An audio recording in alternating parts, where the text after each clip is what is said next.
President McKinley made our country very rich through tariffs and through talent. He was a natural businessman and gave Teddy Roosevelt the money for many of the great things he did, including the Panama Canal, which has foolishly been given to the country of Panama after the United States. The United States, I mean, think of this, spent more money than ever spent on a project before and lost 38,000 lives in the building of the Panama Canal. We have been treated very badly from this foolish gift that should have never been made, and Panama's promise to us has been broken. The purpose of our deal and the spirit of our treaty has been totally violated. American ships are being severely overcharged and not treated fairly in any way, shape, or form, and that includes the United States Navy. And above all, China is operating the Panama Canal, and we didn't give it to China, we gave it to Panama, and we're taking it back.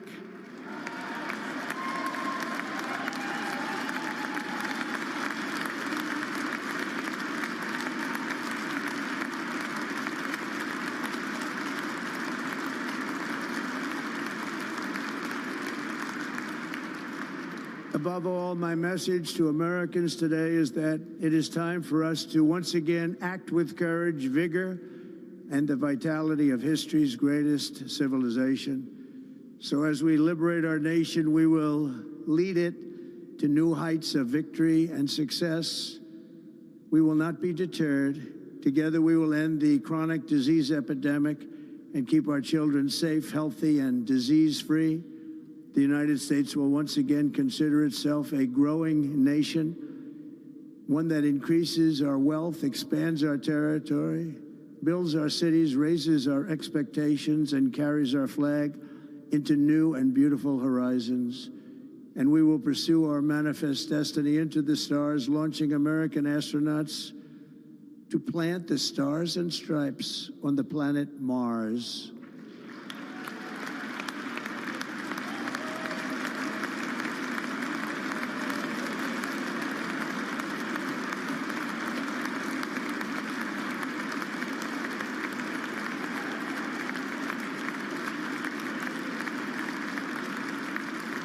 Ambition is the lifeblood of a great nation, and right now our nation is more ambitious than any other. There's no nation like our nation.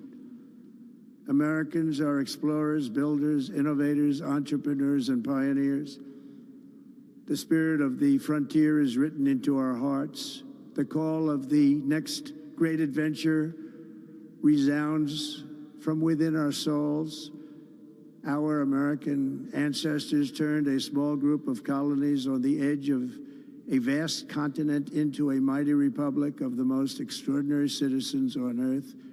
No one comes close.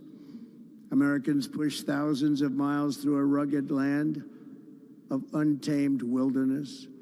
They crossed deserts, scaled mountains, braved untold dangers, won the Wild West, ended slavery, rescued millions from tyranny, lifted billions from poverty, harnessed electricity, split the atom, launched mankind into the heavens, and put the universe of human knowledge into the palm of the human hand. If we work together, there is nothing we cannot do and no dream we cannot achieve. Many people thought it was impossible for me to stage such a historic political comeback. But as you see today, here I am. The American people have spoken.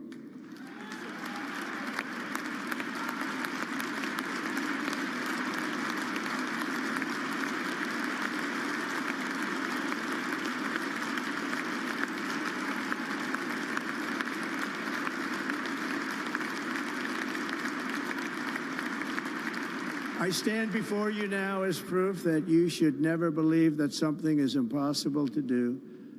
In America, the impossible is what we do best.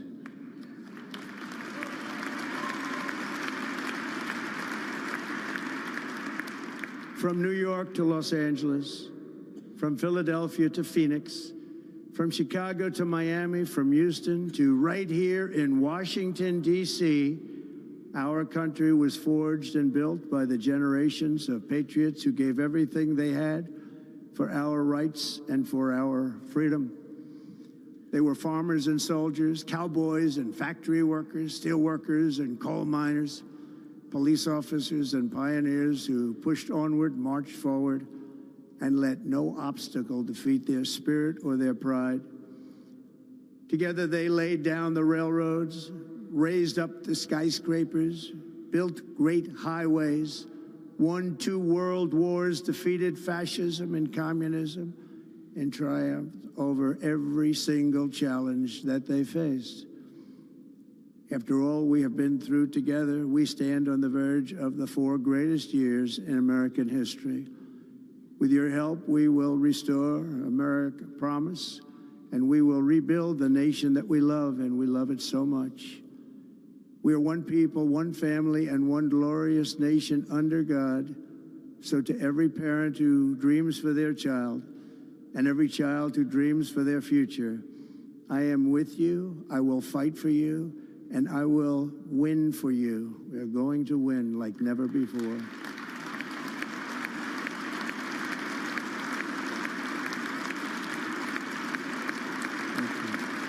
Thank you.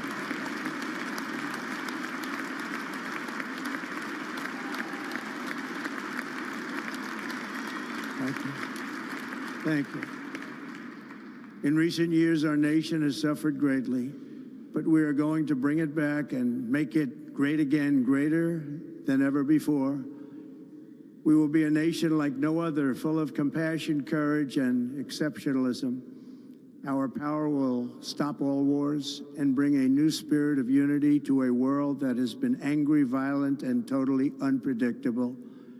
America will be respected again and admired again, including by people of religion, faith, and goodwill.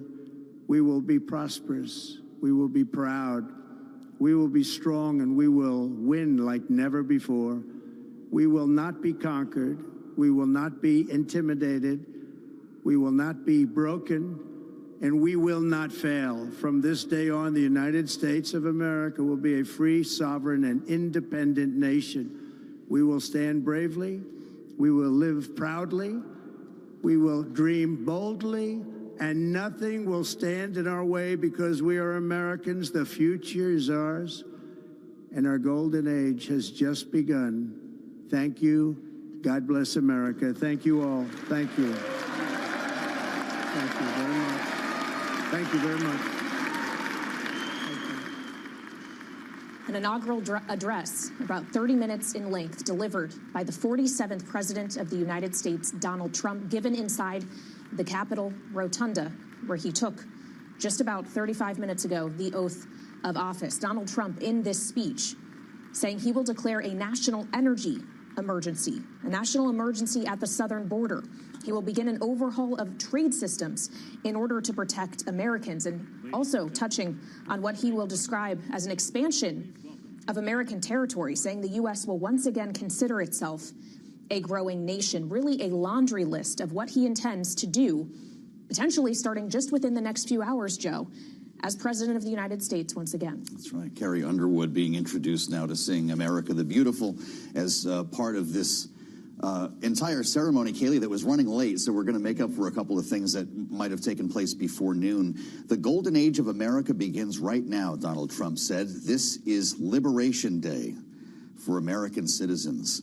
Interesting to watch. He stuck to the teleprompter pretty closely there in what seemed like actually a speech he wasn't terribly familiar with at some points, although he did include most of the greatest hits and most of the promises made on the campaign trail. As we have eyes here on the rotunda, the former presidents watching this address delivered here, Kaylee, that was supposed to be outdoors.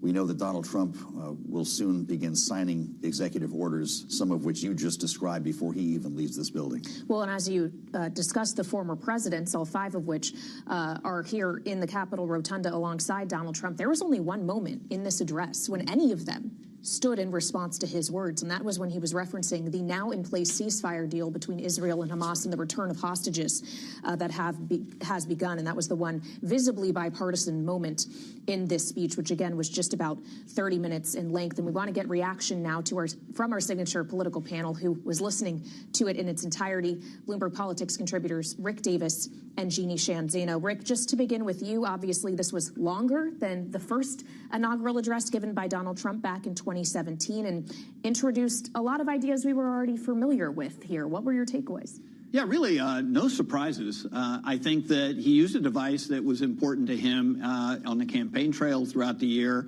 and he employed it here, and that was he had to create a little bit darkness for him to bring in the light. Mm-hmm. And so even though he declared America's decline is over as of now, right? And I don't think there's anybody who would probably claim that America is a country in decline, but he needs that device in order to say, now we're entering the golden age. And I think that the things that he talked about were pretty much what we've heard. But I think the one thing which is particularly interesting is this notion where arterial borders aren't set.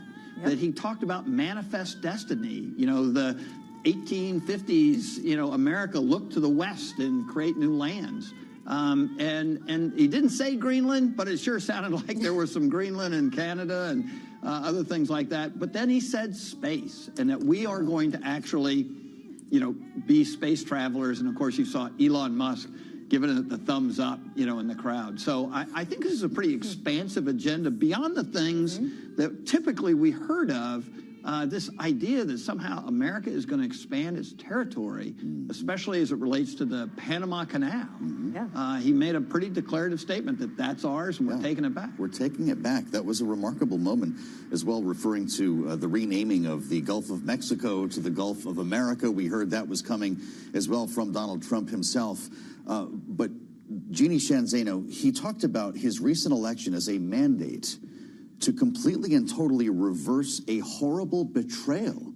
He said this with Joe Biden sitting about 4 feet away from him. He referred to the attempts to to take his life and said, I was saved by God to make America great again. This is new level Trump from the first address. It's absolutely new from the first address, more reminiscent of his speech at the Republican National Convention, of course, just a few days after he was a victim of the first attempt on his life, a stunning moment. And, you know, I thought it was almost two speeches in one we were hearing from Donald Trump today. There was the more monotone, sort of sedate delivery that he had. Then there was the red meat for the base, which was a reiteration of so many promises he's made on the campaign trail.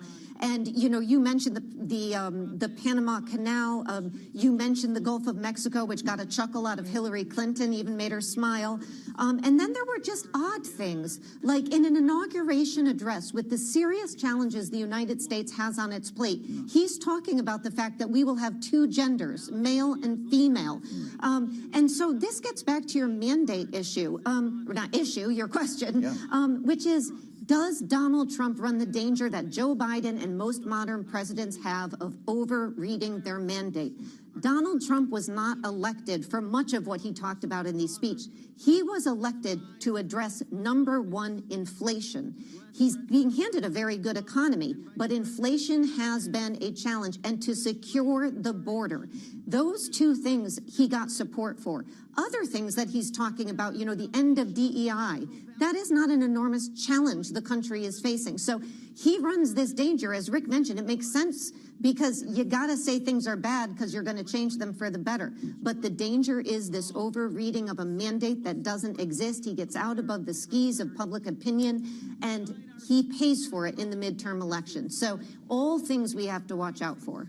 We're listening to some of the process here following the swearing in and inaugural address of Donald Trump.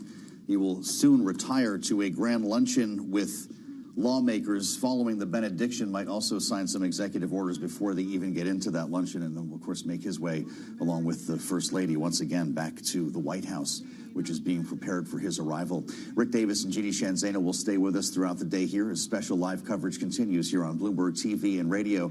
We'll bring you live to the Capitol in Bloomberg's Anne-Marie Hordern, who has, of course, been with us since early today. Anne-Marie, Donald Trump says he will first declare a national emergency at our southern border. This is the business at hand today in the U.S. Capitol. Absolutely. And actually, just 2 weeks ago, former Speaker of the House, Kevin McCarthy, told me that this is actually what they should do in sort of the process of how they should legislate and get through Trump's agenda. They said they should come in immediately, declare the border an emergency. And if they do that, they can get funds immediately to the border and then focus on one big reconciliation package. So not only is this just something that Donald Trump wants to do to make sure that he's fulfilling what he thinks is that mandate, and how what Jeannie was just talking about, one of the reasons why he won this election, but also it may be part of the legislative process and make it easier to get funds to the border and then go forward with the rest of his agenda in that one big beautiful bill he talked about. I would also say what Jeannie was talking about, you almost heard of two Trumps here. He ended the speech a little bit more moderated, talking about a little bit more of unity, broad strokes about America. He said something along the lines of, in America, the impossible is what we do best, talking about the fact that he was down and out, and then he made this great political comeback. But really the start of his speech was very much so similar to everything we've heard from Donald Trump on the campaign trail. And when you look into those ideas of the executive orders and the executive actions he wants to starting immediately, it's what he promised on the campaign trail.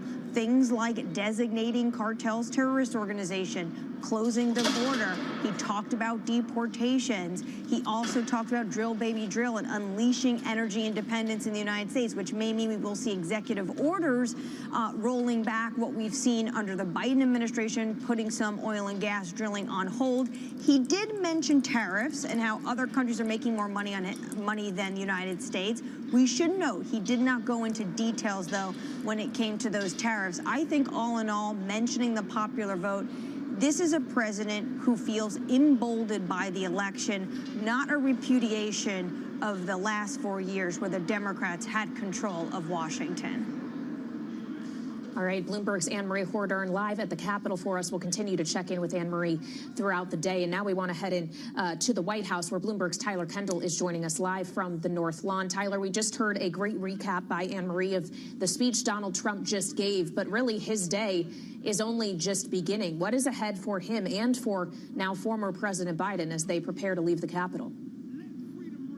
Right. Well, Kaylee, we are expecting now President Trump to make his way over to the Capital One Arena. That's about a mile from where I am, from the White House, so that he can address the crowd there, maybe sign some of these executive orders into law that he just mentioned there. And I would actually point you to our Bloomberg News Morning Console polling that came out right before Election Day that found that 68% of likely voters in those battleground states said that the country was on the wrong track. And it appears evident that Trump was trying to tap into that similar sentiment there. And as you heard Anne-Marie say, sound very much like some of the rhetoric that we heard during his rally. So we should expect likely similar remarks when he does get to Capital One Arena. Many of these executive orders widely expected, but I'll also point out one that we are waiting for additional details on, and that is when he said that he would sign some sort of memo when it comes to inflation. Of course, we know that there's been some relative economic bright spots in the U.S. economy, including easing prices and a relatively low unemployment rate. But regardless, it does appear that the economy and fighting high prices has remained a top concern for Americans and American voters. But how that squares with a potential Trump spending agenda and that reconciliation package that you heard Anne-Marie outline there, but also any potential inflationary impacts from tariffs, remains to be seen.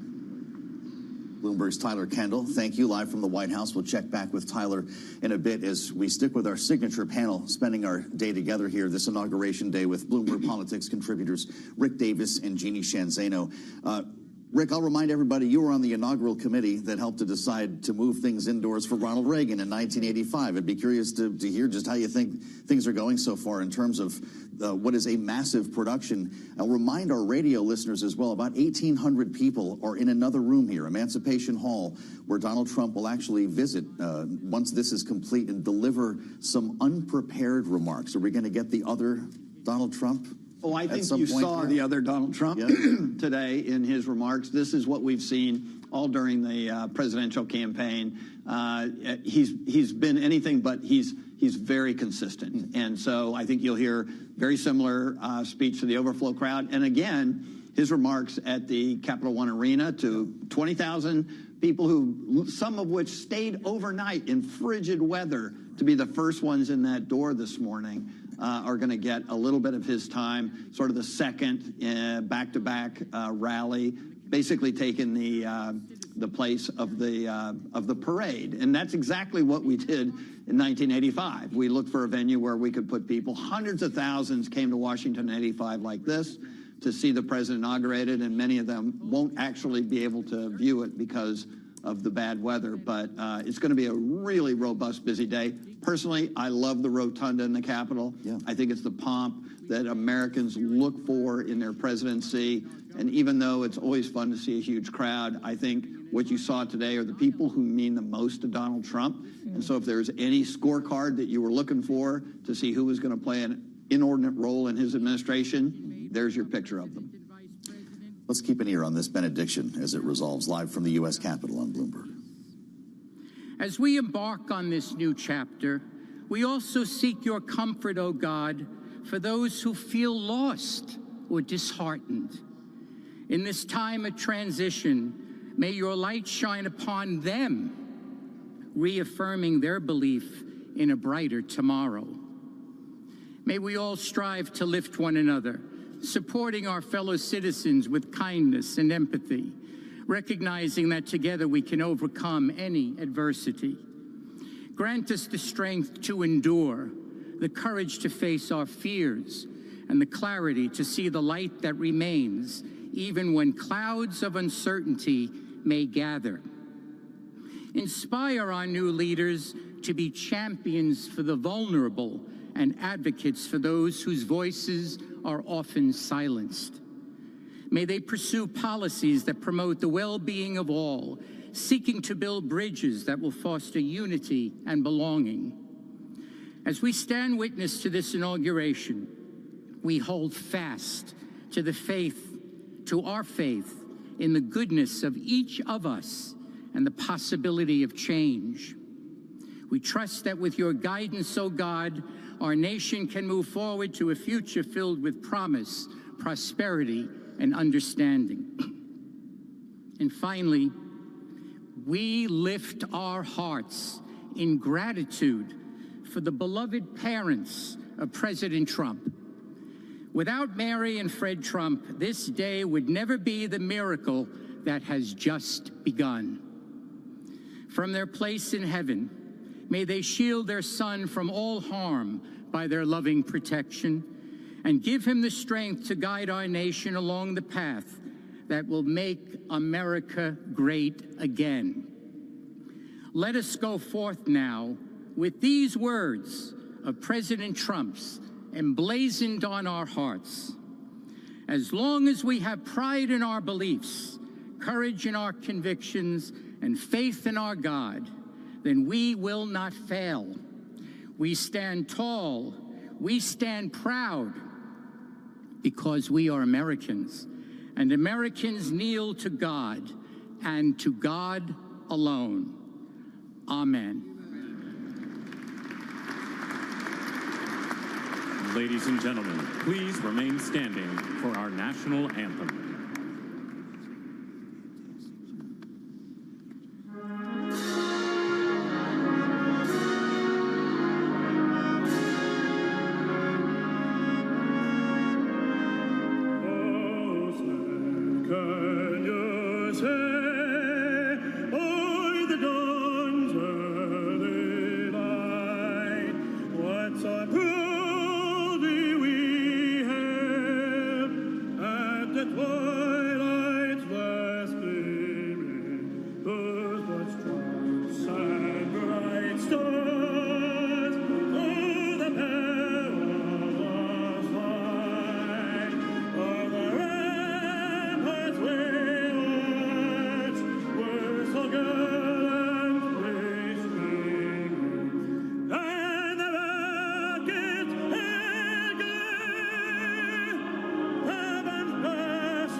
Ladies and gentlemen, please be seated.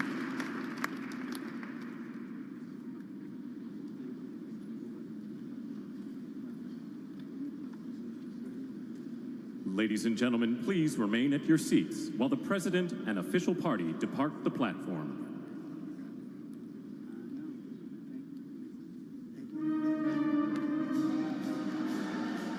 President Donald Trump and Vice President J.D. Vance and their families will soon make their way out of the U.S. Rotunda. And Kaylee, we're about to witness another ceremony, the departure ceremony for the Bidens. The presidential helicopter that frequently carries the moniker Marine One, certainly when the president is on board, is actually parked on the east front of the Capitol, just outside the carriage entrance that will carry the Bidens away.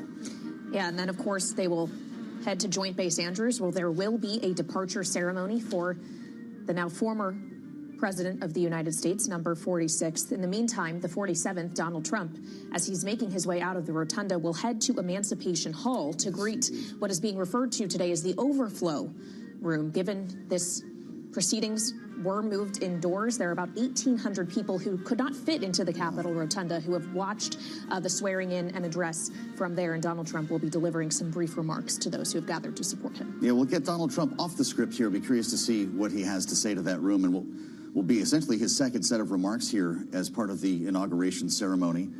We're watching Joe Biden, the former president of the United States now, and former First Lady Jill Biden make their way outside of the rotunda. Of course, a one-term president, as he did not intend to be initially, or at least most recently, until he dropped his re-election bid, followed out of the rotunda by now former Vice President Kamala Harris, who, of course, lost the 2024 election to Donald Trump. And we're now seeing the most senior leadership of Congress, Steve Scalise, Mike Johnson, the Democratic leader in the House, Hakeem Jeffries, Senate Minority Leader Chuck Schumer, now departing the rotunda as well. It's been interesting to hear remarks from Chuck Schumer about the role he played in helping to convince Joe Biden to drop out of the race last summer, knowing that there's quite a bit of bad blood between the Biden family and Nancy Pelosi. Interesting, Chuck Schumer now trying to get a piece of that narrative on the way out here. He will, of course, be the Democratic leader in the Senate, continuing without Joe Biden on the other end of Pennsylvania Avenue. And remarkable as we view here those who are still just behind where the podium was, former presidents Bill Clinton, George Bush, and Barack Obama, there alongside those who will soon presumably be confirmed to join Donald Trump's cabinet. Kristi Noem, who of course has been tapped for Homeland Security Secretary, and others sharing space with members of the Trump family, his children, Ivanka, Don Jr., and Eric, as well as Barron Trump, Tiffany Trump, all lined up there. Lara Trump, the co-chair of the RNC as well. And just behind them, Joe, our audience here at Bloomberg TV and radio is well aware of this, as we've talked about it at length. Some tech titans worth hundreds of billions of dollars, Elon Musk, Mark Zuckerberg, Tim Cook, Jeff Bezos, all were given, frankly, seats of honor today. Yeah, we had questions about what would happen to the CEO of TikTok. We can say that Shou Chew was in the room. He was not in the area that you're talking about, but was in the room as Donald Trump and Melania Trump, there live, making their way through the crypt, and what could be the beginning of a lot of Bolero hat sales, I think, in the next couple of days here. Kaylee, the fashion statement by Melania Trump going a long way in Washington. Indeed, it's been much discussed already today, and I'm sure it will continue to be so, just as we will continue now our discussions with our signature political panel. Bloomberg Politics contributors Rick Davis and Jeannie Shanzano are now with us. And Jeannie, as we watch Donald Trump and Joe Biden making their way through the crypt, having left the rotunda, it is going to be a literal, visible picture of the transition of power when Joe Biden boards that helicopter and leaves Washington for the last time as someone who was, of course, president of the United States for the last 4 years and is no longer. That's right. 54 years, Joe Biden has made his mark on Washington, D.C., most notably and for the longest in the U.S. Congress. And then finally, after running for president a few times, was able to ascend to the presidency in 2020, promising Democrats that he would end the Trump's takeover of the Republican Party, that he would restore civility to Washington, D.C., that he would clean up Washington, D.C., and of course, he's leaving with, as was mentioned, a lot of Democratic infighting over his legacy. He has engaged in a bit of that by saying he would have beat Donald Trump had he won. So it is a clouded legacy of a man who has given so much to his country. Clouded a lot, too, by the fact that he decided, after promising not to do so, to pardon his son. And then, as you mentioned, and other Kayleigh, members of his in family. just the last few minutes, to pardon members of his family, including his brother and sister. So this is going to make for a lot of rethinking of who Joe Biden is. And, of course, this comes just hours after he promised to end an oligarchy, or to be warned us, rather, of an oligarchy in the United States. And yet here he is departing the White House, pardoning his own family. So it's a very complicated legacy for Joe Biden. And of course, I should say, as Donald Trump goes to address this, overflow room, this is this sort of two tiers of power in D.C. Those people who made it into the 600 or so, yes, and those who got relegated. Sort of reminds me of when you weren't picked for well, you guys would have been picked. I wasn't always picked for the teams, the athletic teams in school. So I would have been in the overflow room, if that. Jeannie's never seen me play dodgeball. There goes the Speaker of the House, Mike Johnson, and others making their way outside of the building here. Amy Klobuchar watching this procession as well with Rick Davis. Rick, you know Joe Biden better than most Americans, having spent a lot of time with him as a friend and colleague of Senator John McCain. What's going through your mind as he boards this helicopter to wave farewell to Washington? Yeah, it's end of an incredibly long run and successful run, 54 years in history. And I must say, I was surprised by his farewell remarks that they didn't focus on his tenure in Washington writ large, but really almost like just focused on the last 6 months of his presidency.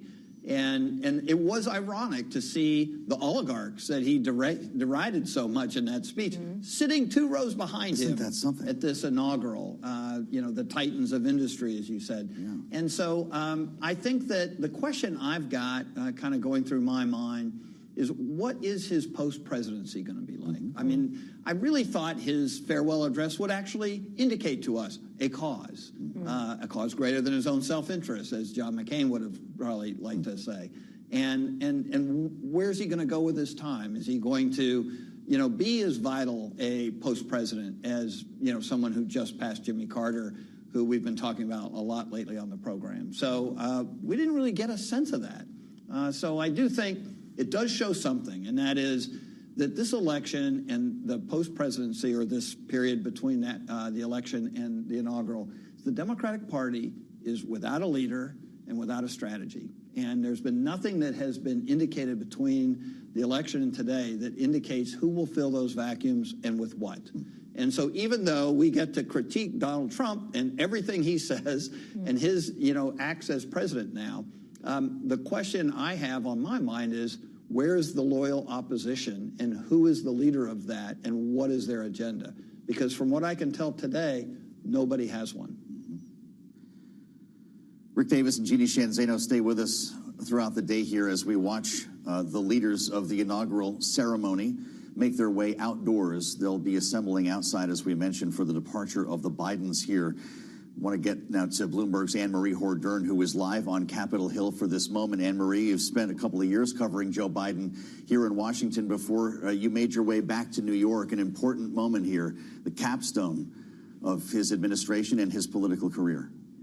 Right. I think it's also important to note that in the final moments of Joe Biden's presidency, he was actually sitting down in the rotunda or making his way in, but he was certainly at the Capitol, was that actually he released one final statement, and that was to pardon members of his own family. So that was something he kind of snuck in on his way out. I will say one thing is clear.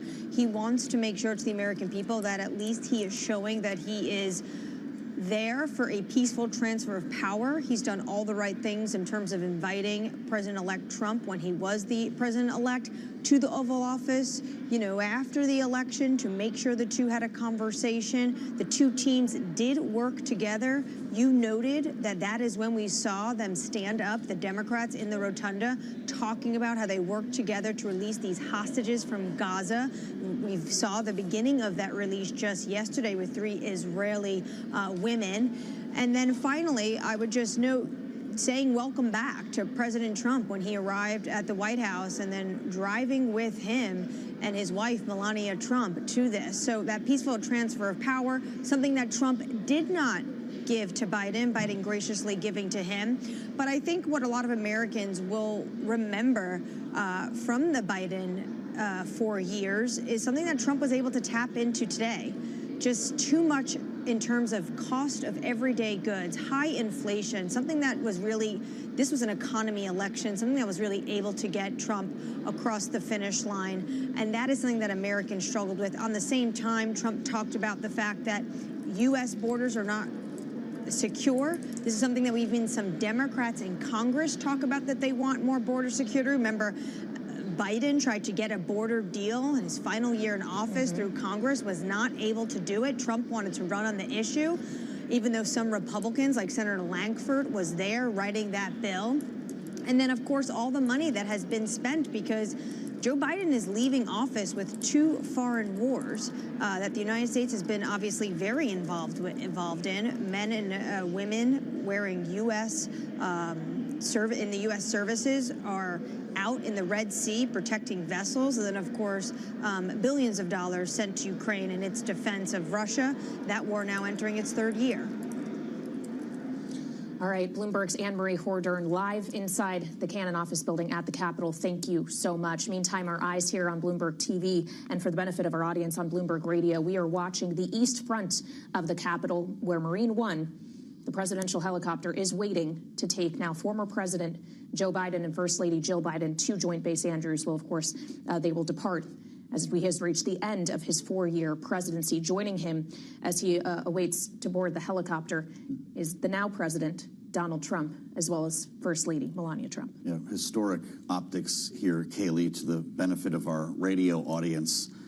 Joe Biden and Jill Biden are standing side by side with Donald Trump and Melania Trump. It is freezing outside. I'll remind everyone, we're about 13 degrees in terms of what it really feels like here, in the low 20s, the real temperature in Washington, D.C., which is why the ceremony moved indoors.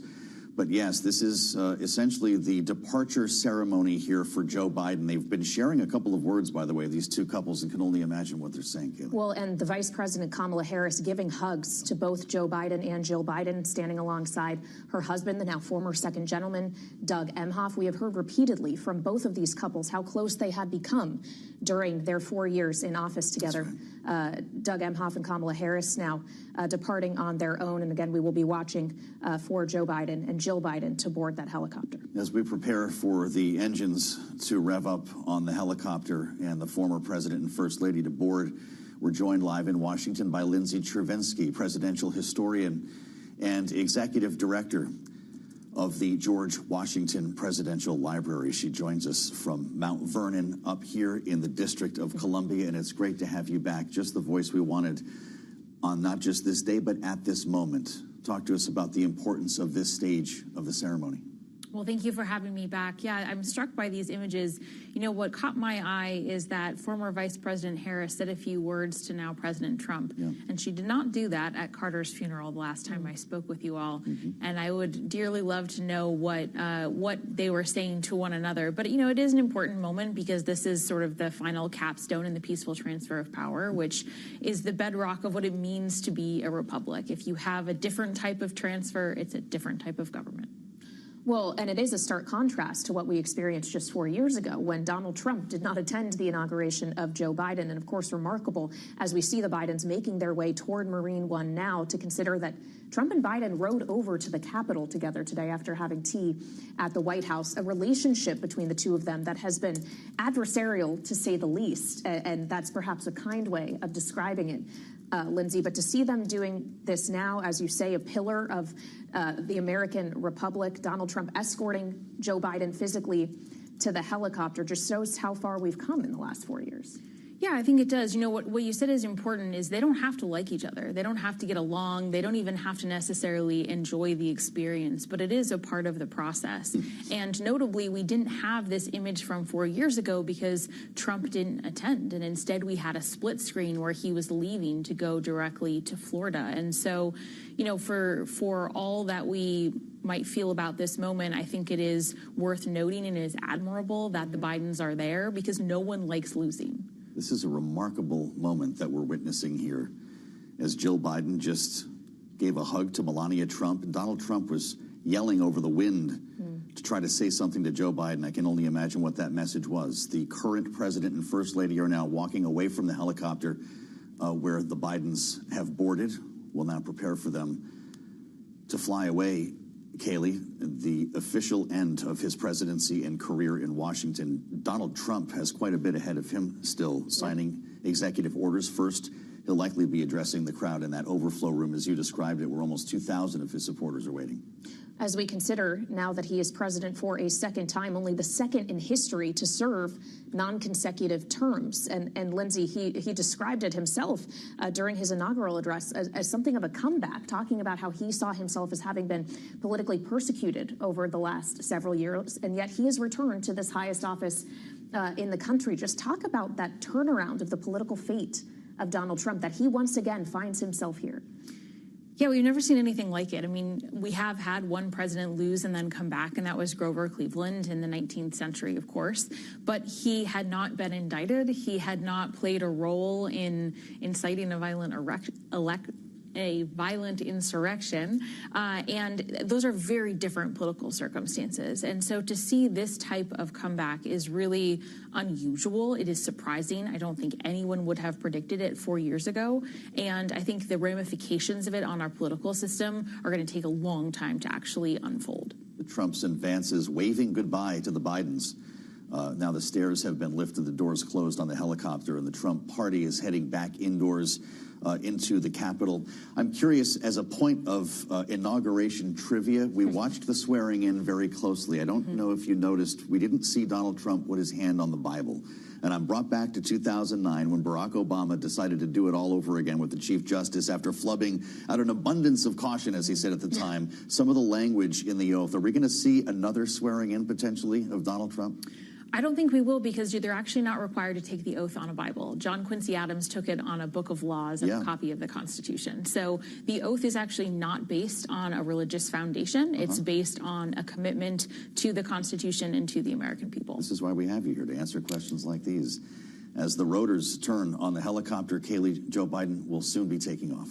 Yep, making his way, of course, from the Capitol grounds to Joint Base Andrews. Well, another departure ceremony will be taking place as we say goodbye not to just Joe Biden's 4 years as president, but more than half a century of service in public office. A career politician, frankly, Lindsay, in contrast to the man who is now succeeding him and who preceded him, Donald Trump, who was not that when he was first elected. Now, he, of course, is far and away seen as the leader of the Republican Party, having not had as warm of a reception to the political world back in 2017. But he's walking into that Capitol building with both chambers of Congress behind him. How much power does that give him as an executive authority, which he's planning to exercise today through a series of executive orders, but knowing he has basically the whole of government, including a conservative Supreme Court, at his back? Well, normally I would say that a second-term president with the limitation of the 22nd Amendment would not necessarily have that much power. Usually in the second term, a president focuses more on executive orders and foreign policy because they are a bit of a lame duck. And so their ability to shape domestic politics is limited. And yet, as you said, Trump has really remade the party in his image. We saw this week with the cabinet secretary hearings that many of the people were willing to do whatever he wanted, even if they disagreed on certain policies. And so I don't know how much pushback they're actually really going to give. Now, that being said, no president achieves everything they want. It's just kind of a political rule that I think is probably going to stand here, regardless of how much support he does have. The presidential helicopter, many know as Marine One, is now wheels up in Washington, D.C. on a frigid 20th of January. The inaugural ceremony is largely complete for Donald Trump. Now Joe Biden and Jill Biden will get their last view of the Capitol Kaylee, as they hover over Capitol Hill, will likely fly past the White House before making their way to Joint Base Andrews. Incredible, as we consider that Joe Biden wanted, at least up until roughly 7 months ago, to serve a second term as president. He was hoping it would be his inauguration today, not that of another Democrat or of Donald Trump, but instead him. And reporting does suggest that he is leaving this office having still believed that he could have won this election in November. And it does make you wonder what must be going through the head of the now former first couple as they leave Washington behind them. Isn't that right? The man he replaced has now replaced him. And you can speak to what's happening on the other end of Pennsylvania Avenue as they prepare for the Trump's arrival. Yes, so in just a couple of hours, the White House undergoes a complete shift. So usually there's some staff that stays, but there's also new staff that comes in. There's a whole team of volunteers that will pack up all of the Biden's belongings, including photographs and personal mementos. They will take out a lot of the choices that the Bidens made in terms of art and decor, especially in the Oval Office. And then all new selections will come in. Sometimes that's rugs, sometimes that's draperies, sometimes it's art and furniture, and they will complete that entire process in just a couple of hours. It's incredible to consider, and also just in the next couple of hours, we do expect Trump could sign dozens, if not upward of 100 executive orders. Have we ever seen as potentially active a first day of a presidency as what we could see today, Lindsay? We have. Actually, recent history has been quite intense in terms of executive orders. The overall number of them are not actually as high as Franklin D. Roosevelt, which was the peak of executive orders in the presidency, but the number on the first day does tend to have that concentration. And usually, and we saw this 4 years ago, it's a president undoing the things that their predecessor did through executive order because they didn't do it through legislation. Biden also swore in, I think, thousands of political appointees that were at the lower level on his first day 4 years ago. So I think that it's pretty common at this point to see that type of activity. Now, the scope and breadth and the type of executive order, that might be a little bit different. I don't think that Biden or Obama attempted to rename a body of water. All right, Lindsay Chervinsky, presidential historian and executive director of the George Washington Presidential Library at Mount Vernon. Thank you so much. We have our eyes now on Bloomberg TV and for the benefit of our audience on Bloomberg Radio on Emancipation Hall, the so-called overflow room today where 1,800 people are gathered. And the now president, Donald Trump, is expected to address those gathered in the room after they were largely unable to at least see in person the proceedings in the Capitol Rotunda today, given the space constraints of an indoor ceremony. Yeah, for the benefit of our listeners and viewers who have visited Washington, this is what's known as the Visitor Center at the U.S. Capitol. We can now see Speaker Mike Johnson on stage along with Steve Scalise, their spouses, as the Trumps make their way toward Emancipation Hall. If you're listening on the radio, this is a massive room inside the Capitol Visitor Center with the reproduction of the bronze Statue of Freedom that stands atop the Capitol Dome. A massive plaster reproduction is just behind the presidential podium that has been set up for what will be, we're told, about 10 minutes worth of remarks, off-the-cuff remarks from Donald Trump. And while we await those, we also do want to check in at the White House, where Donald Trump will be heading later today, and turn to Bloomberg's Tyler Kendall. Tyler, I'm sure he will be sharing with those gathered in the room in Emancipation Hall more about what he would like to accomplish in the next 4 years, his agenda. To what extent does he have the power to enact that agenda by himself in the Oval Office, using the office of the presidency, versus, of course, having to have the cooperation of some of the very congressional leaders we have our eyes on now? Right, exactly, Kaylee. So since we don't know which of Trump's executive orders will ultimately stand up to legal scrutiny, buy-in from Congress is going to be absolutely critical, which is why it was so important to Trump when both of the chambers went for Republicans in November. Now, he's largely applauded Republican congressional leaders, including House Speaker Mike Johnson, who you just saw on stage there, as well as Senate Majority Leader John Thune, both of them getting shout-outs last night during Trump's rally at the Capital One Arena. Now, when it comes to what Congress ultimately can do, I just spoke to one congressional Republican aide to Senate leadership who said to prepare for Congress to start using what's known as the Congressional Review Act. That's a legislative tool that essentially lets Congress roll back some of the recent rules enacted under the Biden administration. Bloomberg's Tyler Kendall, thank you so much, live from the White House. Tyler, we'll get back to you in a few. That's going to be a very busy place a couple of hours from now, as Mike Johnson, the Speaker of the House, is at the podium in anticipation of Donald Trump. Let's put an ear on this live on Bloomberg TV and radio. We have the chance to make the next 4 years the most consequential period in our nation's history. And as Speaker of the House, it is my great pleasure, my great honor, to introduce to you the man who will lead us to this new golden age, the decisive winner of the Electoral College and the popular vote, the 45th and the 47th, and the greatest president of our lifetimes, Donald J. Trump.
Donald Trump and First Lady Melania Trump have entered the room. As you can hear the USA chants making their way now up onto the stage alongside J.D. Vance.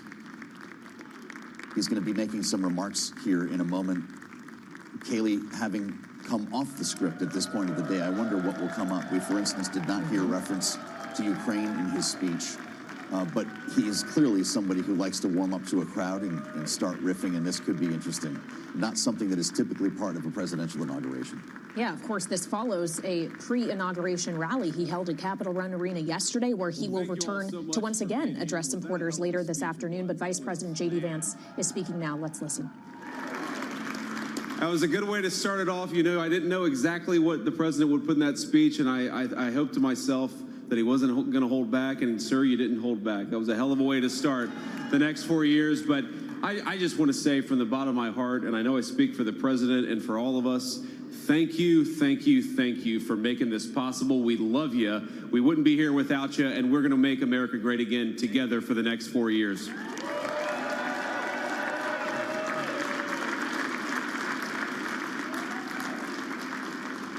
And the last thing I'll say is, you know, having stood outside for about 5 minutes to wave goodbye to the Bidens, thank God we moved that thing indoors, because it was a beautiful ceremony and it was cold as hell outside. So, sir, the 45th and 47th President of the United States, Donald J. Trump.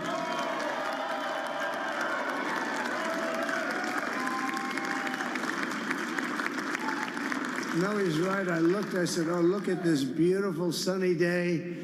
We blew it, and then I went outside and we were freezing. You would have been very unhappy. The sun was very deceptive, I will tell you. It is cold out. And I'm sort of saying, you know, that was so beautiful today. Maybe they should do it there every 4 years. Does that make sense? I don't know. Because, you know, the outdoor thing is really good, but it gets a little cold around this time of the year, as some people have noticed. And a lot of times they suffer through it. There was no suffering in that room. It was 72 degrees. It was perfect with the best acoustics I think I've ever heard in a room. This is not so bad either. But I just want to say, you're a younger, far more beautiful audience that I just spoke to. And I want to keep it off the record. I want to keep that off the record, because I don't want to have all those big shots up there. I don't want to think you're more powerful than them, you look better than them, and I love you. Now, we just had a great time. We just had a great day. This was amazing. You know, when you think we took a journey, I mentioned in the speech, a lot of people said that was not a journey that was possible, and it was indeed possible. I didn't really know too much about what they were saying when they said that, but a lot of people felt it, and we hooked up with J.D. very early. I watched J.D. over a period of time. I endorsed him in Ohio. He was a great senator, and very, very smart. The only one smarter than him was his wife. That was I would have chosen her, but somehow the line of succession didn't work that way, right? But now she's great and he's great. This is a great, beautiful couple and unbelievable career. I just said to him, you are very upwardly mobile, because he hasn't been doing it that long, but he picked it up so quickly. Remember, the first week was a little bit like the fake news was hitting him really hard. And I said, ooh, this may be tough, but after that, it was smooth sailing for him. He took on everybody. He took on the meanest. I don't want to use the word corrupt because we're into a new system, so let's wait till the corruption begins, because it will. But he took on some pretty mean people, and he handled it well. I want to also congratulate Mike Johnson for the job that he's doing.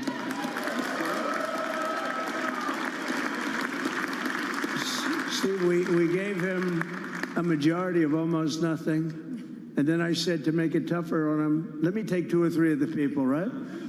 I said he'll only have to suffer with that for about 3 months. How are they doing, by the way? Are they? Is that moving along? Totally unified. I said, do you mind if I take this one, that one, and a couple of others? He didn't mind. He can handle it. No, he's a man that's liked by everybody. I've never met a man like this. You've got how many is it, 219 or 220 or something? 220. And of the 220, 219 really like him. I noticed he got 1 negative vote once about 2 weeks ago. But I think even 220 like him, if you want to know the truth. And that's very unusual. I know a lot of nice guys in Congress, and they have 35 people that hate him. So if you have 35 people that hate you and you only have 1 or 2 or 3 votes, you'll have 5, I think. But that's going to be like, the good news is when we get to that 5 number, it's going to feel like a massive majority. You could be really nasty to a couple of them at least, So it's going to feel like hitting your head on the wall and stopping. It feels so good to stop, but he's done a fantastic job. And Steve Scalise he's our hero because, I was with him. You talk about being shot. I was with him. He got some bad ones, and his incredible wife, and she really loves him. You never know about that. I've been with other people that were doing poorly, and the wife is like looking at a watch. She can't get out of the hospital fast enough. How's he doing? Oh, I don't know. He's all right. That woman was a mess.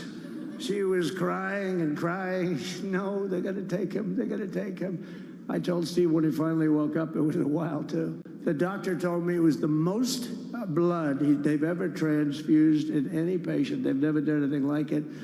And here he is, the picture of strength, right? And he's been a great friend of mine, right? With a family, because of a family. And what a job you did. It worked out pretty much better than we even thought, right? And I did have a couple of things, to say that were extremely controversial. And between JD and Melania and anybody else that heard, please, sir, it's such a beautiful, unifying speech. Please, sir, don't say these things. I said, I'm telling you, it's going to play great. They say, you're right. For this group of people, it's going to play great. You're the only ones I heard, but we had some beauties, didn't we, Melania? She said, sir, calls me sir when she's angry. No, I'm only kidding. I better say I'm only kidding, or the press is going to pick that one up loud and clear. No, but she said, no, I think it would be terrible. It's such a nice speech. I think it's, it all depends on your delivery. How was the delivery? Was it good? But she said it's such a beautiful speech. You can't put things in there that you were going to put in. And I was going to talk about the J6 hostages, but you'll be happy because, it's action, not words that count. And you're going to see a lot of action on the J6 hostages. See a lot of action. And I was going to talk about the things that Joe did today with the pardons of people that were very, very guilty of very bad crimes, like the Unselect Committee of Political Thugs, where they literally, what they did is they destroyed and deleted all of the information, all of the hearings, practically not a thing left.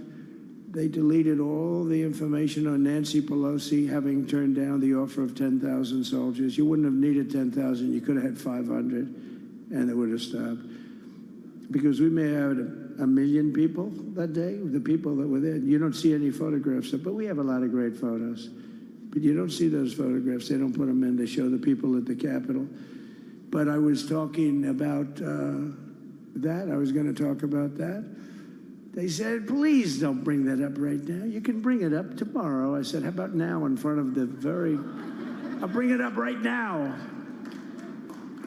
You know, this little time delay is good because we're getting great reviews on the speech. Now watch. They'll take the speech and say, I didn't like it because he left there and he talked to people. But we're giving you a little more information than we gave upstairs. But no, they pardoned a lot of people. They pardoned, before we even get to today, they pardoned, 33 murderers, absolute murderers, the worst murderers. You know, when you get the death sentence in the United States, you have to be bad because they don't give it much.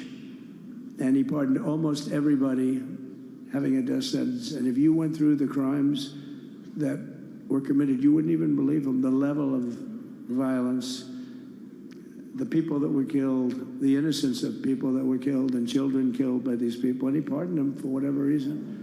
He spared them, but they didn't spare the people that they killed. And, you know, who knows what happens in the future. It's one of the worst because a lot of times they let them out early after that. You know, they say you're going to be in for life, but then all of a sudden they get let out for good behavior, and then they go on a rampage. You know, it's one of those little things, right?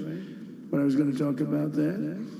But I was really going to talk about the level of, you know, what's going on. Why are we doing this? Why are we trying to help a guy like Milley?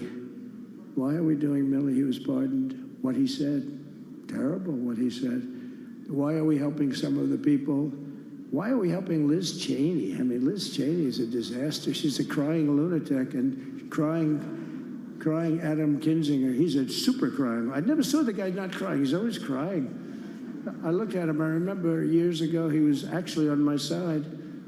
And then one day, you know, when you don't want to kill people in wars, they turn against you. Liz Cheney hated the concept of not going to war with everybody. Let's kill everybody. Let's spend a lot of money on military equipment, you know, where her father works, right?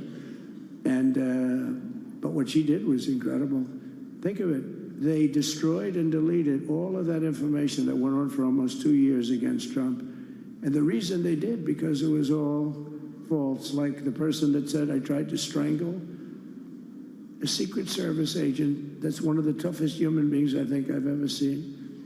I actually had a friend saying, please don't change that, sir. You are the coolest sucker in history. Remember, she said, I put my hands around his neck because he wouldn't go to the Capitol. Made up fiction. And I was rebuffed. And the guy on the right is a massive weightlifter, probably stronger than me. Do you think he's stronger than me, honey? You know who I'm talking. Possibly stronger than me. Slightly younger than me, like, I won't say how many years because I don't want to talk about that, but a lot of years. But I had a friend that said, why are you disputing that story? That's the coolest story I've ever heard. That I would attack a karate champion, get slightly rebuffed, and then throw my arms around a guy with a neck about this big. Even though there are bars, you know, there are bars, you can't really do that anyway. So I wanted to talk about that. But all of that stuff got deleted. And the reason it got deleted is they were all caught in lies. You know, Secret Service testified, and they said it didn't happen. Actually, the two guys were very embarrassed. They're suffering because their friends are saying, did Trump really do that to you? But they gained a whole new respect for me. But it was just make-believe stuff, and there were a lot of make-believe stories made up. So rather than suffer the wrath, like the story with Nancy Pelosi, I offered her 10,000 soldiers. She knows it. She admitted it on tape that her daughter made. She's a videographer or whatever you call her, which I'm glad she is. Oh, she can't be in good stead with Nancy. But Nancy said it was my responsibility as she's leaving the Capitol. She said it was, and it was. She's in charge of security at the Capitol. But I offered them up to 10,000 soldiers, even more. One time I said more, as many as you need. But, You needed 400 or 500. If 4 or 5, you 10,000, that would be more than the number of people there by lot. But we offered her 10,000. Think of it, 10,000 soldiers. In other words, J6 wouldn't be J6. There would have been no J6. But she rebuffed them. She didn't like it. No, she didn't like it. Maybe she wanted that to happen. But she's guilty as hell. And now we would have to go through the process because they destroyed all evidence. They deleted everything. There's virtually nothing left. The other fake story and so many other fake stories. And many people came out on our side. And those people now would got to find them. There's nothing left. So that's a criminal offense. If that were a civil case, it would be a criminal offense. If that happened civilly where you did that, it would be a criminal offense. So I decided I'm not going to make this speech complicated. I'm going to make it beautiful. I'm going to make it a unifying speech. And then when they said we have a group of people that are serious Trump fans, I said, this is the time to tell those stories.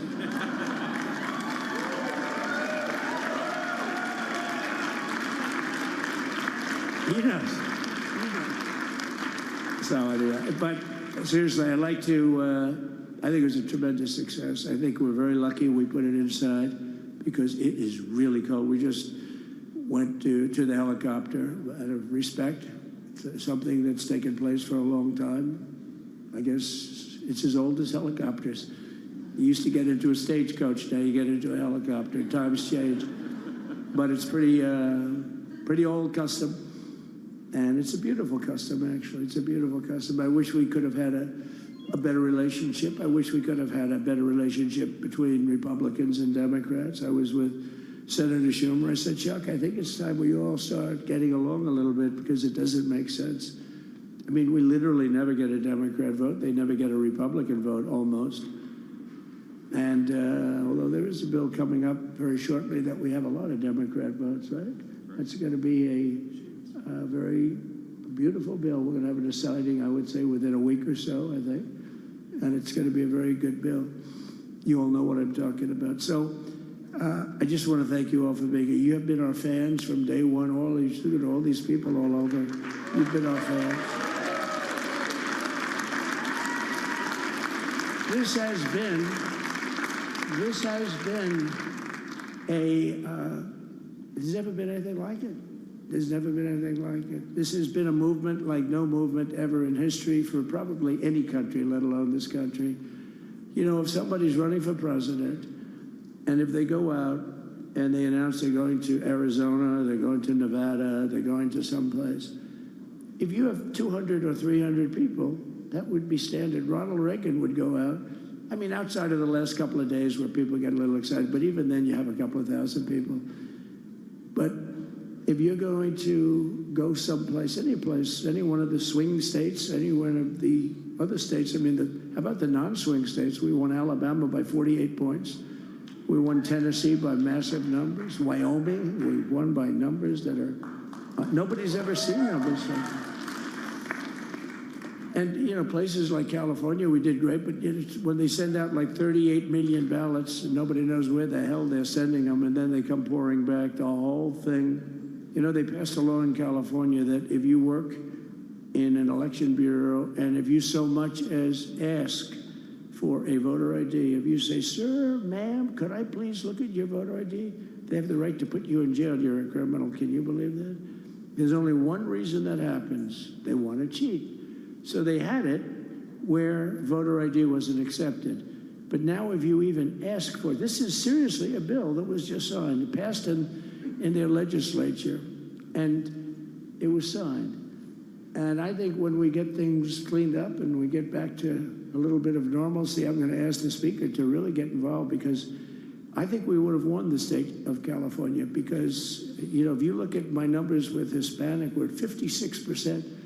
And we were winning. We won the Texas border that had never been won. As the governor said, he's doing a good job, the governor, by the way, of Texas. But as the governor said, it hasn't. Oh, did I get lucky? Did I get lucky? Supposing I said, you know, he's not here, but the governor of Texas has done a terrible job. Wow, look at you. You mean we couldn't get you up in the front row? I'll tell you. Supposing I said, J.D., the governor of Texas, he's not doing his job. You heard what I said. See, I didn't know you were there. I said he's doing a great job. He's doing a phenomenal job. But now you're going to have a partner that's going to work with you because you didn't have, not only did he have a partner, he had people selling the wall, right? We have a fence structure that we worked on, the governor worked on with me. And I didn't love it, to be honest with you. I wanted a nice precast concrete, 40, 50 feet high, like a beautiful, could have been a T-shape, Y-shape. I love construction. I wanted that sucker to go up maybe 50, 60 feet. It would have looked beautiful, a nice Y shape.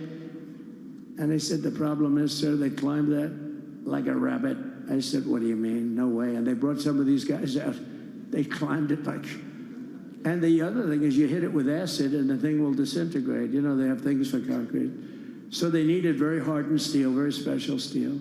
And then they needed 7,000-pound concrete inside that steel, inside that steel. And then they have a rebar that's the toughest steel made. Very hard to cut. So this is why very little is cut. I mean, it's right. And then they put a anti-climb panel on top. I hated it. I said, it's so unattractive. And I said, why would that work? I don't believe it works. And I went to watch the Border Patrol, gave a display. We had actually two sets of climbers. The guys that climb up walls with drugs on their back, I mean, they got like 60, 70 pounds of drug, and they go as fast as you can walk. They go bip, bip, bip. Or we have Mount Everest-type climbers. And honestly, the drug guys were much better. I couldn't believe it. The drug guys blew them away, right? But it's true, the anti-climb panel, they couldn't get around it. They just couldn't. You didn't have it. So sometimes you sacrifice beauty for efficiency.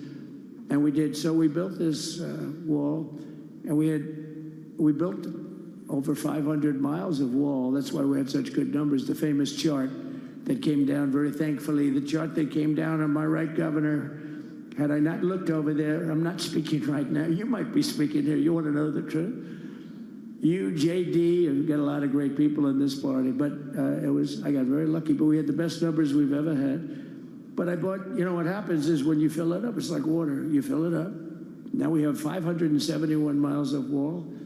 And they would always say, when we renovated a wall, so there'd be like a piece of plywood sitting there for 60 years, or a 2x4 sitting for 60 years on the ground and rotting. Because, and they'll say, you didn't build a new wall. Here we're building 50 feet up in the air, and 30 feet sections, 50-foot sections, all steel, all concrete, all everything. And all, by the way, they don't even want me to say this, but what the hell, doesn't take that long time. They're all wired for all of the equipment. We put wires in everything so they can easily wire for all the different types of equipment. And if there's a doubt, we have a wire.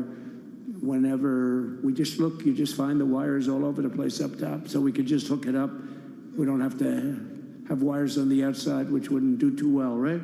So anyway, so we built an extra 200 miles of wall, and the governor wanted to buy it. He tried to buy it, and they wouldn't sell it to him. He wanted to put it up himself. Could have been done in 3 to 4 weeks, 200 more miles, because when you do it, now they just keep going further out, further out, further out, getting around. So we did an extra 200 miles, and it was all bought.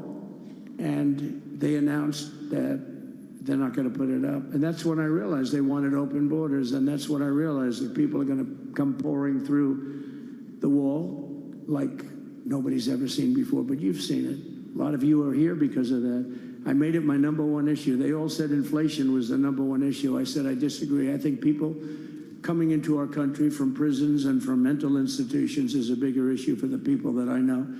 And I made it my #1. I talked about inflation too, but how many times can you say that an apple has doubled in cost? I'd say it, and I'd hit it hard, but then I go back to the fact that we don't want criminals coming into our country. We don't want the jails of every country in the world virtually being deposited into the United States. And that man had to suffer with it. And he did an unbelievable job. I'll tell you, he was a very popular governor, but now he's like an unbeatable governor because of your border policies. He was fantastic, and he really was. So. Governor Abbott, He's a great man, great leader, and but it did make him very more. Did you do it? You didn't do that for politics. You did it because you wanted to do the right thing. But I'll tell you, it sure as hell worked for politics too. It's self-preservation. That's right. But no, because the people are demanding it. The people of Texas are demanding it. The people are demanding it all over. So anyway, so we built it, and they wouldn't let us use it. They wouldn't let the governor use it, and other governors, they wouldn't let him use it. But he was the leader of the pack and did a great job. And then we heard about a month ago that not only wouldn't they let us use it, they were selling it. They were going to sell it for 5 cents on the dollar. Now, 5 cents on the dollar then, but today it would cost more than twice as much to build because we bought it like 6 years ago. And it was just sitting on the ground, and that does not do well for the whole thing. But it was just sitting on the ground, and I heard about it, and I called the governor, and I called a lot of people, your attorney general. And here's the story. They were going to buy it, and these are great business people. They were going to buy it for 5 cents on the dollar or less, and they were calling us up, we'll sell it to you for 200 cents on the dollar. In other words, it will cost you twice as much, so it's 200 cents on the dollar. I said, can somebody explain that to a judge? I mean, how corrupt is that? You'd think they'd say, maybe we'll sell it to you for 20 cents, 30 cents, but not 200 cents. So they were going to buy something for 5 cents, and they were going to sell it to us for a fortune. They were going to make it would be, they'd have it down in Fortune magazine, they'd put it of the deal of the year, okay? You buy something like that. But it was so corrupt and so horrible. And when we told that to the administration, they didn't care. They just kept going forward. They couldn't care less. And they kept going forward. They knew that they were trying to sell it back to us. They would have sold it back to us. You would have ended up buying it. You would have paid probably 50, 60 cents, who knows. But they were going to use it for scrap metal, but then they made a much better deal. They could just buy it and sell it to us for 15, 20 times what they paid. 20 times, think of it, like 20 times what they paid. And we wouldn't let it happen. And the governor with his attorney general, Ken Paxton, they made a fantastic, they're a good lawyer. He's pushed around pretty good by people, right? I said, you got a great attorney general. They should leave him alone. He was with me. But Ken and the governor went to court, and a judge actually became incensed and actually called for an investigation. How could a thing like this happen? So he stopped it. So we're waiting to put that wall up. And now that you have a new president, that wall will go up so fast. The governor will complain, sir. This is Greg Abbott, sir. Please, the wall is going up too fast. Please don't do that. You know the story about winning. No, we're going to win too much. We're winning too much. Please, let's stop. People always love that one. We'll do this with the wall. Governor Abbott calls, sir, the wall is going up too fast. We can't take it. We just can't take it. No, I think you'll be very happy if the wall goes up too fast, right? But we'll get that done, and we'll work with you on that. But it was a great decision by a great Texas judge, right? And it was beautiful to watch. We stopped them right in their track. I mean, they were literally loading this stuff onto trucks. It was terrible. Honestly, it was terrible. And he wouldn't take it. So I'm so glad I mentioned that they have a really good governor in Texas. And I swear, I didn't know he was here. I swear to you, it sounds like a setup. I didn't know you would end. Did I get lucky? I said the right thing. Because there have been moments when I wasn't so happy with him, you know? But not too many, I can tell you that. So anyway, it's good to see you too, Governor. Great. But I just want to thank everybody. You've been incredible. I recognize so many of you. It's so crazy. But this has been a long journey. This was a journey that started in 2015, probably started 20 years before that. People used to say, you're going to run for president? You're going to run? And I always said, no, I don't want. And then one day I said, let's give it a shot. And what I talked about then was the border, too. I think it probably was the #1 issue for me. Back in 2015, 2016, I talked about the border. And now I talked about the border, but this border is much worse. We fixed the border. It was totally fixed. There was nothing to talk about. 2020, by the way, that election was totally rigged, but that's okay. It was a rigged election. You know the only thing good about it? It showed how bad they are, showed how incompetent, and frankly, historically, this is a much bigger event. If that would have gone like it should have, the bad thing about it is some bad things happen, like a lot of people in our country that wouldn't be in our country right now. So, you know, that's the bad part. But I will say that it started in 2015, and right from the beginning, we went to the top. Day one, they announced Trump, and Trump went to #1 and stayed there for the whole primary. And then we took on Hillary. She didn't look too happy today. We took on Hillary, a very nice person, but we took on Hillary and we defeated Hillary, and then we did much better the second time in 2020. You know, we got millions more votes. We got millions, like 10, 12 million more votes than we did the first time. No president has ever gotten that many more votes. I got like 9 million more than anybody else had ever gotten, and they said we lost. And because of that, I said to Melania, what do you think? And she said, you want to do this again? And had we lost, and had I thought we lost, I wouldn't do it again, because that's like the ultimate poll, right? But I knew how well we did, and this time we made it too big to rig. It was so big. They tried like hell in the butt. They tried to do it, and around 9:02 they gave up. Last time they did bad things, but this time they just said, yes.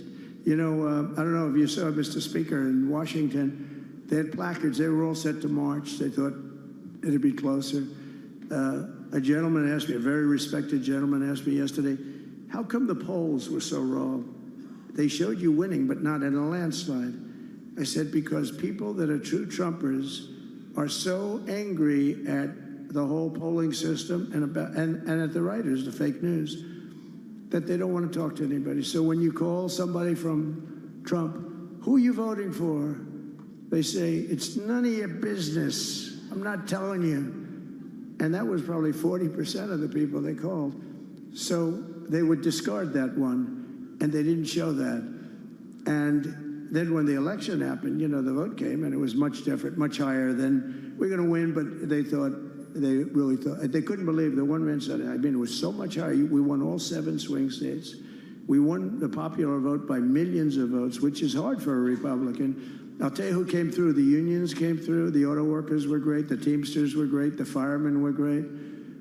I think almost every union was great. The only one that weren't great, although Sean was great, and the Teamsters, Sean O'Brien, the head of the Teamsters, was fantastic.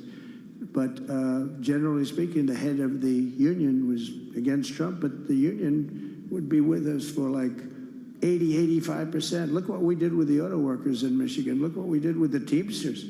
The Teamsters were unbelievable. They were a solid Democrat vote, and they voted for Trump.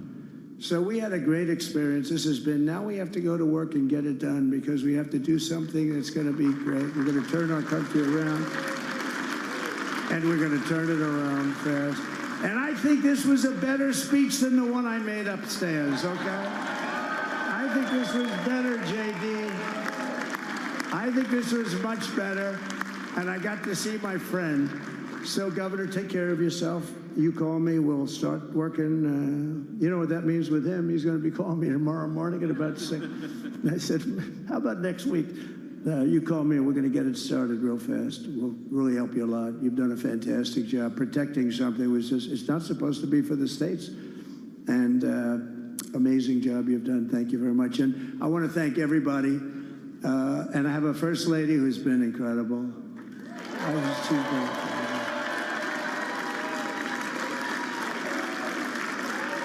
I shouldn't say this. I'm going to get hell when I say this, but her feet are absolutely aching. You know, those heels. And we thought we were leaving. We were going home. Sir, would you be able to go down and say hello to some of your other fans that are here? I said, oh, I didn't know that. Wow. Did you get to see pretty clearly the picture, I hope? Good. That's good. But because you wouldn't want to make the same speech again, right? But she said, darling, I love you so much, but my feet are killing me.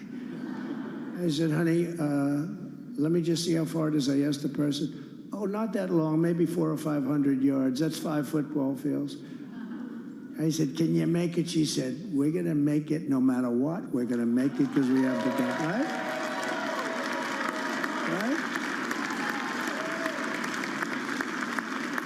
And then we went out to the helicopter, though, just prior to this and said goodbye. And it's a custom, and the wind is blowing like crazy. And with the hat that she's wearing, she almost blew away. We almost lost off her. She was being elevated off the ground. She almost blew away. No, so we all appreciate it because she's been a great First Lady, a beautiful and a great First Lady. And they love our First Lady. You know, JD, whenever I make a speech, I see hundreds of times, we love our First Lady, we love, and they do, and they should. She's great. So I just want to thank you very much. I just want to thank everybody. And I felt that, I said to JD, should we give him the A treatment, the B treatment, the C, the D, or the F? You know what the F is? Hello, everybody. Thank you for being here. Bye-bye. I gave you the A+ treatment. Thank you. Thank you all. Thank you, Governor. Thank you all very much. Appreciate it.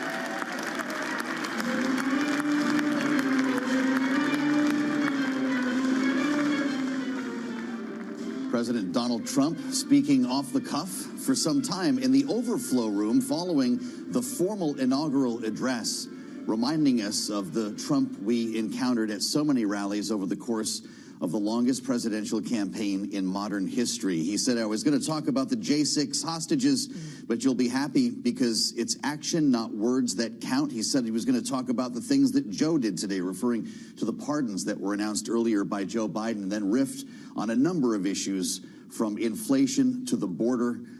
Let's go live to Capitol Hill right now with Bloomberg's Anne-Marie Hordern, who had an ear on all of that. It might take us some time to fact-check everything he said, Anne-Marie, but that's the more familiar Donald Trump that so many of his supporters are used to.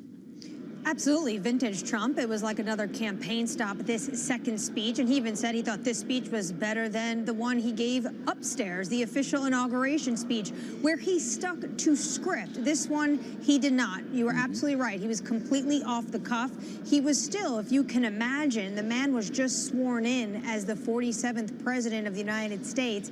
A incredible political comeback after he was the 45th president of the United States, and he is still talking about election rigging, which has no facts to it. So you can see here, he's still filled with some grievances. While all of this has been going on all morning, though, if we can shift a little bit to policy, he did mention one thing in that speech that I thought was most notable. He said his team kept wanting him to talk about inflation and the economy. You know, this is something that really dogged the Biden campaign. And he said to his team, how many times am I going to talk about the price of apples going up? I think it's the border. I think that's what Americans are so nervous about.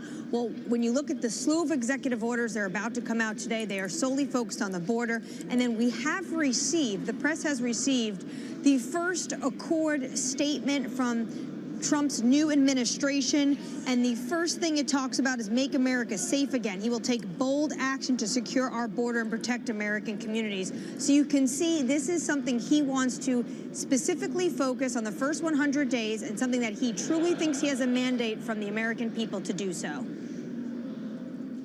Well, it was interesting, Anne-Marie, as he made these remarks, he was flanked by Vice President J.D. Vance on one side and the Speaker of the House, Mike Johnson, on the other, who at times looked almost a little bit uncomfortable as Donald Trump turned around to say things to him like, hey, I gave you a thin majority, and then he said, hey, can I take 2 or 3 of the people? It was almost like he was poking fun at the very difficult numbers that is the reality of the Republican-controlled, barely House of Representatives. Just speak to the difficulty Mike Johnson has ahead of him in trying to get done everything Donald Trump would like to get done. Absolutely. They can joke about it today, but starting tomorrow, it's going to be a lot of hard work for Speaker Johnson as he tries to actually enact this agenda through. Not only does he have the slimmest Republican majority they have ever had in history, but Donald Trump plucked 2 of those to join his administration, well, 3 if you could consider Matt Gaetz, but had to drop out. But of course, we have the UN ambassador coming from New York Congressional District, Elise Stefanik, as well as, of course, Mike Waltz from Florida, who's coming in as his national security advisor.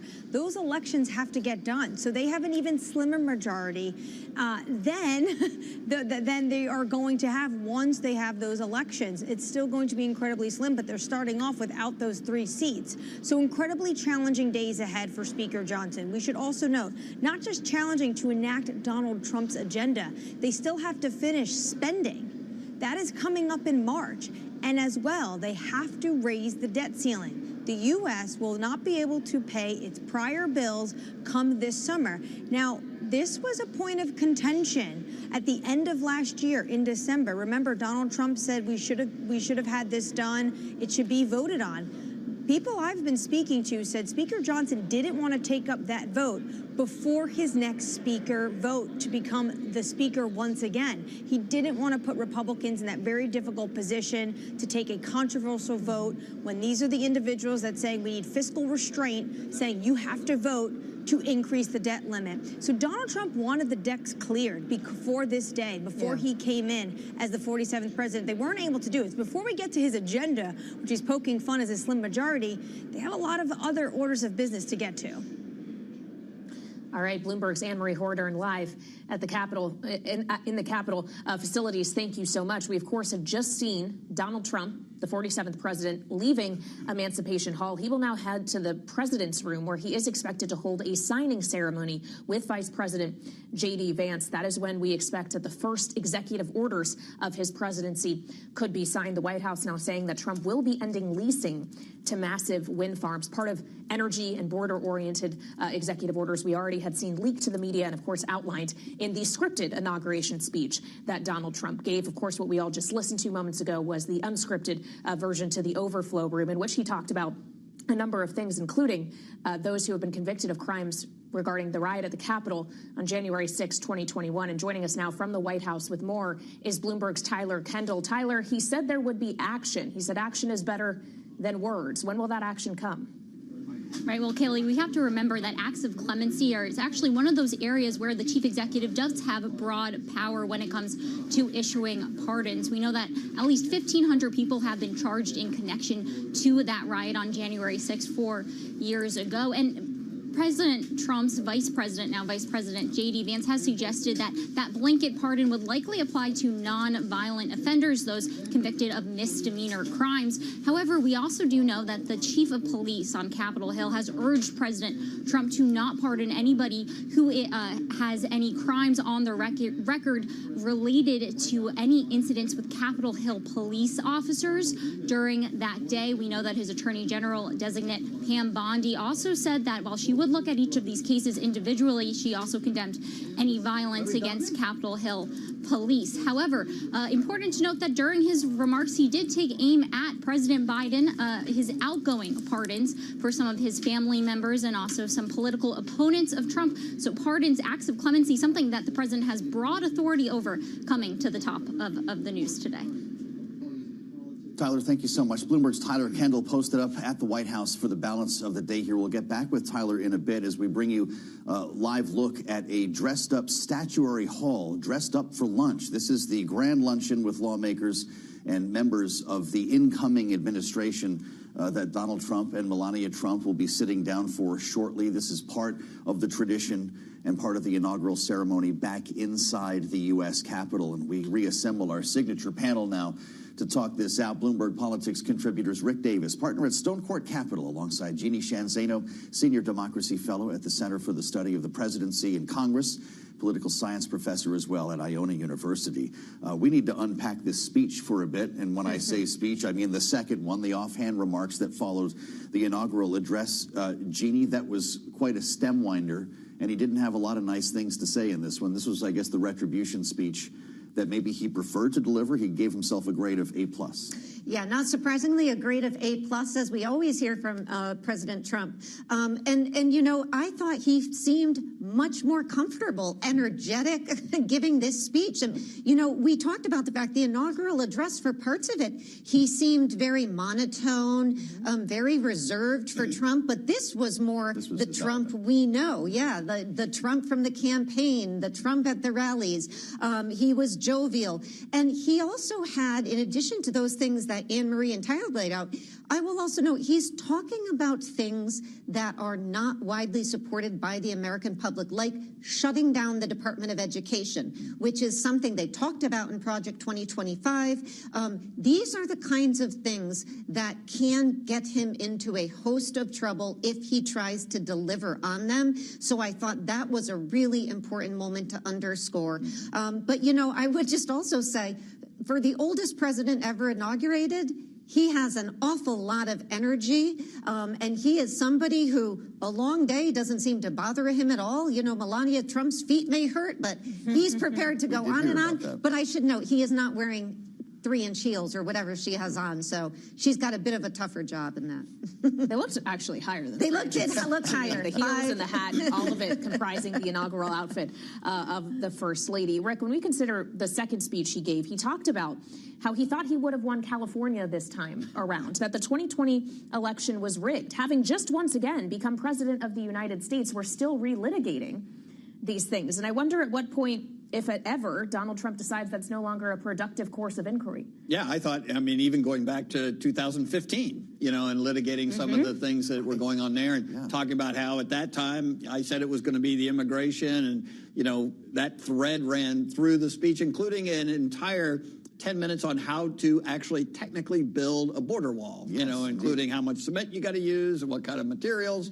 Really, I mean, that guy goes deep when it comes to some of these issues. No, I mean, look, it's, as he said, it's the speech he wanted to give, without speechwriters and handlers telling you what the day's supposed to bring. Suffice it to say, he stepped all over the speech that he had, and maybe we'll think about that California tally if they hadn't, you know, if the election workers hadn't run off all of his votes, maybe he would have won.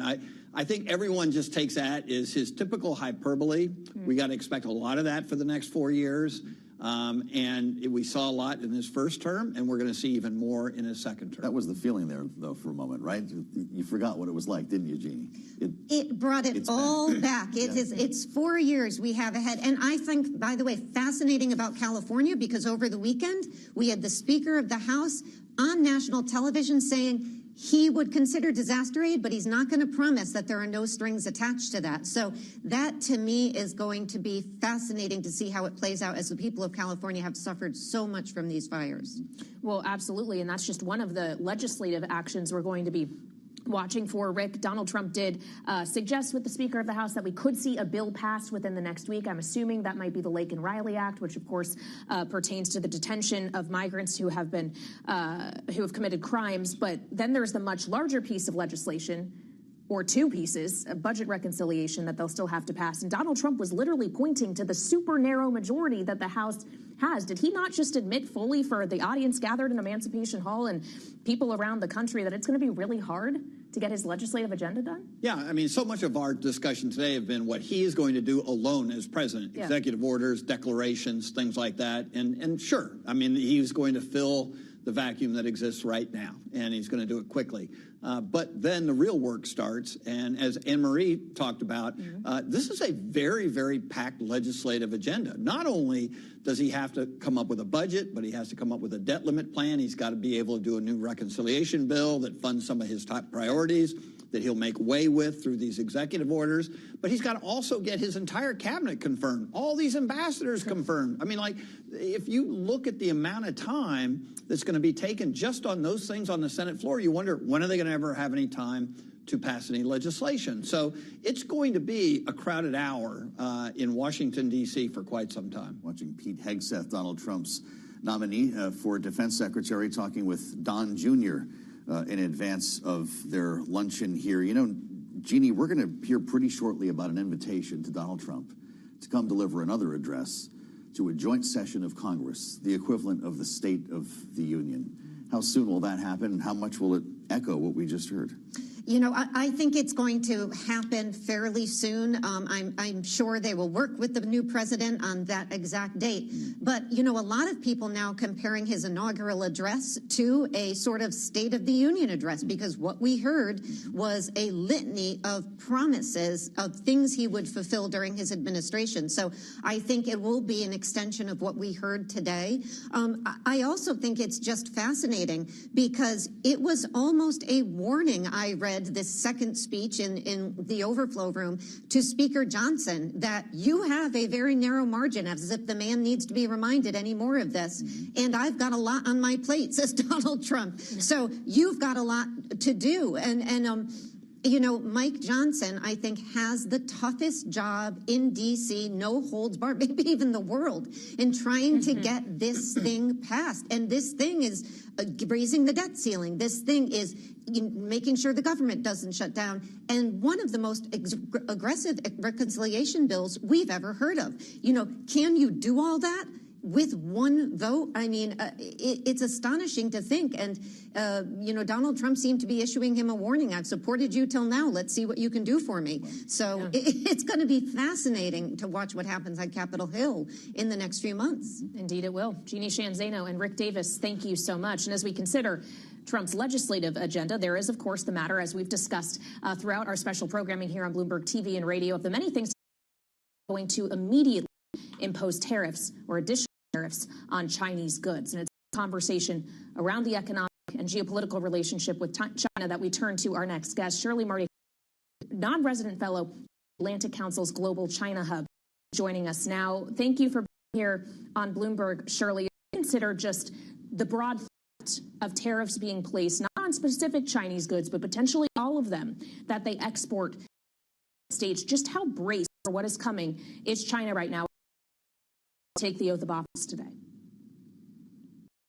Thank you, Joe and Kaylee, with you again. I was just at some of the for the now administration last night, and there's been ample discussion around this topic. I think that with the reinstatement of just in the last, I believe, 14 hours, this was reinstated, and now we're Xiao Hongshu, the Red Note app that everybody, it's Americans and Chinese citizens are able to interface with one another. I think also factor in to how China's bracing. I think Chairman Xi has had a discussion already with President Trump.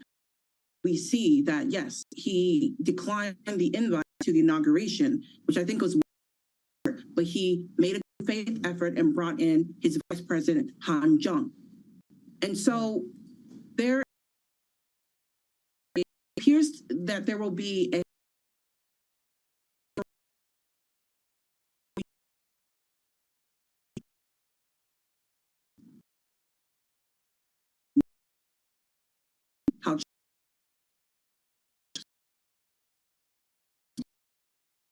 here a little bit of talk the Bible.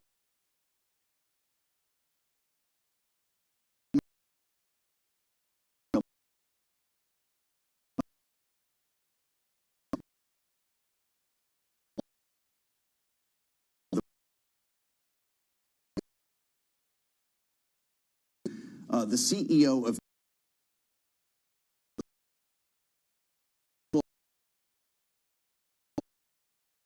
in town. What does that tell us about the approach that this administration will actually take? Not the rhetoric, but the action.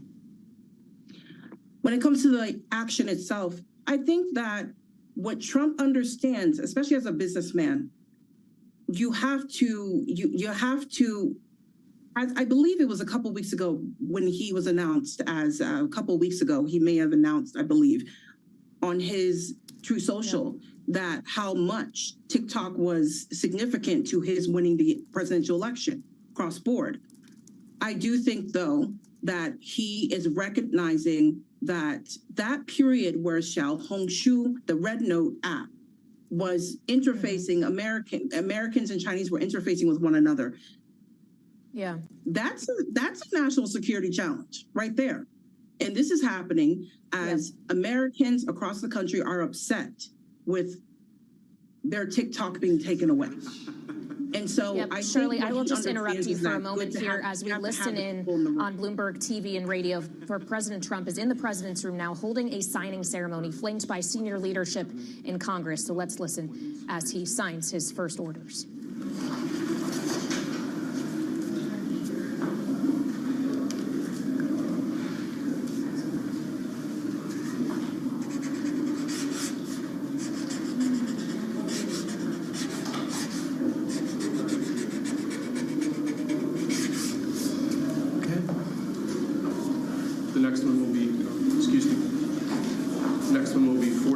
Sub-cabinet level appointment, sir. But you don't have to sign 47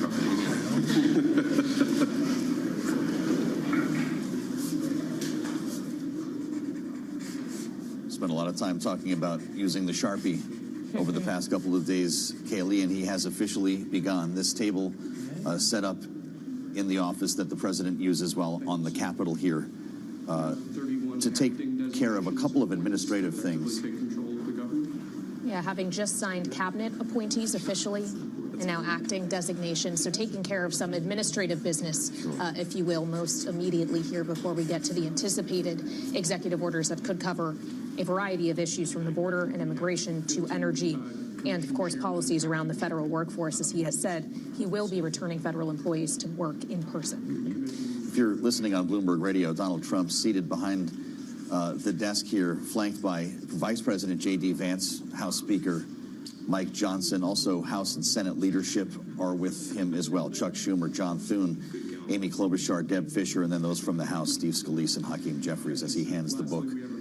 All future inauguration days, including this inauguration day, that flags shall be flown at full mast. Very important. There we are, referring to the dispute, if I can use that word, Kaylee, over whether flags should remain at half-mast following the funeral of Jimmy Carter. The Speaker of the House chose otherwise, and they are at full mast today in Washington. Yeah, and will be lowered back to half-mast as we continue the remembrance of Jimmy Carter. But yes, for this day, and I guess for all inaugurations moving forward, per what Donald Trump is about to sign in the paperwork, it will mandate that flags be flown at full mast. And it does look like that is the last of the paperwork for him to sign, at least at this time. But we anticipate more could be coming at Capital One Arena later today and, of course, at the White House this evening. A handshake for Hakeem Jeffries as he starts to distribute some of the pens. I guess they're markers that he actually used. Ceremonial pens here are going around to those in the room. As we've been telling you, and if you're just joining us on Bloomberg TV and radio, special coverage of the inauguration as we are in the throes of stages here that are on Capitol Hill. The luncheon with lawmakers will follow. And as Kaylee referred, the president, vice president, will now go to Capital One Arena following the lunch to address supporters there who otherwise would have been on the mall. Let's listen to what he's saying. I think it was unfortunate that he did that. We won't discuss it now. There's plenty of time to discuss it. Thank you very much, guys. Should we go to lunch? Very much. Okay. Head to lunch. Ready for lunch? Okay.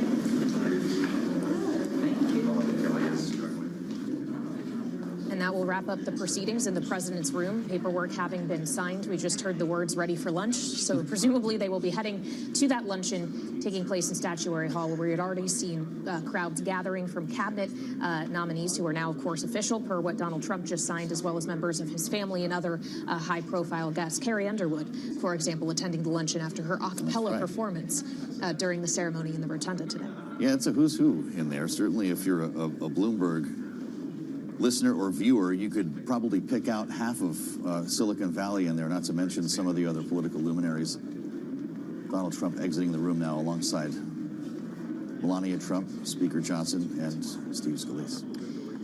And as we see the movement through the Capitol here, we want to turn back to Shirley Marty Hargis, non-resident fellow at the Atlantic Council's Global China Hub. Shirley, thank you for your patience and apologies for the interruption as we track the events of this important day. It's noteworthy in the remarks that Donald Trump has given, aside from suggesting that America might be expanding its borders and that he does not want to see the U.S. involved in further wars. There was a noteworthy absence of mention of some geopolitical relationships or conflicts, whether it be the war in Ukraine, the relationship with China, even Taiwan. And I wonder on the Taiwan front specifically, what your expectation is as to what is going to happen with Taiwan's defense supported by the U.S. and China's responsiveness to whatever decisions the U.S. makes regarding Taiwan will be.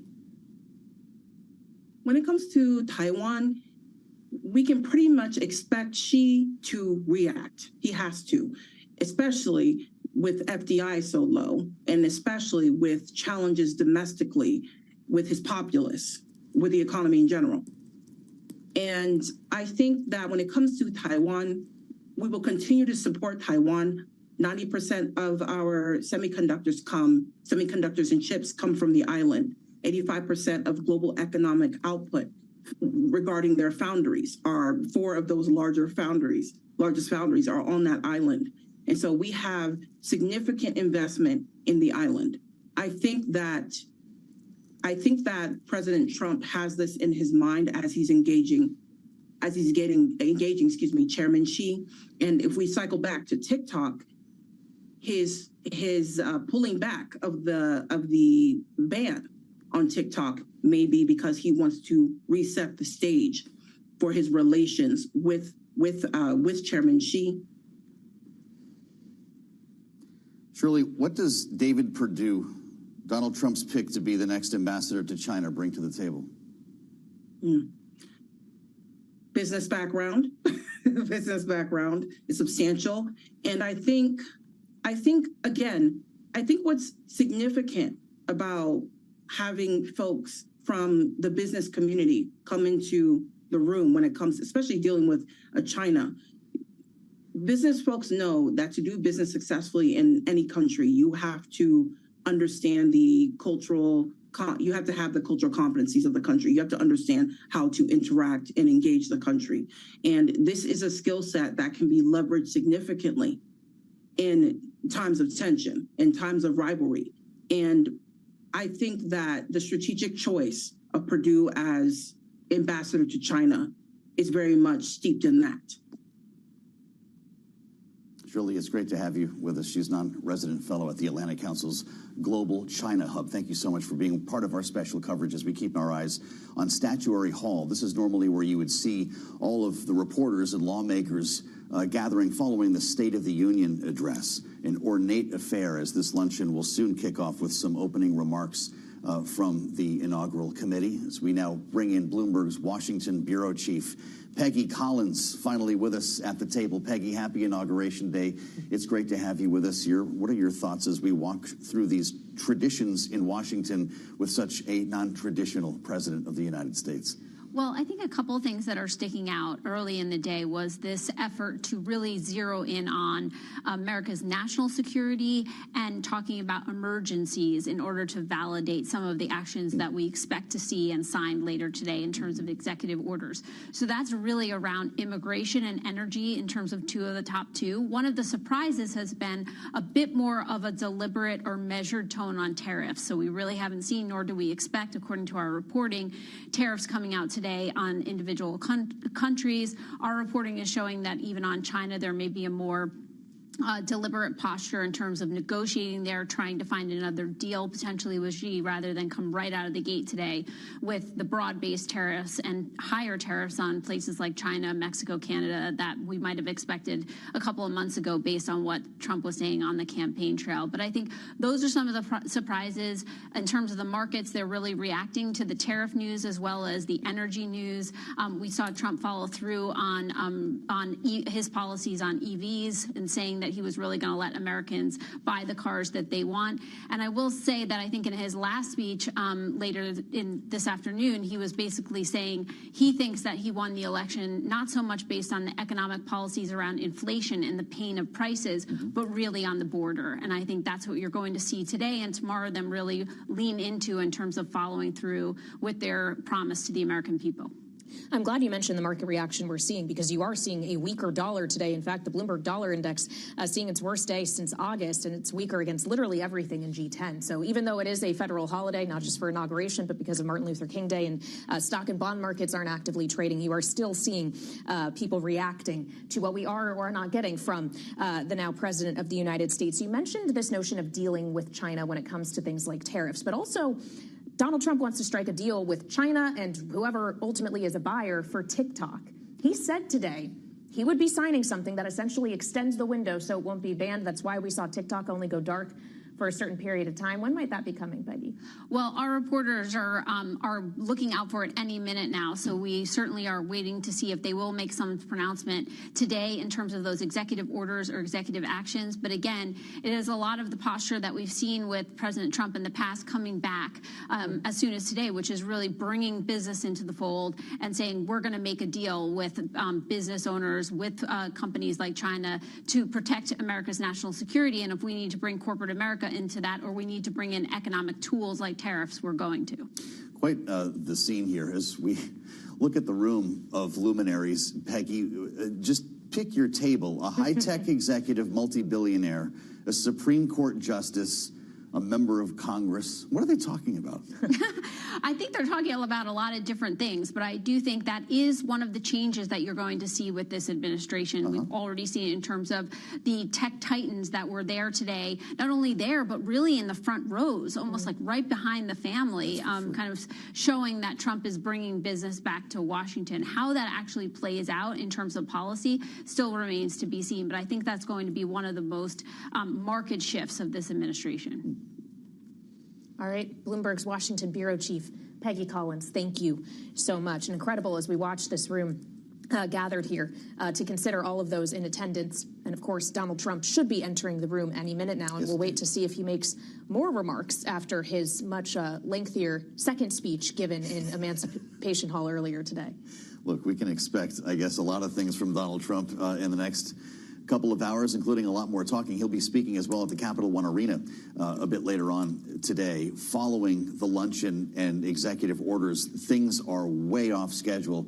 If you're just joining us today on Bloomberg TV and radio, Donald Trump has been sworn in as the 47th president of the United States, J.D. Vance as vice president. The ceremonies have been taking some time, of course, having been moved indoors because bitter cold weather has not sped things up at all. We are not even at the luncheon yet that precedes Donald Trump, and the parade that was supposed to go from the Capitol to the White House will take place indoors at the Capital One Arena. So that's why we're looking at the Statuary Hall and the luncheon that's set to begin. Pete Hegseth spending some time with Clarence Thomas, once again, begging the question, what is the small talk like today in Stat Hall? If only we could be a fly on the wall. Yeah. It would be incredible. Anne-Marie Hordern certainly is trying to be, as she's joining us live from the Capitol, our Bloomberg colleague here on TV and radio. Anne-Marie, as we consider the likes of Pete Hegseth, the other nominees who are gathered for the luncheon, it does raise the question of when exactly these people can be confirmed to a second administration. Yeah, I just saw Senator Marco Rubio, who's set to be the next Secretary of State, sitting down with Jeff Bezos. They were at the same table. So, of course, I would wish I was a fly on the wall on these conversations. Clearly, I'm sure they're talking about what we can expect over the next 4 years as Trump tries to enact his agenda. When it comes to him, potentially, we can see these nominees. And before this lunch took place, Trump, of course, did a lot of some of the maintenance that you will that happens when you are going into office, signing through some of these cabinet secretary names and the sub-level.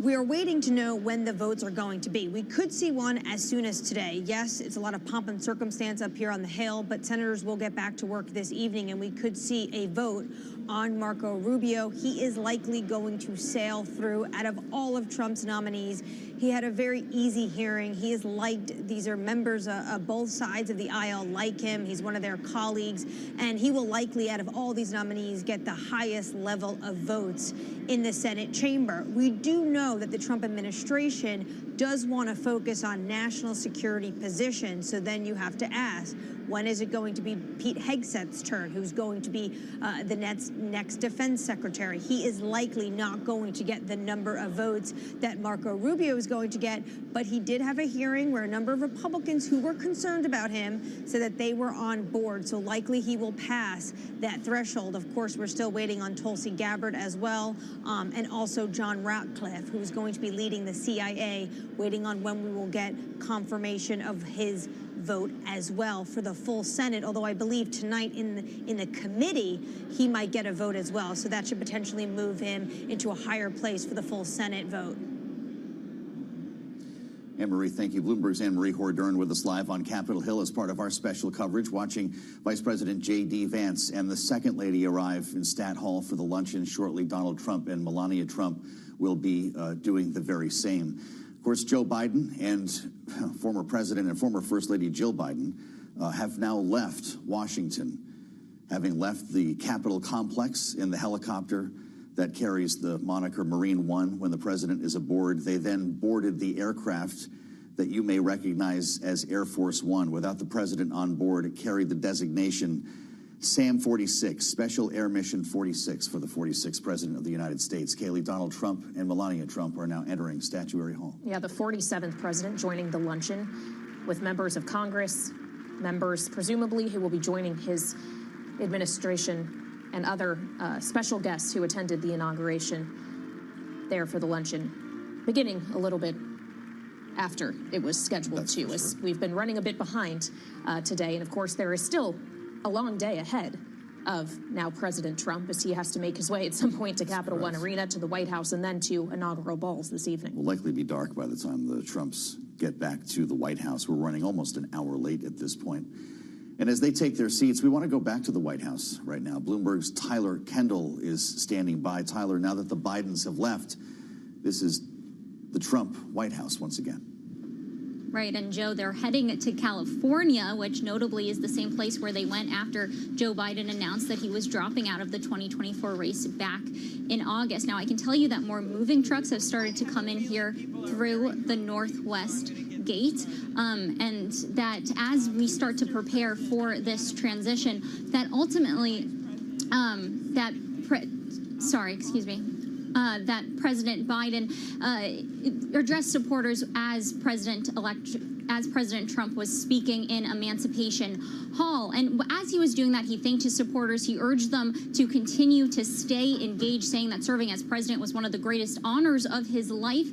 He also said that he felt that history would remember his administration more kindly than the polling has, the same sort of sentiment that he addressed during his farewell remarks last week. Now, when it comes to those policies, as we've been covering, many of them could be rolled back due to executive orders. I just spoke to one congressional aide who said that we should gear up for Congress to start using the Congressional Review Act, essentially a legislative tool that will make it easier to undo some of the rules enacted during the final months of the Biden administration. This aide tells me that we should definitely pay attention to what they're doing on energy regulation, which we know will be a priority in the new term.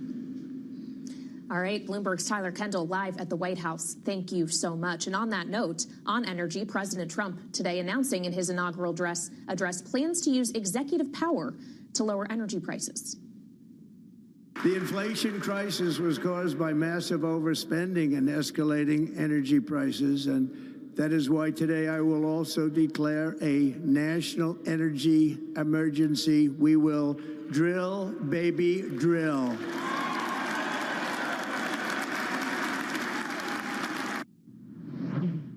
Joining us now for more on this here on Bloomberg TV and radio is Dan Brouillette, former Secretary of Energy for the first Trump administration. Mr. Secretary, thank you for being here. As he says, drill, baby, drill, a refrain we've heard often from now President Trump. How easy is it to make that drilling happen via executive order exclusively? Well, thank you for having me today. It's actually quite easy if you think about what it takes in terms of regulation to get a permit today in the United States. If we can make that more efficient, we can make that more easily done, if you will, shorten the timetables for achieving production type permits or infrastructure permits, then we can increase production here in the United States. And I think that's what the president wants to do. He's absolutely correct about the underlying cause of inflation. The rising of energy prices in early 2021 and 22 had a devastating effect on the U.S. economy with regard to pricing here. So I think he's on the right track. I think he's going to be very effective in doing that. Each of those cabinet secretaries, each of those cabinet agencies are going to move very, very quickly to streamline the regulatory processes. So that's the first step, or first couple of steps, Dan. How easy will it be to keep producers pumping and drilling when oil prices inevitably start to fall? Well, they only start to fall if demand goes down. And what we're seeing here in the United States as well as around the world is that demand continues to grow. And as we think about what technology is bringing to the U.S. economy and to the demand curve, you see a very steep upward curve. So as long as that demand continues, and I think it will, then we need more production. As we look today, so we should not expect lower oil prices? I thought Donald Trump promised to cut them by half. No, I think you will. If you make that production more efficient, if you make it less costly, then consumers will be the benefit of that. That's one of the things that we've seen over the course of the last 4 years. Our oil and gas production has gone up. We have indeed set new records from the 2019-2020 period. We've exceeded those numbers, roughly 13 million barrels per day here in the United States. But the challenge is that consumers are not seeing the benefit of that increased supply in the marketplace because we've made it more expensive to produce.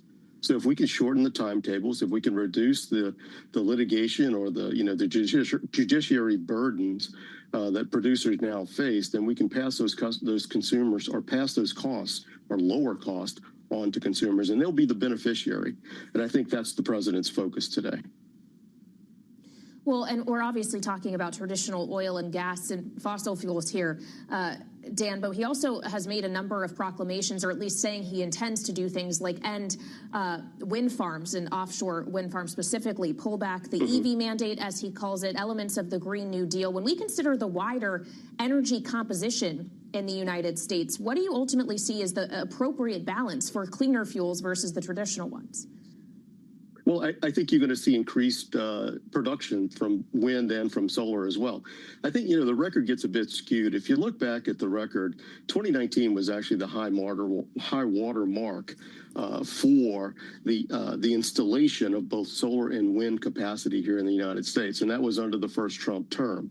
So, this notion that Donald Trump just flat out opposes renewable power, I don't think is a correct one.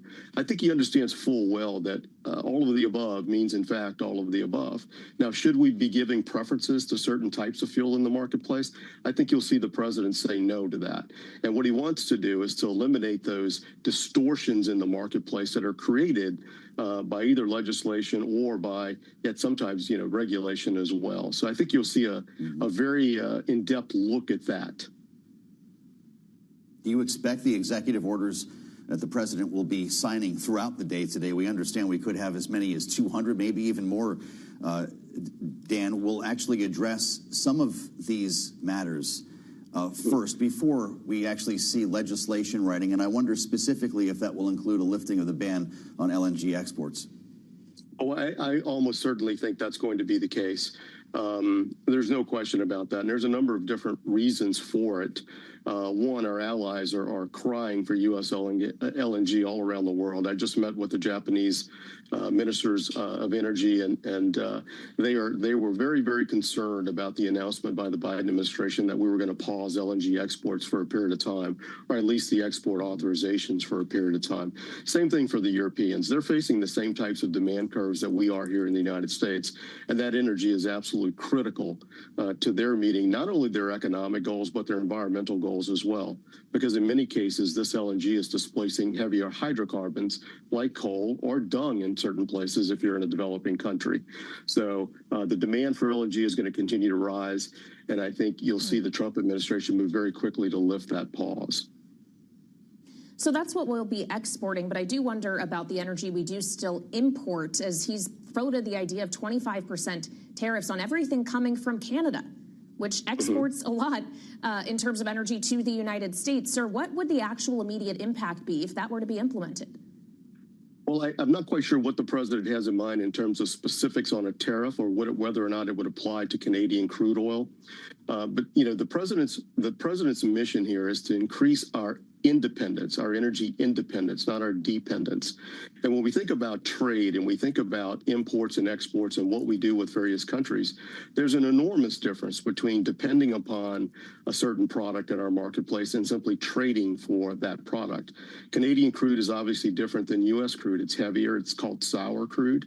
And refiners are set up in the United States, certain refiners are, to accept that type of crude. The United States produces light or sweet crude, and that's a good export product. So to the extent that we can trade rather than be dependent is, I think, the president's goal. As you've heard him say many, many times in the past, energy security is national security. He wants balance in the economics. He wants balance in the trade policies all around the world. Dan Bria, former Secretary of Energy in the first Trump administration. Dan, thank you so much for the insights. We appreciate that as part of our special coverage on this Inauguration Day in Washington. I'm Joe Matthew alongside Kaylee Lyons. We're glad you're with us here on Bloomberg TV and radio as we add the voice of Democratic Congressman Brad Sherman of California. He is on Capitol Hill and joins us now live on Bloomberg. Congressman, it's good to see you. Before we get into some of the politics at play today, I just would like to start by asking you, with your district in California, as part of the Los Angeles area, if your family are well, if you have any news on the containment of the wildfires, because we're going to start talking about a funding mechanism next. What's happening on the ground now? Well, the Palisades fire is virtually entirely in my district. So many people have lost their homes. So many people don't have insurance or have very little insurance. My personal family is fine, but as to the fires, they're mostly contained, and even the portion of the line where it's not officially contained hasn't grown in the last 3 days. So I'm confident that we can put this fire out, even though the winds are going to be gusting later today. What really was a gut punch, though, was listening to the president's inaugural speech, where he says, Los Angeles, we are watching the fires tragically burn from weeks ago, and then he says, without even a token defense. I was with so many firefighters. This is not a token defense. This is an incredible defense. These guys are brave. They're working 12 and 24-hour shifts, and for the president to use his inauguration to say it isn't even a token defense is just a stab in the guts of every one of the people that we rely on. It's simply outrageous. Well, Congressman, as they do that work, fighting these blazes, even once they're contained entirely, there is going to be the question of rebuilding and recovery. Are you confident that that aid can come through, get through both the House and the Senate in Republican control without conditions? Frankly, I'm not. But frankly, I think that Donald Trump's visit on Friday will be important. I think if he advocates for the aid, I think it will get through Congress. We have never conditioned aid, but this has been an enormously expensive event. So many people don't have insurance, and we're going to need the help of Congress. Now, FEMA has enough money to do everything it's supposed to do for the next several months. So this isn't something like it's do or die in February, but we're going to need a major appropriation for the programs that will allow people to rebuild. It sounds like and I'll point out that is the same kind of aid that we provided for Hawaii, for Louisiana, in other disasters as well. Well, he made some references to North Carolina when he was speaking to the overflow crowd as well, suggesting that FEMA was unable to bring relief to that area. Congressman, Donald Trump saying and doing a lot today, 200 or so executive orders, we understand. He focused on the border quite a bit in his remarks earlier. Of course, you represent a border state, and I wonder if you can tell us what's coming next, what you know about mass deportations and whether they may start in a place like California. Look, we've got to get the border under control. That's what people voted for. What they didn't vote for is to come into my district and find people who have lived in the San Fernando Valley for 10, 20, 30 years, who have children, sometimes grandchildren, who are American-born American citizens, and to yank them out of their homes or even make them afraid that that's what might happen. Law-abiding, long-term residents of California need need to be out from under this tremendous fear. Well, we know that in addition to executive orders, Congressman Donald Trump would like to see the issues of the border and immigration, as well as energy and tax policy, addressed through the budget reconciliation process. He was joking with the Speaker of the House, Mike Johnson, in Emancipation Hall about just how narrow the Republican majority is, with only really a vote that can afford to be lost. Will Democrats provide a single vote to any of that agenda? There are parts of Trump's rhetoric that we can endorse. We certainly want to keep the government open. We know that Trump does not want to dishonor our debt by not dealing with the debt limit. So there are certain elements of keeping the federal government going that I think we can all unite behind. I think the country's going to learn an awful lot about the very technical issues involved in reconciliation, because only things in one of the two reconciliation bills can get through the Senate without Democratic support. All right, Democratic Congressman Brad Sherman of California, thank you so much for your time today, sir. We appreciate it. And joining us now for more on the congressional path ahead is Bloomberg's Megan Scully, who leads our Capitol Influence team here in Washington, where she joins us in our D.C. studio. So, Megan, when we considered what we were just speaking with the congressman about, this wide swath of things that Donald Trump does need Congress to get behind him in order to accomplish, just how difficult is that going to be? He was literally talking about it in the open with Mike Johnson. Absolutely. You're talking about the narrowest of majorities in the House, where they cannot afford to lose more than a couple of votes. And that is going to make it really difficult to get through, as Congressman said, the reconciliation bill, which is the sweeping bill that we anticipate will include, tax cuts and all of that, including perhaps some immigration language. He needs to keep his caucus together in the House to get that through. And that is going to be extremely difficult, because you have all of these various constituencies, even within the Republican Party itself, that do not agree on fundamental matters, from the debt ceiling to whether there should be a limit on SALT taxes, the state and local taxes. Yeah, you must have a big eye roll or maybe a chuckle then when you look at the proposed calendar that we've seen. Mike Johnson wants a vote by the end of February on an underlying bill. Is that even possible?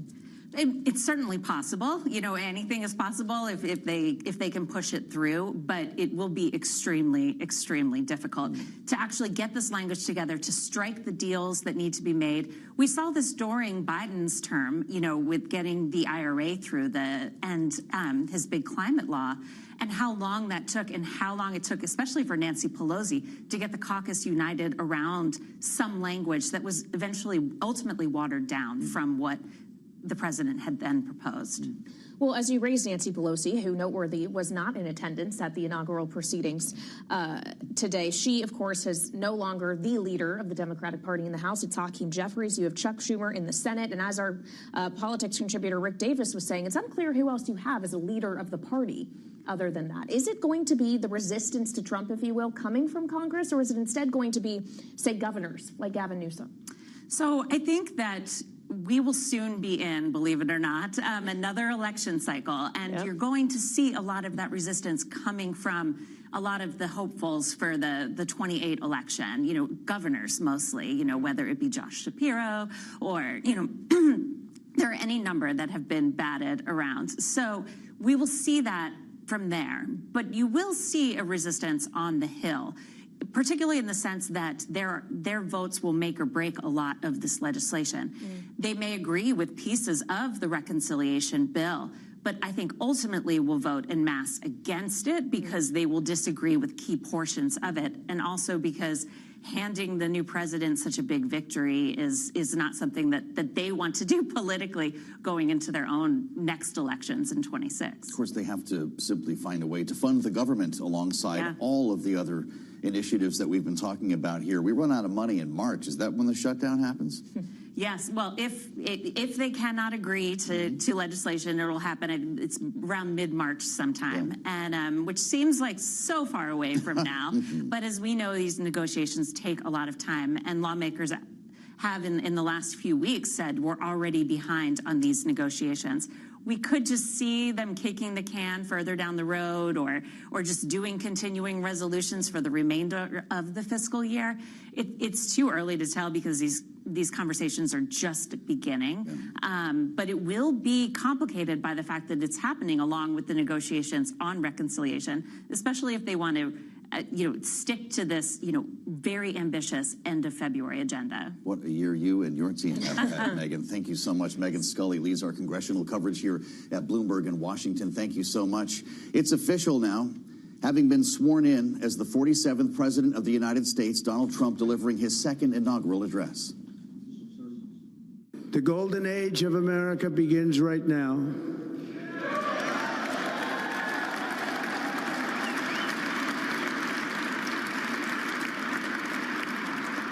From this day forward, our country will flourish and be respected again all over the world.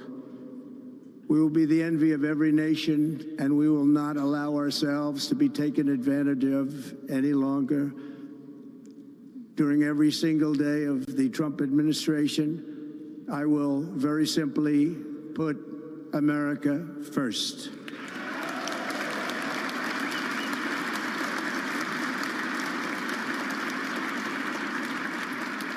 Our sovereignty will be reclaimed. Our safety will be restored. As we bring our signature panel back in, Bloomberg Politics contributors Rick Davis and Jeannie Shanzano have been with us for the duration today. And great to have both of you with us here. Donald Trump says the golden age of America begins right now. Rick, is that true? Well, look, we have a fantastic economy. We're respected around the world. Our military is second to none. Why wouldn't it be a golden age of America for now? American exceptionalism is adopted around the world. Everybody wishes they had what we have. And so I think if we could take that to the next level, and look, if he can make good on his promise that our strength can create peace around the world, then that is a worthy task to try and accomplish. We want to go live now to Capitol Hill as Rick and Jeannie stay with us. I'm pleased to say Republican Senator Bill Hagerty of Tennessee is joining us now from the Russell Senate building. Senator, thank you so much for being with us. Happy Inauguration Day to you. You, of course, are quite close with now the 47th President of the United States, but he's going to need a team alongside him. What is your expectation about just how quickly you will be casting votes to confirm his cabinet nominees? It's actually going to be as soon as this evening. The Senate Foreign Relations Committee is going to meet later this afternoon, 4:30, 5 o'clock. I expect Marco Rubio to be reported out unanimously from that committee. He's our next Secretary of State, and I hope that our Democrat colleagues will cooperate with us, go ahead and accelerate the process, and let's get him appointed tonight. We can do that. We have the authority to do that here in the Senate with Democrat cooperation. I think that's a possibility. I also think that John Ratcliffe could come out of the Intelligence Committee tonight. We could see the same thing. This type of pace, I think, is absolutely necessary given the national security challenges that we face right now. These two gentlemen, Marco Rubio and John Ratcliffe, critical elements of President Trump's team. And I'm hopeful that we'll be able to move very rapidly and similarly just keep making this pace as rapid as possible through the course of this week and next, and really put the core part of President Trump's team around him as soon as possible. It's good to see you, Senator. Thanks for joining us on a very busy day here in Washington. Of course, President's pushing a lot of paper today. When do mass deportations begin, and what should employers who are watching and listening right now prepare for? So I talked to Tom Homan just shortly after the inaugural speech. Tom is going to be the busiest man in America starting tomorrow. But I think we're going to see a lot of action fast. Executive orders will be coming into place this afternoon, and we're going to see a tremendous amount of movement because this mandate has been clear. So 75% of Americans said this nation was on the wrong track before Election Day. The number one issue has been immigration, the crime in our cities, the fentanyl coming into towns across my home state of Tennessee. And we're going to also be passing the Laken-Riley Act here in the Senate. That may be the first piece of legislation, I believe it will be, that President Trump will sign into law. With all of the focus that he seems to want to put on the current U.S. borders, Senator, and with your foreign policy expertise, having served as ambassador to Japan, what do you make of the kind of manifest destiny language, this notion of potentially expanding U.S. borders in this administration? Well, he's made a very clear point that he's got America's interest first. If you think about the conversations around Greenland, critical minerals, I think these conversations are extremely healthy. The Panama Canal is something he's been focused on for some time. I've talked with him about this on numerous occasions. That should be an asset that is very favorably directed toward U.S. interests and not in any way contradictory to those interests. And President Trump went through it today in terms of the way our Navy is treated moving through there, the fact that we've got Chinese-owned shipyards on either end of the canal. These are serious national security concerns that he wants to address. He also talked about basically putting us in a position to go to Mars. I think that's incredibly exciting for young people. It's a great challenge. It's something I've talked with Elon Musk about the possibility of doing. Elon told me it's a 6-month voyage. I think we're on the cusp of being able to see that happen here in America, and President Trump can inspire that type of activity here in America. We're the only nation that could possibly do this, I believe, and I think we will. Senator, thank you so much. Bill Hagerty, Republican from Tennessee. We look forward to having a little more time with you next time, Senator, as we wrap our coverage here from Washington with our signature panel. Rick Davis and Jeannie Sheehan Zaino. Donald Trump is now president of the United States again. For Democrats, it's back to the future. It is, and Democrats have a lot of work to do, and we see them changing their tone and their message as it pertains to confronting Donald Trump versus when they did the first time around. But they have work to do because they need to figure out how they are going to deal with a Donald Trump Washington, D.C., and what the issues are that they are going to work with him on and oppose him on. And so I think we've already seen the Lake and Riley Act that the senator was just talking about. We've seen Democrats join with Republicans on that. And I think we'll see more of that, and then confrontation when they feel like the president rather is overreading his mandate. We just have 30 seconds left here, Rick, but if you were to describe what you think we're in for the next 4 years, now that this presidency has begun, how would you? We saw the two faces of Donald Trump. The inaugural address, Donald Trump, very thoughtful and serious, and then the rally Donald Trump just a few moments afterwards, which is a rockin' trip that we should all buckle up and be ready for. A rockin' trip is something we can do with our signature panel, and we thank Rick Davis and Jeannie Sheehan Zaino. We're going to have quite a year ahead. We'll at least focus on the first 100 days. Thank you for joining us for this special coverage of the inauguration of Donald Trump on Bloomberg TV and radio. Coverage will continue from New York. From here, Carol Massar, Tim Stenovic, and David Gura are just ahead. So stick right here. Happy Inauguration Day. And we'll be back tomorrow right here on Bloomberg.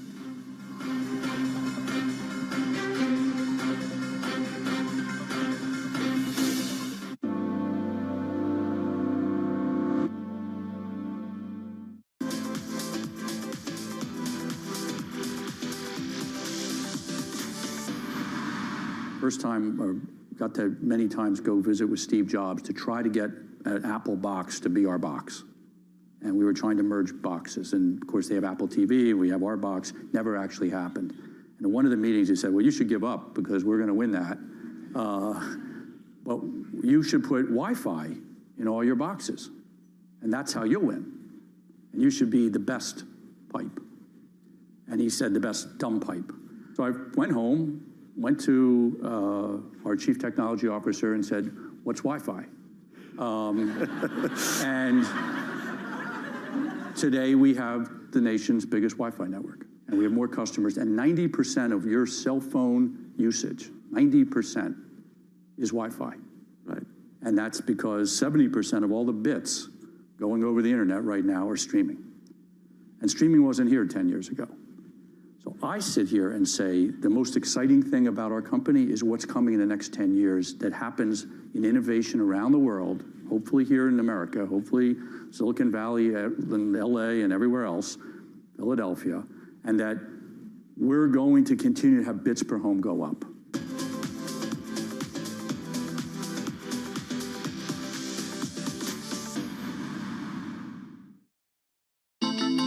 The countdown is on. Everything you need to get the edge at the end of the market day. Big tech earnings kick off later this afternoon. Gilead is coming out right now. We have Take-Two numbers. Back to the markets, right? Our bread and butter. NVIDIA is one of the best stories in the tech space. That actually matters a whole lot more. It might shock some of your viewers. You're watching The Close. Get ahead of tomorrow's trading with The Close.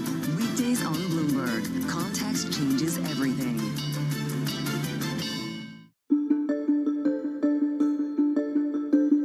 What about artificial intelligence? Is artificial intelligence going to enable you and others to say, we have enough information to know exactly what something is going to be worth in terms of insuring it or not? Artificial intelligence is finding its way into our business in a variety of different factors. I think the first piece is getting much better insight into data, which allows us to make better decisions on underwriting.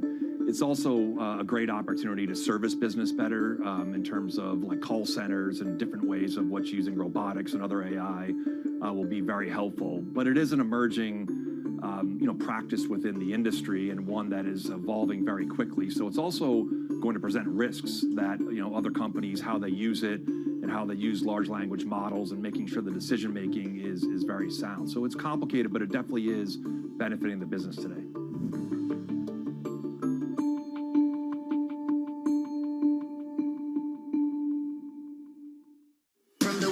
Politics to the world of business. Joe Matthew and Kaylee Lines deliver news, insight, and analysis live every trading day. Balance of Power. Live around the world only on Bloomberg. Jumpstart your trading day on Bloomberg Open Interest. 2 hours of single stock stories that are driving the opening bell action. We'll take you to Wall Street, Main Street, the C-suite, and beyond. These are companies that are growing their market. The great companies in the U.S. are the companies hit. They're not buying what the industry is selling. Join us on Bloomberg Open Interest every trading day, only on Bloomberg. Bringing you up to the minute economic news whenever and wherever it happens. I'm Jennifer Zabasanja in Luanda, Angola, and this is Bloomberg.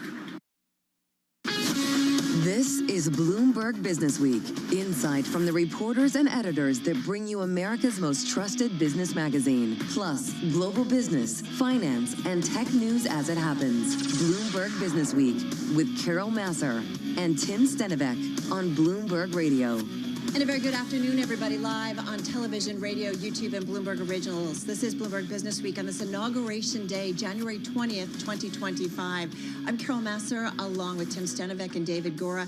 And guys, it's a day where the financial markets are closed for Martin Luther King Jr. holiday, but yet there's a lot of news, of course, coming out of Washington, and we've seen futures at least react to some of it. Yeah, relief that President Trump will hold off from imposing China-specific tariffs on his first day in office. We got that news early this morning. A lot going on, though, Carol and David, in Washington, D.C. We have lawmakers and the president having lunch, a delayed lunch, after he delivered a bit of a stem winder to those who couldn't be in the room in the Capitol Rotunda for his real inaugural address. I think that the second address was actually longer than the first. It felt like two different speeches a little bit. And two different individuals delivering those speeches. So a more relaxed and winding speech, I think, from the president on that second one, dealing with a lot of the grievances that we heard time and time again on the campaign trail. And we feel like he's just getting started. We are expected possibly, 200 executive orders to be signed on a variety of issues, some of which he touched upon in his inaugural address. Over the next 3 hours, we're going to touch upon some of these issues, what it means. Wendy Schiller is back with us. It's a voice we lean on a lot, certainly over the last year or so,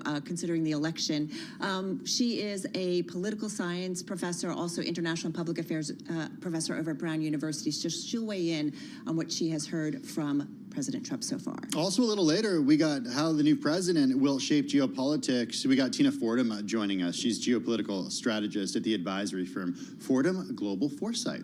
And nodding to the fact at the top, this is Martin Luther King Jr. Day. Yes, Inauguration Day, but of course, MLK Day as well. We're going to hear from Illumin Capital's Darren Dodson, who will share his thoughts on that, the importance of that day, and also sort of what we have planned here from President Trump when it comes to DEI, something he has not shied away from criticizing as president and on the campaign trail as well. All right, so a lot to come over the next few hours. Hey, folks, so we know now Donald Trump, of course, has now been president of the United States for about maybe 3 hours or so, having been sworn in earlier in an inauguration that took place not outside, which is typical, but instead on the steps of the U.S. Capitol Rotunda, before a crowd of approximately 600 folks comprised of past presidents, members of the three branches of the U.S. government, Trump's family, his friends, celebrities, tech titans, and more. President Trump calling out a new era in his inaugural address. The golden age of America begins right now.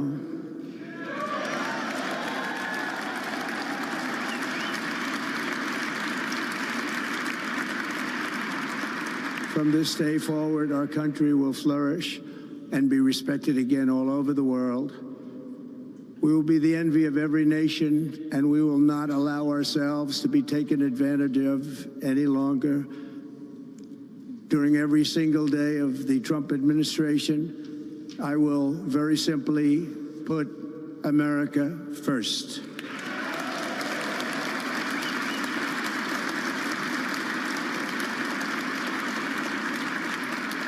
Our sovereignty will be reclaimed.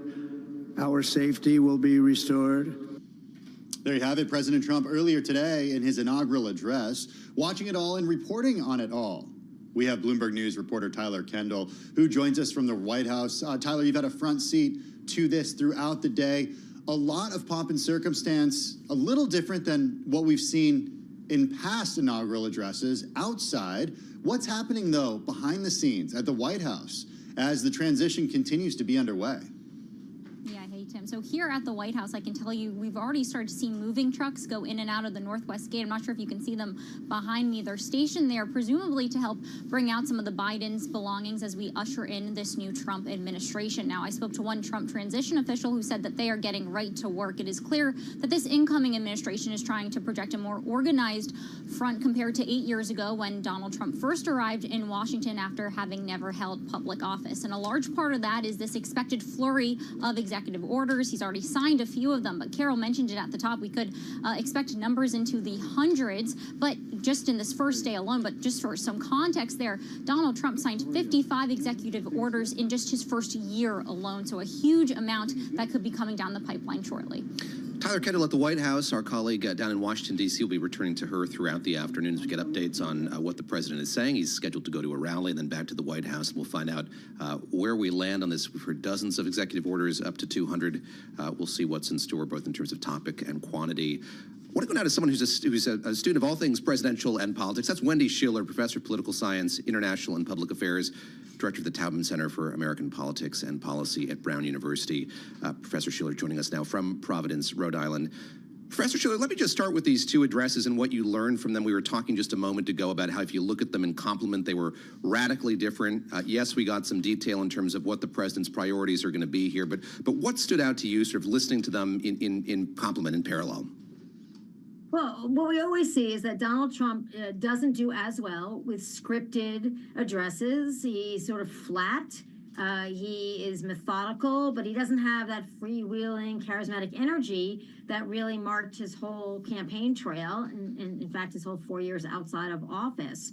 So that was really the striking thing. It's just the tone is so different. He really feeds off a crowd, or at least sort of distance to a crowd. But, you know, it wasn't quite as dark as the first Trump administration inaugural address. And, you know, that's because I think the president is looking now at history. I mean, he's constitutionally prohibited from running again. He may seek to try to overcome that, but it's a pretty big barrier. And now he wants to actually accomplish a lot of the things that he's promising. So that's the sort of difference in tone. He reverts, I think, when he gets into a big crowd, but he understands that he wants to expand presidential power. And presidential power, by the way, right now is pretty large. I mean, it's been expanding for many, many years under different presidents, and he's ready to take advantage of that, as we're about to see with all these executive orders. You know, what's interesting, too, Wendy, what struck me this morning is that President Trump is planning to delay unveiling China-specific tariffs. This is something we kind of expected out of the gate. Does that already tell us that maybe what we heard in terms of on the campaign trail and leading up to his second term in the White House, that maybe things won't be as extreme as we anticipated?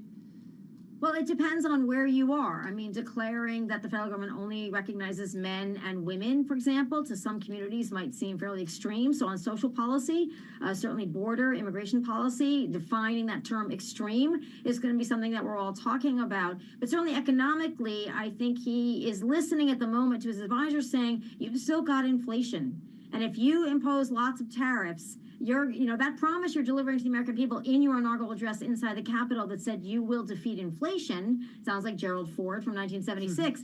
But, you know, if he wants to do that, he can't cause inflation at the same time. So I think that's something to look at. And in terms of deportation, same thing goes. You deport millions of people who are occupying jobs, you'll have a job shortage, or you'll have to raise wages, which will also increase inflation. So it seems like he's listening for the moment to people who are telling him to go slow there. It does, Professor, but he did also say in his inaugural address today that he will begin sending people back from the United States to where they came from.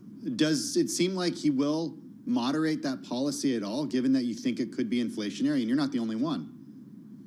Well, Tim, I think that it was a good combination by his speechwriters of saying, he's going to stay true, deport people. But we've been hearing for weeks now that they will start slowly. They will try to deport people who've been arrested, not convicted necessarily, but arrested of any kind of crime. And he said he would go after gang members that are here undocumented. So that's the first sort of set. And at the same time, closing off the border now, as Biden has already done really since June, but closing it to these asylum seekers, and the stay in Mexico policy will be reinstalled. So that will diminish border crossings already. And I think in terms of illustrating what he's doing and being effective, if he can do those two things and get those things done in the next couple of months, he may not have to do all the other more extreme measures that he's been talking about. Wendy, how about the power of these executive orders? We've talked a bit about how many have been used in past administrations. Heard that just a moment ago from our colleague Tyler Kendall about the first time he was in office, 55 in the first year. Talk a bit about the tendency to lean into these more, and also when we get these dozens after dozens of them, how should we understand them as sort of binding, what they may or may not do? Well, there's two things to think about here. One is this is signal sending, and it's signal sending by the Trump administration and his advisors to Congress and the Supreme Court, as well as the American people, that he will try to use executive power to do what he wants to do, and he may not heed Congress or the Supreme Court in trying to do it. So he's really pushing the boundaries of solo, unitary executive power. That's a signal when you're doing that 100 or 200 times on the first day. And as you well know, David, getting the federal government to do anything is very difficult to do. So, implementing and showing the American people that you're going to be effective here on so many different policies, when you're also planning to fire a lot of federal employees or take away their job security, that is going to be a pretty neat magic trick, and that's going to be difficult to accomplish. But maybe he doesn't have to do all of it. Maybe he just has to look like he's trying to do some of it and come away with some short-term victories. Hey, real quickly, last question here. I'm curious, is Donald Trump already a lame duck president, and is the clock already ticking on getting things done? Well, Carol, I think that you've seen the Democrats, they'll call President Musk to irritate Trump, but they're not calling him a lame duck, because they don't want to irritate him further or anger him. I mean, there's nothing worse than being told you're ineffective on day one after you've had a pretty big political comeback. So people are avoiding that language, and I don't think this is exactly right. He's trying to use executive power, and you don't need Congress, you don't need political support, you don't need public opinion. You just need the pen of the President of the United States. And that's where I think Donald Trump will try to make his mark and make sure that mark is indelible. All right, going to leave it there. And I do wonder what we lose as a democracy when we use so many executive orders. Wendy Schiller, so appreciate it. Political Science, International and Public Affairs professor and director of the Taubman Center for American Politics and Policy at Brown University. All right, so we know President Trump talked about his domestic agenda a lot. Yeah, he also touched on global issues, saying he will be a, quote, peacemaker, while also talking again about plans for territorial expansion. The Gulf of Mexico, for example, becoming the Gulf of America. He talked about taking back the Panama Canal. Let's get to our guest, Tina Fordham, co-founder and geopolitical strategist at the advisory firm Fordham Global Foresight, joining us from London this afternoon. Tina, certainly appreciate you staying up a little later for us. Give us an idea of how you think the U.S.'s role will be in the world during the second Trump term, given what we saw in Trump's first term, but also how maybe his rhetoric has changed during the campaign and even what we heard from him today. Thanks very much. Well, I'm kind of listening through two lenses. One is an American abroad, and the other is, the head of a geopolitical advisory firm talking to the C-suite around the world, and thinking as an American, the comments that followed the inauguration were very much focused on the domestic audience, on immigration, on the kind of quicker wins, right? That blizzard of 100 executive orders, which, is really designed to show that the Trump administration means business. But when we look at how the rest of the world is observing what's happening today in Washington, it is a really mixed bag. I was looking at some data from Ipsos on expectations from global publics on how positive they thought the Trump government would be for their country. And it's a very interesting inversion of what we would have seen in the past, in that Traditional American allies in Europe, also Japan and South Korea, don't think that Trump will be very good for their country. But BRICS countries, including China, despite the tariffs, and Russia, where obviously the U.S. has pretty significant sanctions, Brazil, Saudi Arabia, India, expect that Trump presidency will be good for their country. And that speaks to the extent to which traditional allies are really concerned that they are going to be on the sharp end of this White House's policies. How do you react to the expansionary rhetoric that we heard during that speech? Tim mentioning just a second ago the fact that we heard about the Panama Canal again. I'm not sure if there was a mention of Greenland, but we've certainly heard it since that was first a glancing mention a couple of weeks back. How do you process that? Yes, as the head of the consultancy that you run, as somebody abroad, do you take those comments seriously, or is this something that's kind of plastic at this point, something he's tossing around, but very well may turn into a real policy proposal by this president? Well, I think that Americans of a certain vintage will remember the Monroe Doctrine from civics classes, which don't exist anymore, I don't think, and Manifest Destiny. So without kind of over-normalizing this very surprising comments that Trump has made, some of them quite ludicrous, like the Gulf of Mexico becoming the Gulf of America.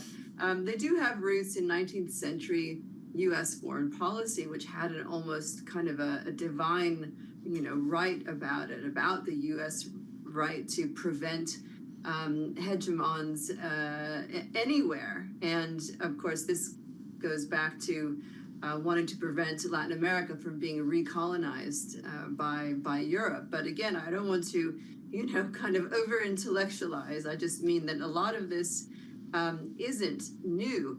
But what's interesting is that none of that, what you mentioned, Greenland or the Panama Canal, were mentioned during the campaign. So, did this come from out of nowhere? Well, who knows? But there is going to be a European summit on February 3rd, which the UK will participate in. And the plan had been, at least for Keir Starmer, for example, to talk about a reset, which post-Brexit is something that growth-constrained Britain really needs. Well, now that agenda is going to be pretty much hijacked by how to respond to Donald Trump and these latest comments. Tina, what's this going to mean, especially for American global CEOs? And I just think about, antagonistic efforts, whether it's to China or other nations, expansionary policies, for the likes of some of those big tech CEOs that were actually there in the Capitol Rotunda. Tim Cook, Sundar Pichai of Alphabet, Elon Musk, Mark Zuckerberg, they all have business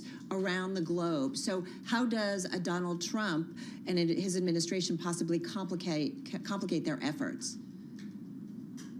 Well, if you're not a U.S. tech titan, things look fairly bewildering, right? And I think one of the most consequential impact of having Elon Musk in that seat, in such a privileged position, is that Musk is very pro-China. And so, the extent to which that puts a damper or constrains what Donald Trump has said historically, going back a very long time, about his antipathy toward China, will be very interesting to see. I think unless you are, really kind of trying to play the U.S. dollar as a global business leader, you're going to want to wait and see a little bit, because, executive orders are going to be in the press. What are the things that are not said? What are the things that are hard and are going to take a long time? Clearly, Ukraine is one of them. And we're now seeing, didn't Trump say a study group would be convened to look at tariffs on China? Again, U.S. allies are going to hope that that some kind of caution prevails with regard to their treatment too. Right. We also did see Putin say that President Putin is open to dialogue on Ukraine with Trump. That came out a little bit earlier today. Tina Fordham, thank you so much. So appreciate it. We continue our special coverage on this Inauguration Day.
case you missed it on Bloomberg Technology.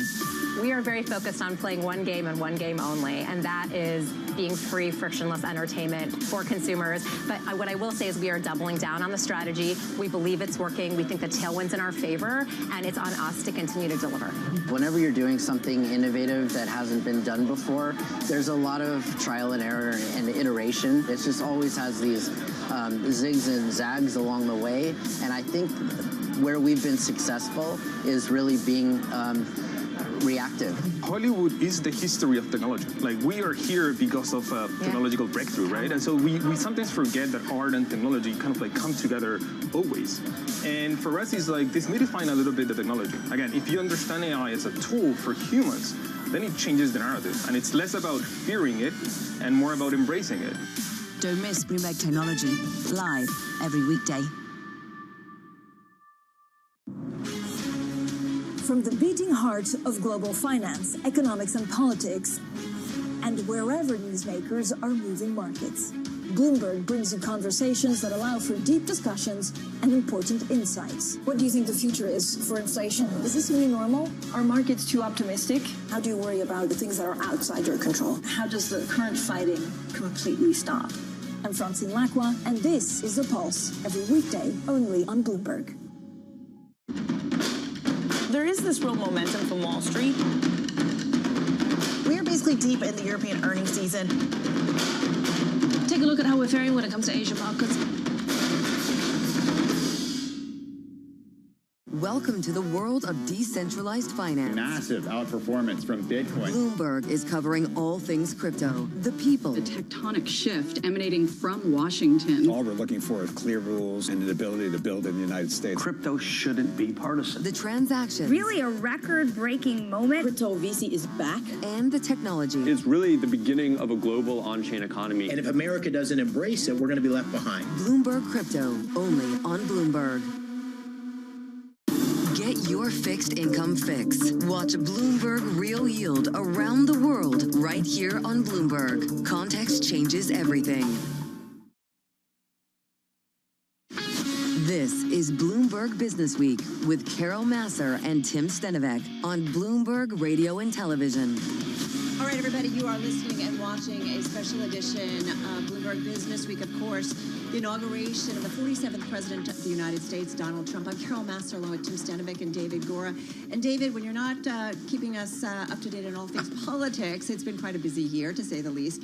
You're host of the Bloomberg Big Take podcast, and you guys are definitely focusing on that as well. Yeah, my colleague and co-host Sarah Holder is going to speak with our Washington Bureau Chief, Peggy Collins, today and kind of talk through what we heard in that speech today, what we're going to see in these executive orders as well, and just kind of take a step back to look at what that's going to telegraph for these next 4 years. So, you know, I think that we were initially planning to focus on that one inaugural address, but it's interesting, we were talking about this just a few minutes ago.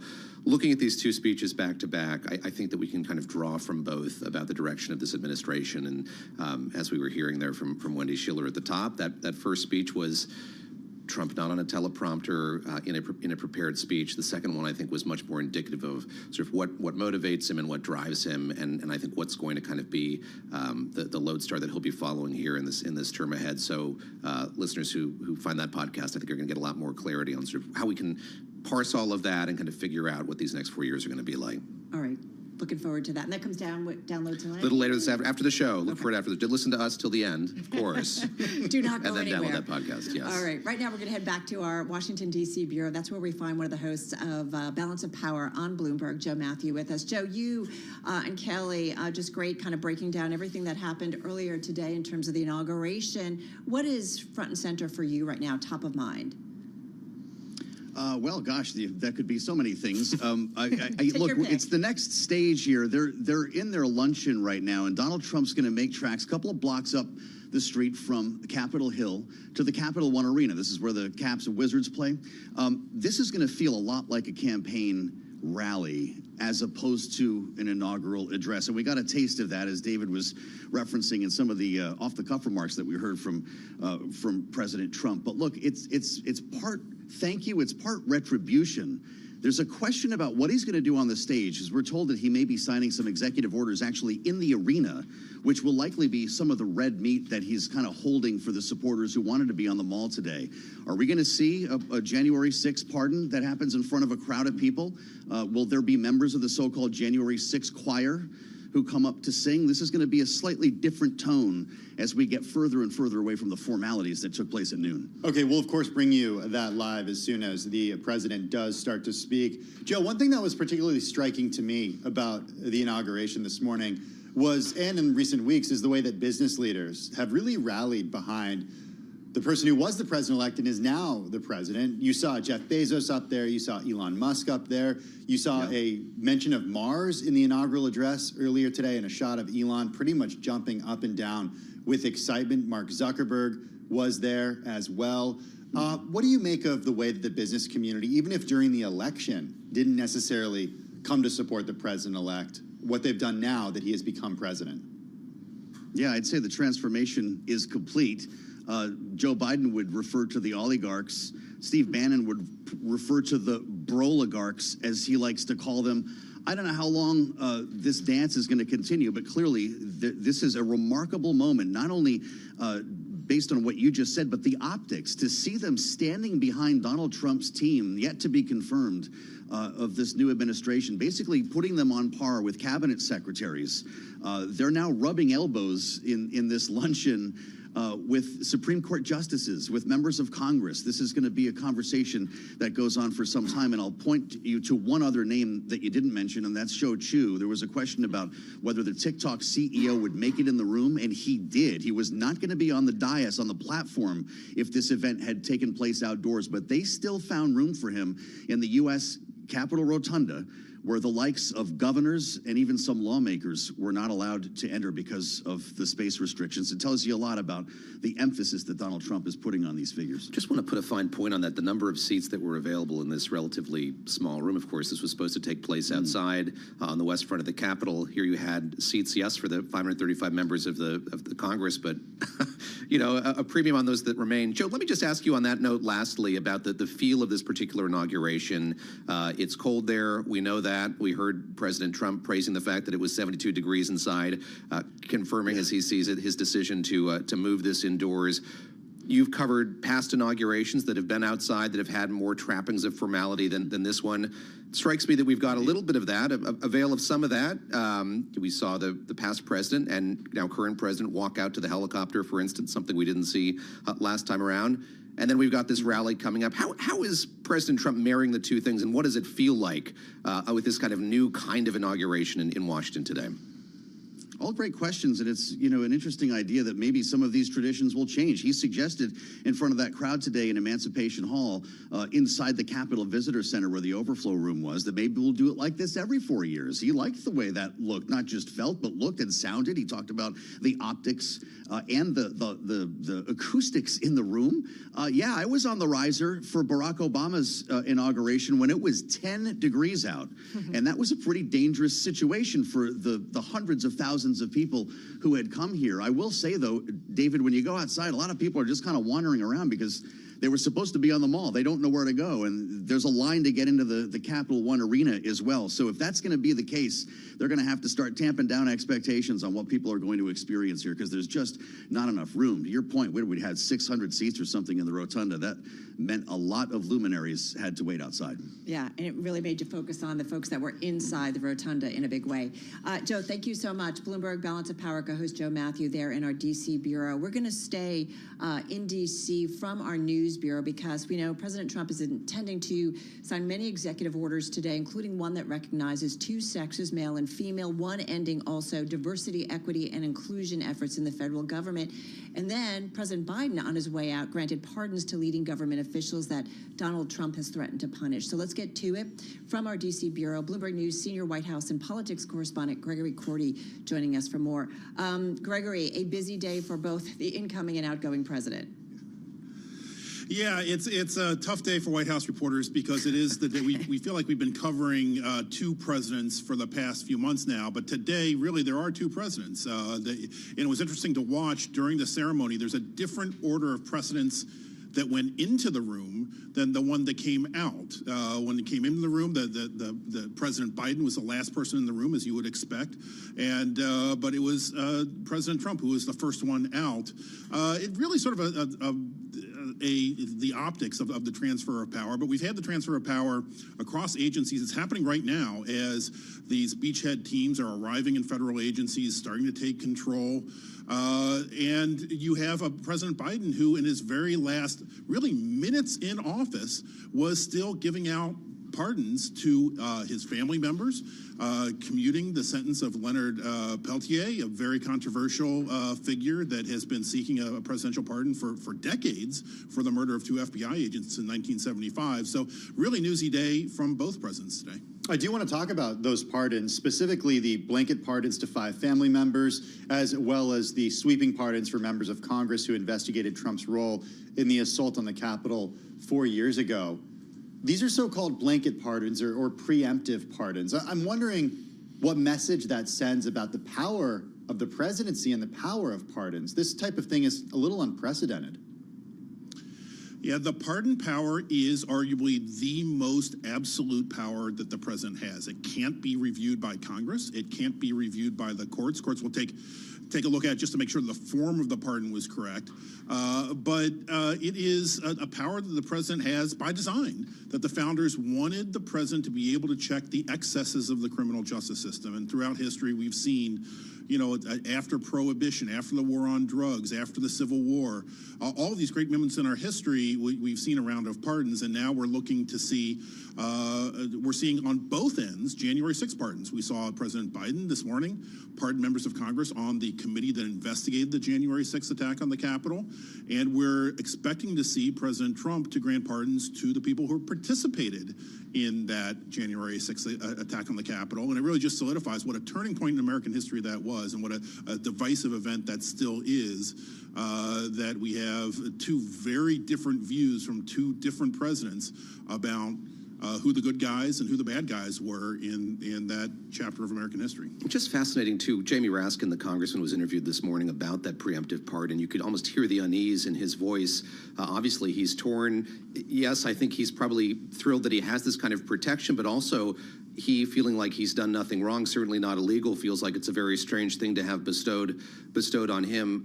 Gregory, if you could just give us a preview of what we can expect when the Sharpies come out later, be that at the Capital One Arena or at the White House, and the president begins signing these executive orders. Carol mentioning just a second ago the fact that there is this executive order reportedly about defining sexes between men and women exclusively. What else do we know is going to be in that kind of ream of paper on his desk? Yeah, we were hearing coming into today that as many maybe 100 executive orders could get signed. This morning, the incoming administration briefed reporters on really 3 categories of orders, dealing with energy, dealing with the border, and dealing with these really hot-button cultural issues, gender and race. The one order will make it the policy of the United States government that there are 2 genders, there are 2 sexes, men and women, not recognize other genders for purposes of, say, your passport. Your passport from here on out is either going to say male or female. There is not going to be, as one incoming administration official put it, a drop-down list of genders when you apply for government benefits or whatever else. And then the second order would eliminate all of these what they call diversity, equity, inclusion programs. But I want to just say one thing about both these orders, and really all the orders that Trump is going to sign. He's going to say some things when he signs these orders about what these orders do, and I would really just encourage everybody. I think Wendy Schiller talked about this earlier in your program. Let's wait until we get the paper, which will come later tonight or tomorrow, to see what these orders actually really do. And in many cases, it will just create a committee or ask for a report to do what President Trump says that he wants to do. And we're hearing that already with the tariff policy, where the day one tariffs may not come. It may just be a study to look at what tariffs should come down the line. Yeah, I do wonder, too, on some of these policies, whether he will ultimately, like we saw in his first term, Gregory, reach out to members of the corporate community and create these groups to kind of assess it and determine whether or not there's some additional policy needs to be done.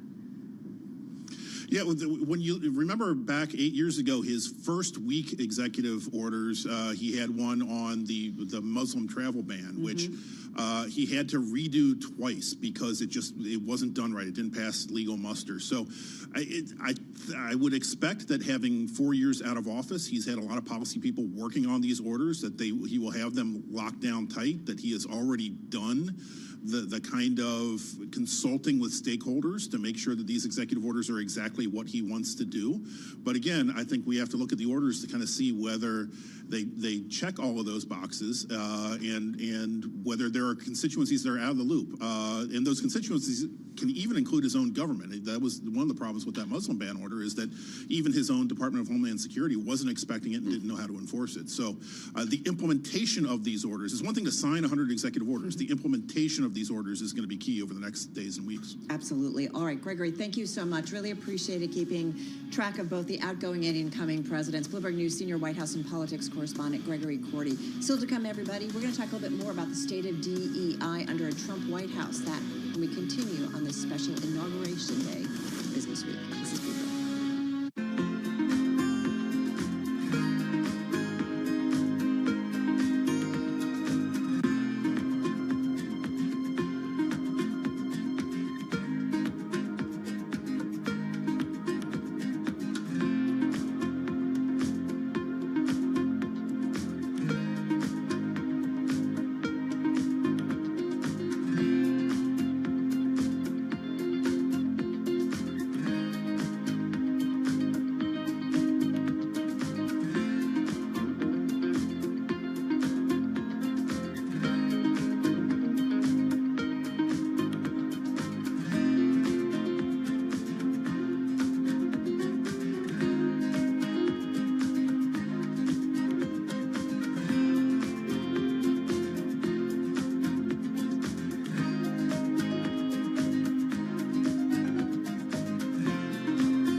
Listen carefully.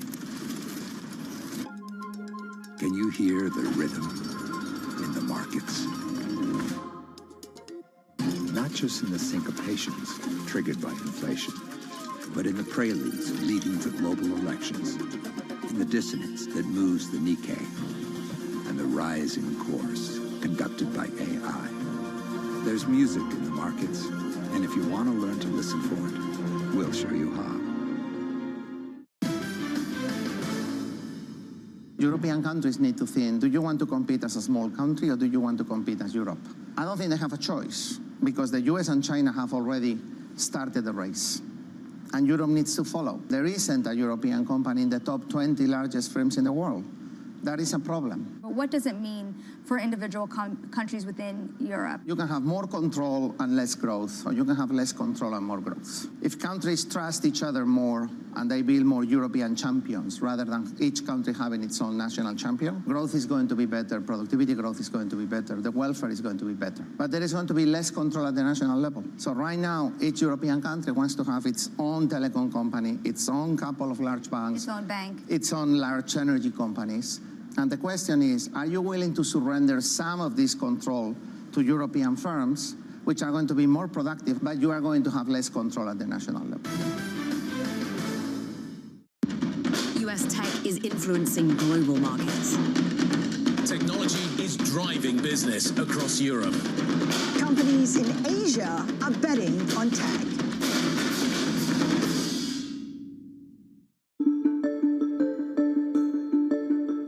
Where do you think the tech world is going? Is artificial intelligence going to eat up the rest of the tech world?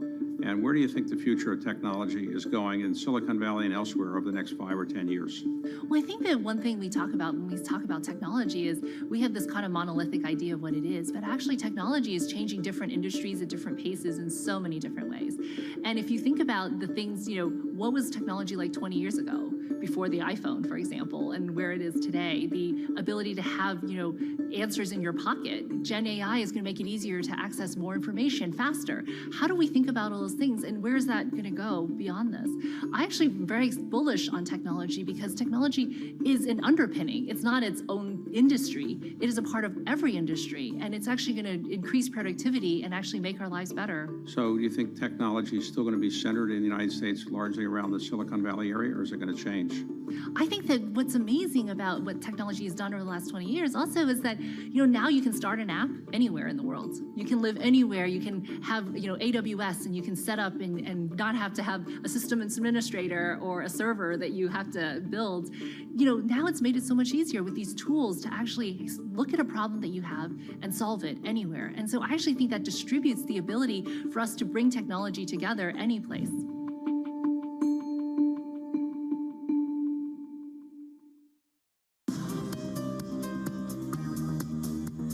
It's the countdown to the market open as we bring you the first trades across Europe. We'll debate the most important stories and what will drive the big investment decisions throughout the morning. I'm Guy Johnson. I'm Kriti Gupta. And I'm Anna Edwards. Join us every weekday morning for the opening trade, live at 7 a.m. here in London. Only on Bloomberg. Context changes everything.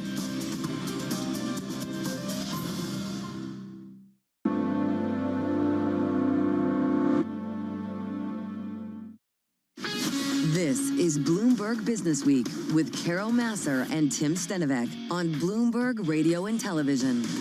All right, everybody, a live shot of the White House, and of course, a lot going on behind the scenes. Of course, getting ready for incoming President Donald Trump. He is, of course, now the 47th President of the United States. Welcome back. I'm Carol Masser, along with Tim Stenovec and David Gora. And, right, guys, there's a lot going on at the White House right now. A ton. As we heard from our colleague Tyler Kendall, there's this effort underway to kind of move in President Trump and his team, his family, as well as folks are moving President Biden's stuff out of the White House as well. It's an astonishing thing that happens, of course, maybe not every 4 years, but often enough where there's a real amazing effort to kind of clear out and put a new family, new leadership in the White House in really just less than 24 hours. One thing that I thought was pretty remarkable about today that I don't think people are talking about a lot is the image of President Biden with President Trump, welcoming him back to the White House, sitting next to him during that entire inauguration. Yeah. They took a limo together, speaking throughout the morning. We didn't see that 4 years ago. The president did not attend President Joe Biden's inauguration. Donald Trump. Donald Trump didn't, yeah. So it's pretty interesting to see that happen. These two political foes, political rivals. Kamala Harris there throughout the day as well. Almost solicitous, excuse me, as they, President Biden and his wife, the First Lady, Jill Biden, Dr. Biden, went to the helicopter to leave, to see him kind of go together. So it was kind of interesting in comparison and contrast to what we saw last time around. Having said that, there's a lot coming down kind of fast and furiously. We have been reporting generally here at Bloomberg on companies ranging from McDonald's to Amazon, Meta, and many others who've been scaling back their diversity, equity, and inclusion efforts as they try to ensure that their corporate culture more closely aligns with the incoming administration's ideology.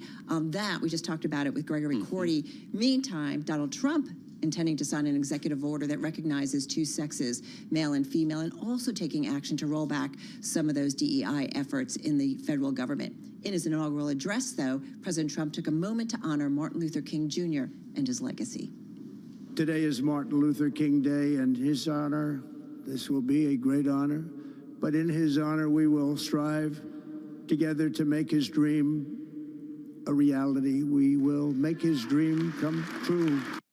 Someone who's working to achieve racial and gender equity across investing is Darren Dodson, managing partner at Illumin Capital. Darren joining us once again from Oakland. Darren also on the board of Ben & Jerry's. Darren, always great to check in with you. Thanks so much for joining us on this Monday. Given what we heard from the president now, what are your expectations, given that his administration will make this dream a reality that he mentioned, versus what he said publicly, what he said today about executive orders when it comes to how he thinks about DEI?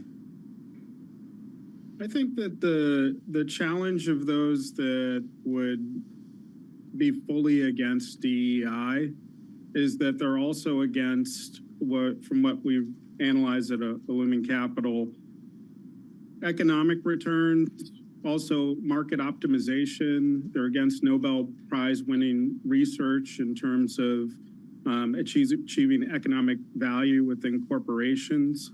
Also, we also see they're against some of the basic underlying principles of modern portfolio theory.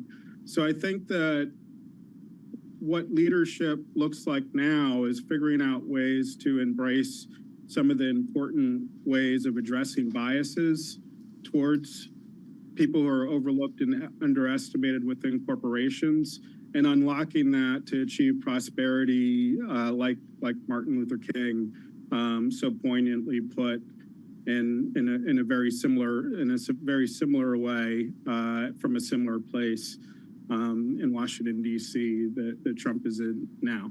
Darren, where are we on the spectrum of companies adopting and embracing DEI policies? We're talking here, of course, about this in the context of the new and past president. But more broadly, I mean, there have been so many changes afoot. I think back on that interview that Mark Zuckerberg gave with Joe Rogan, in which he talked about the need for more masculine energy in companies. It strikes me that there really has been a regression, a move backward here. And I wonder how you process that and sort of are thinking about ways in which to, again, get this back on the radar of executives and boards and make it something that's not seen as, I mean, even a hot button issue is putting it mildly here, but something that I think a lot of companies are kind of studiously avoiding at this point in time.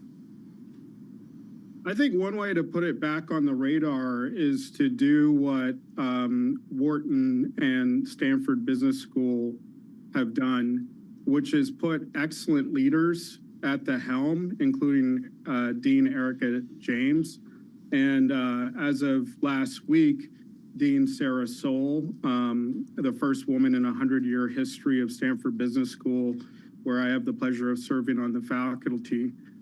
So every young person around the country, whether they're women or men or boys or girls, looking at the future of business leadership can see themselves either being managed by an extraordinary woman in leadership, or also, seeing that they could become, dean or CEO. I think that's why companies like Apple and Costco are stepping forward at this moment. And what I've always learned is that when we're in moments like this, it's not that character is built in moments like this, it's that it's revealed. And I think it's powerful to see these companies revealing their character and not just kind of unfolding what they've stepped forward and committed to over the last several years. Darren, what are you seeing, though, on the financial side of things when it comes to racial and gender equity? Are you still seeing initiatives?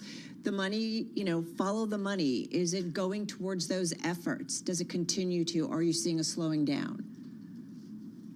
We've seen a number of foundations, and, Apple seems like a good company that has created a lot of economic value over the years to be continuing along the journey. So economic value and DEI, I think, for a very long period of time, especially as we look at the biases and heuristics that Warren Buffett and Charlie Munger talk about within investment decision-making and processes, and detail out in innumerable different biases. But we still think that one of the greatest overlooking and underestimating of financial value in economic markets is when race and gender is present. So that's a really important aspect of continuing down the process and enabling investors, some of the largest investors in the world, to continue to find latent value in economic markets.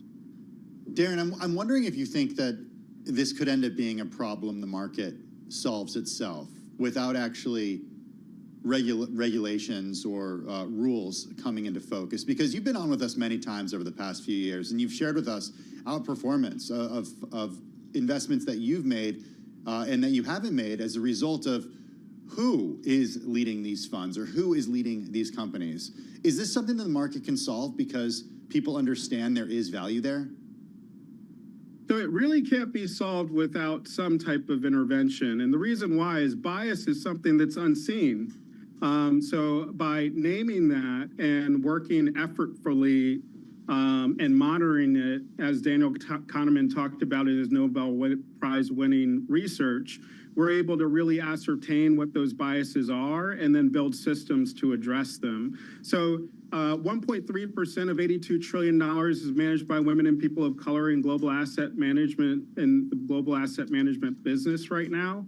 And part of what we see is, despite 40 years of at or above performance of women and people of color, asset flows are not going to match that outperformance like we would expect in an efficient market. So what that tells us is we have to double click and look at those biases that asset allocators, many of them unintentionally apply, and miss economic opportunities to grow their beneficiaries' portfolios and to really unlock economic value for their clients, et cetera. Hey, listen, just 10 seconds. Darren, are you more hopeful? Or are you more nervous? Well, one of the things that I think, well, on a day like today, and celebrating Martin Luther King's birthday, a person who was assassinated for the things that he believed in, right. It's great to be working on a mission to address these fundamental problems of bias in the global asset management business. Agreed. So glad to get some time with you on this very important day. Darren, thank you. Darren Dotson, managing partner at Illumin Capital, joining us from Oakland, California. When we come back, we check in once again with our team in the nation's capital, the latest on the inauguration. This is Bloomberg.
How do we reach down to the 18 to 35-year-old market?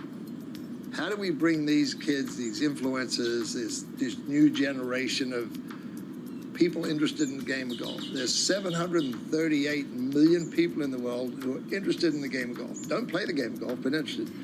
There's about 60 million golfers.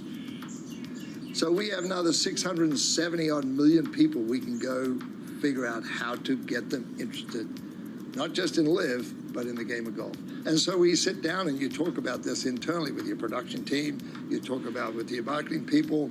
When you look at our audience base today, that we have like about just around 50% of our ticket sales are 45 years and old and younger. Following the PGA Tour, it's the oldest aging demographic in sport, it's 67 and a half. So in a matter of a year and a half, basically, we've pulled that 67 and a half down to 45 because of our product, because of the entertainment side. There are places around the world where 32% of our ticket sales are women. So they're coming to an event that they feel inclusive with, right? So all of a sudden, we're seeing these data points coming out going, my gosh, why haven't, we're owning this space.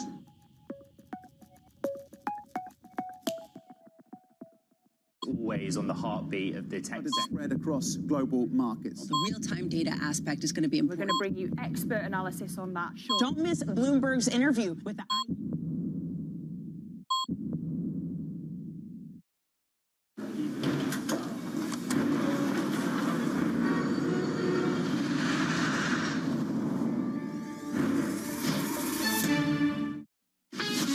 This is Bloomberg Business Week with Carol Masser and Tim Stenovec on Bloomberg Radio and Television.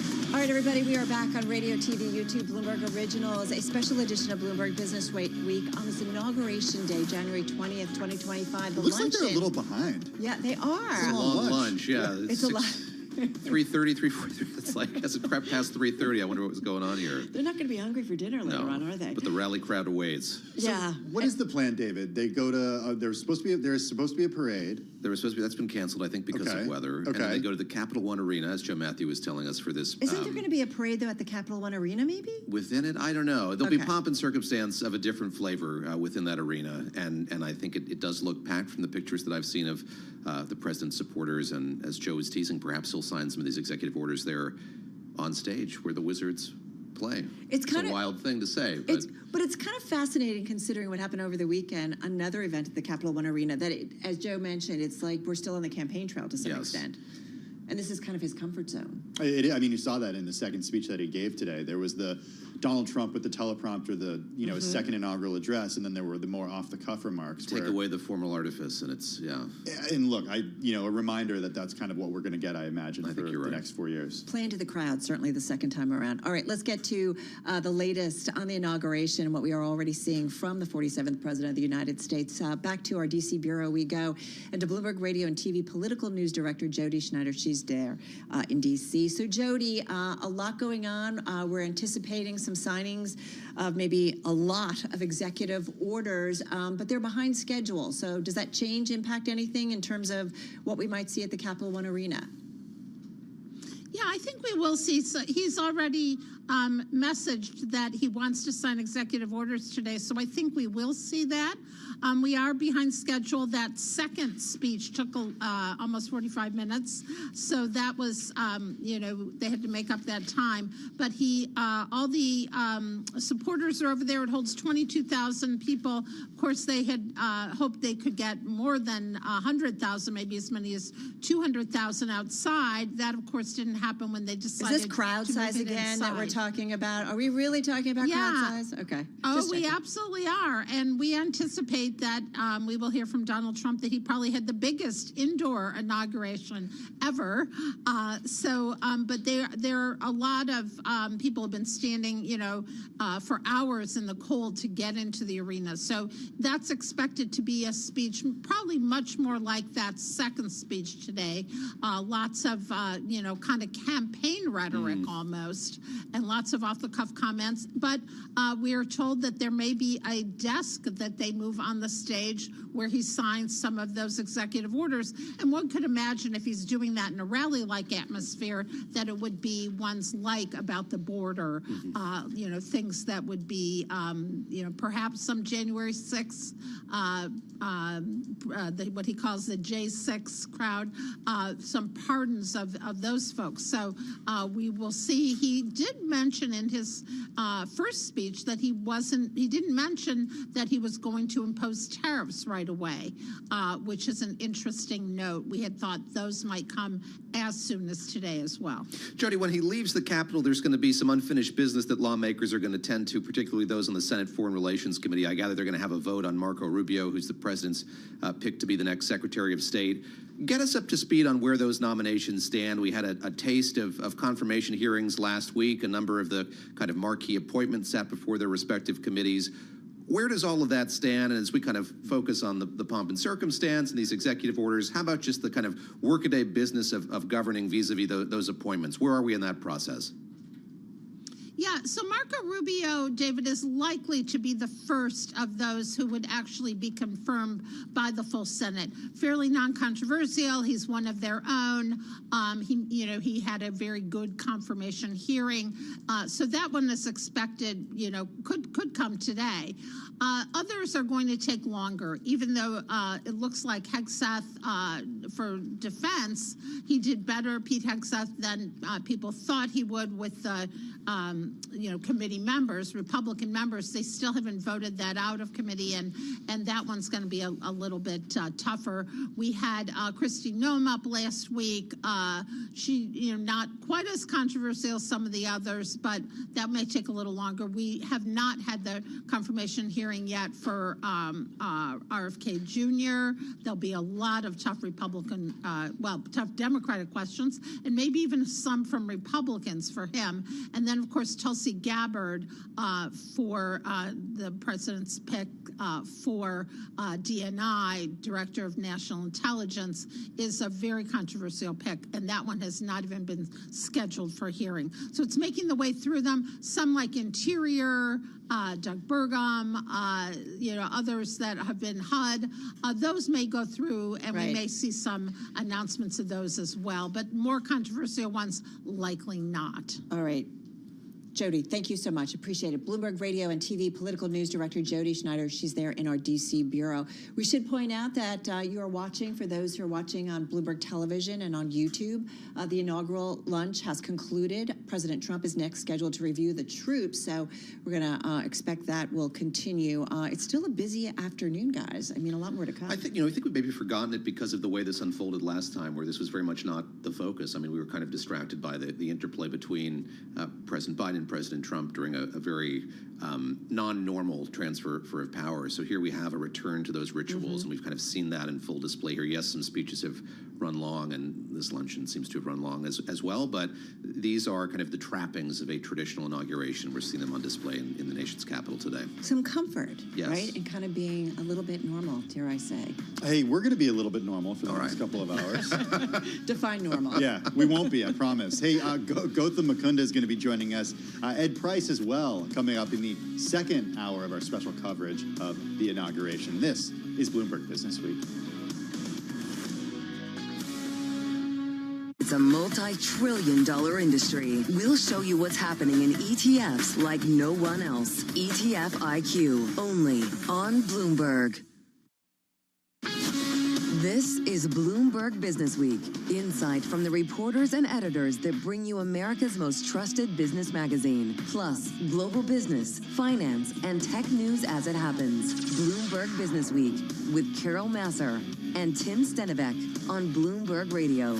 It is Bloomberg Business Week. I'm Tim Stenivek, along with Carol Masser and David Gura. A special edition of Bloomberg Business Week on this Monday, January 20th, 2025. It is Inauguration Day. U.S. financial markets closed for the Martin Luther King Jr. holiday, but a lot going on in Washington. This afternoon, we did see the peaceful transfer of power from Joe Biden to Donald Trump.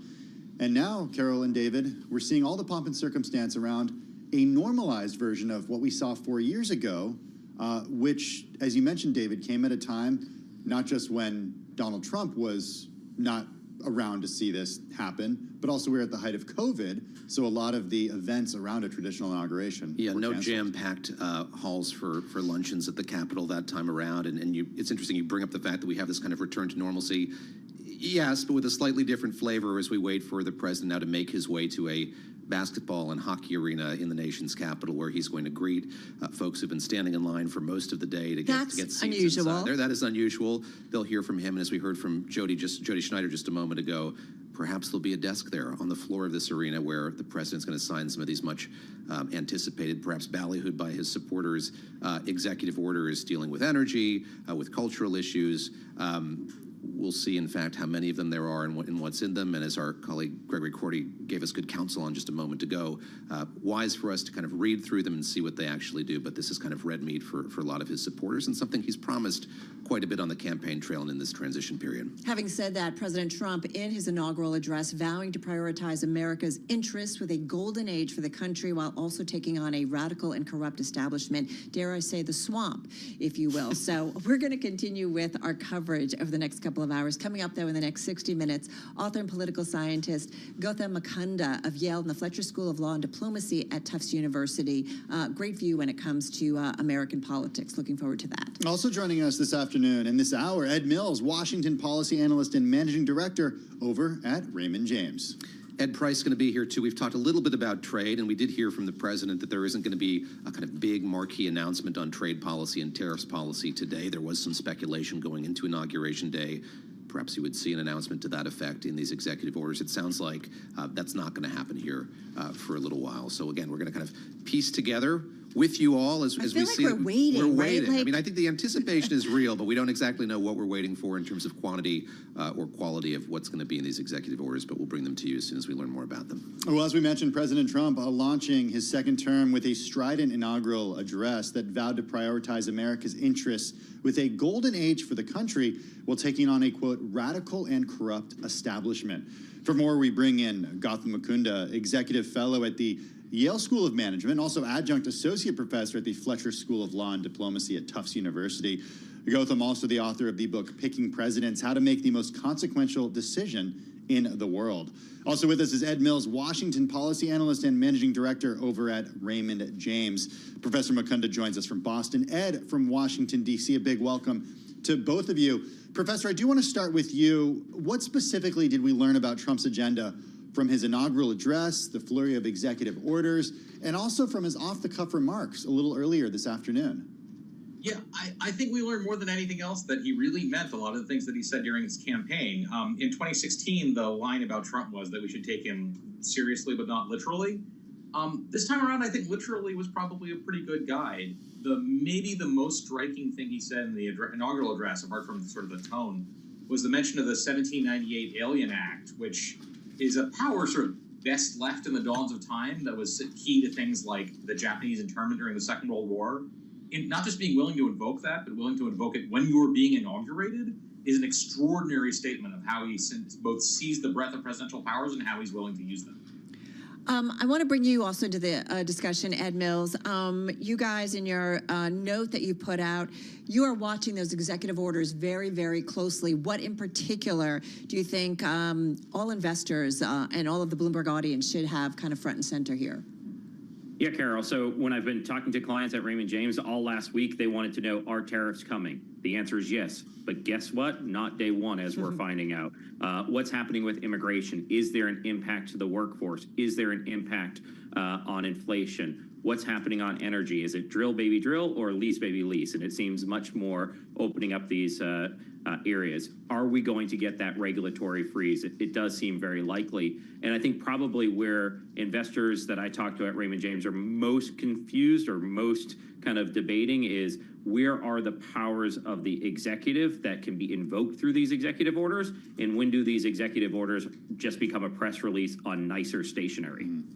Gautam Mukunda, let me have you pick up on that. And I think we were kind of looking to this inauguration address for some direction, some clarity on sort of where the president was going to go policy-wise.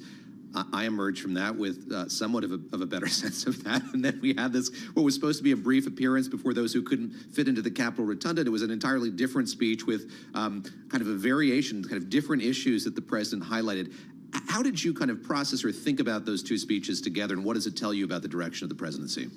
So what it tells me is that when the president exerts powers in these ways, the ways that are very hard to review and that bring in a lot of discretion, it also opens up a space for lobbying in place from an investor's perspective, where what are this company's ties and what is its level of favoritism from the executive branch is going to be a determinative factor in looking at success.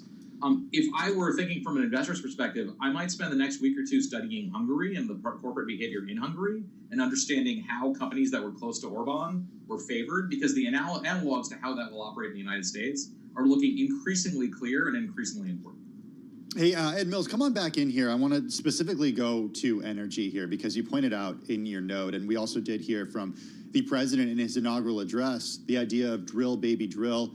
Do oil companies want to drill? Does the U.S. need to drill? Does the U.S. need more of its own fossil fuels to be extracted from the ground? Maybe is, I think, the best answer there. We hear from a lot of energy companies. I've talked to our energy team. We host these companies through kind of conference calls at Raymond James. And what they tell us is capital discipline is the #1 issue for them. It is not actually necessarily the best thing for some of these companies to have much lower energy prices, especially on oil. Here in the United States, there are break-even prices that are higher here in the United States than globally.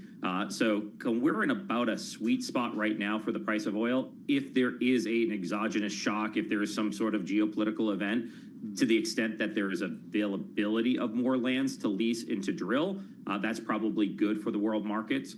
On natural gas, unlocking some of the natural gas that has been trapped geographically here in the United States probably is something what those energy companies would like to see.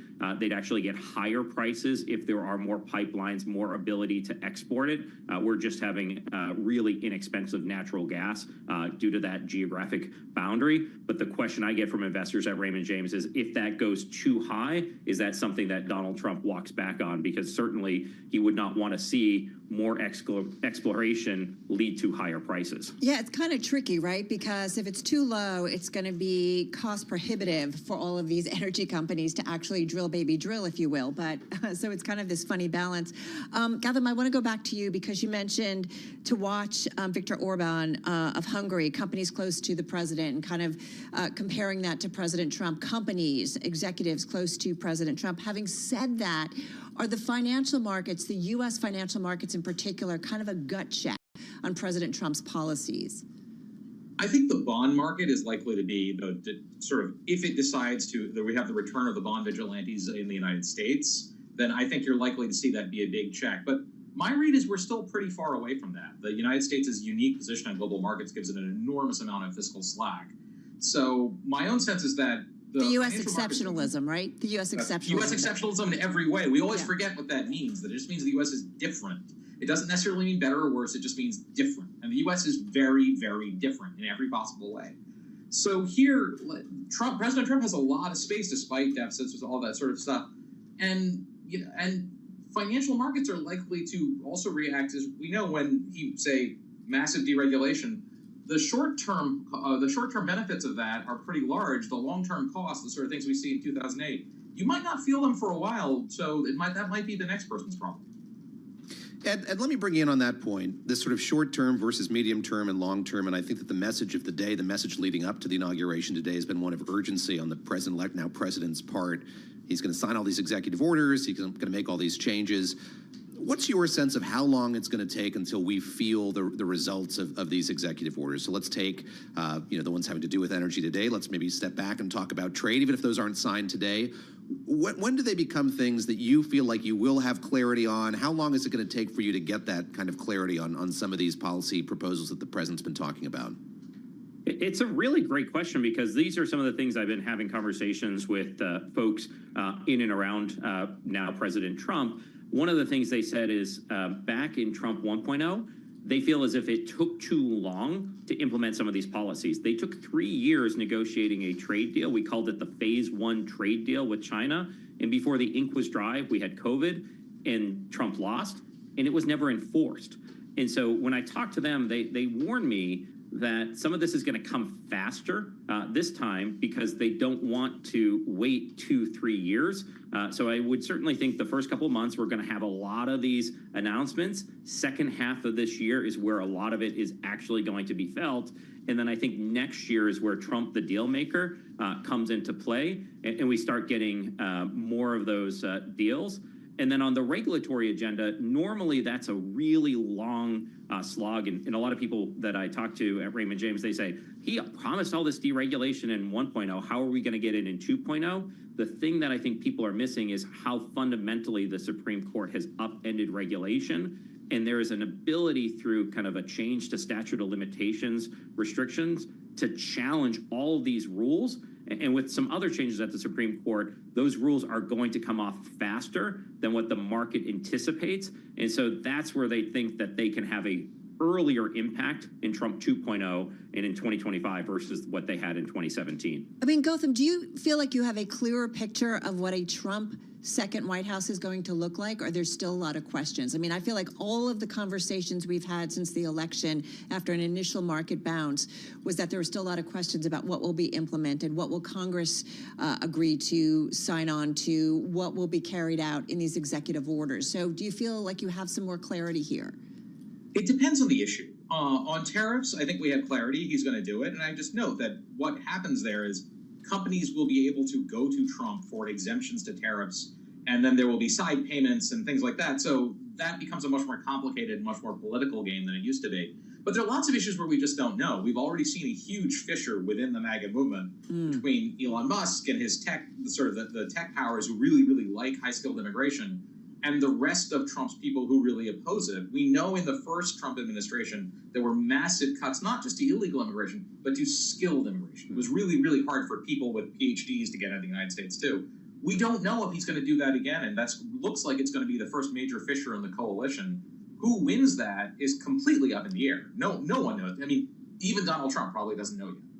Appreciate both of your time this afternoon. Gautam Mukunda, Executive Fellow at the Yale School of Management, Adjunct Associate Professor at the Fletcher School of Law and Diplomacy, also the author of Picking Presidents. Also Ed Mills, Washington Policy Analyst and Managing Director at Raymond James. Well, one notable feature of this year's inauguration is who was in attendance at the Capitol today, namely the CEOs of some of the biggest companies in the world. We're talking Meta's Mark Zuckerberg, Amazon's Jeff Bezos, Alphabet's Sundar Pichai, Apple's Tim Cook, and so many more. Zuckerberg even co-hosting a reception for the president today. The desire to get in Trump's good graces was on prominent display, no question. With more, we're joined by Bloomberg News team leader for Capital Influence, Mike Dorning, joining us from Washington, D.C. You lead the team on Capital Influence. I look at that stage and I see a lot of influence and I see a lot of capital. I'm wondering, not necessarily the capital that we're always talking about, the other capital. Capital in the capital. But it's pretty stunning to see that much money and that concentration of wealth around so much power. How do you look at covering this now? Yeah, no, like one of my colleagues and I were totaling it up, and there was like $1.3 trillion of wealth, at least at that luncheon celebrating his inauguration and right in the rotunda. It's pretty incredible, and it's what's especially interesting is you saw a lot of the tech industry there and Elon Musk, and these are all people where when you're kind of filling in the gaps of the Trump policy makes a big difference. You know, he's kind of, you know what his energy policy is, you know what his immigration policy is. They're rolling out questions about how you enforce antitrust law, questions about how he's going to change vehicle regulation, particularly when it comes to self-driving cars, questions about AI and how that's going to be encouraged or regulated. Those are sort of things that remain a bit fuzzy, and these people have a lot at stake there. Also on tariffs, something where he hasn't quite settled on a policy, and there's a lot of give and take coming ahead. So for these people, that makes a lot of difference. They're perfectly willing to write checks for $1 million or $200 million in some cases to try to get a seat at the table to help iron that out. Mike, what do we know about the level of engagement that we're going to see here going forward from these executives? So, look, this was a different pastiche than we've seen in the past, I guess, since the Reagan administration, this inauguration taking place indoors, having these, in a compressed space, having these very wealthy individuals. We see Vivek Ramaswamy indicating he's going to run for governor of Ohio. Who knows what that means for Doge? But do we have any sense of sort of the long-standing, how committed these oligarchs, if I can borrow a phrase from the now former president, are to maintaining their engagement with this administration? These corporate leaders are very committed. You can clearly tell they've sent signals that they are interested in engaging with him, not just by having these lunches and showing up here to be here at the Capitol, but they've signaled that they want to create a long-term conversation with President Trump. You can see things like, for instance, Zuckerberg adding an ally of President Trump's to the Meta board. You can see things like Elon Musk essentially moving to Mar-a-Lago for more than a month. They're really committed to this. Well, just got about 30 seconds left here, Mike, and I wonder, we saw this first go round, right, where, Wall Street, all the top execs, corporate America, all of them were up there at the White House having meetings, and then all of a sudden they weren't. Whether it was things that President Donald Trump at the time said, they seemed to walk away. Will we possibly see a repeat of that? I mean, I think everybody keeps waiting for when Elon and Donald have their first tiff and whether or not there's a breakup. So I'm just curious if we could see a repeat, and just got about 30 seconds. I mean, obviously with President Trump, that's always a risk. For the tech companies, they also have to worry about their workforces. If Trump does things that really antagonize their workforces and create a talent problem, that could be problematic for them. But they seem to have committed to allying with Trump and getting in his good graces as best they can because of the amount of money at stake. Yeah, and certainly very prominent today at the inauguration. Many thanks to Bloomberg News team leader for the Capital Influence team, Mike Dorning, joining us from D.C. Coming up next, Ed Price, someone who we lean on a lot when it comes to all things geopolitics. He is senior fellow at NYU. That's next.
In tech are on Bloomberg. A large number of countries are subsidizing their regional data centers so that they could become able to build out their AI infrastructure.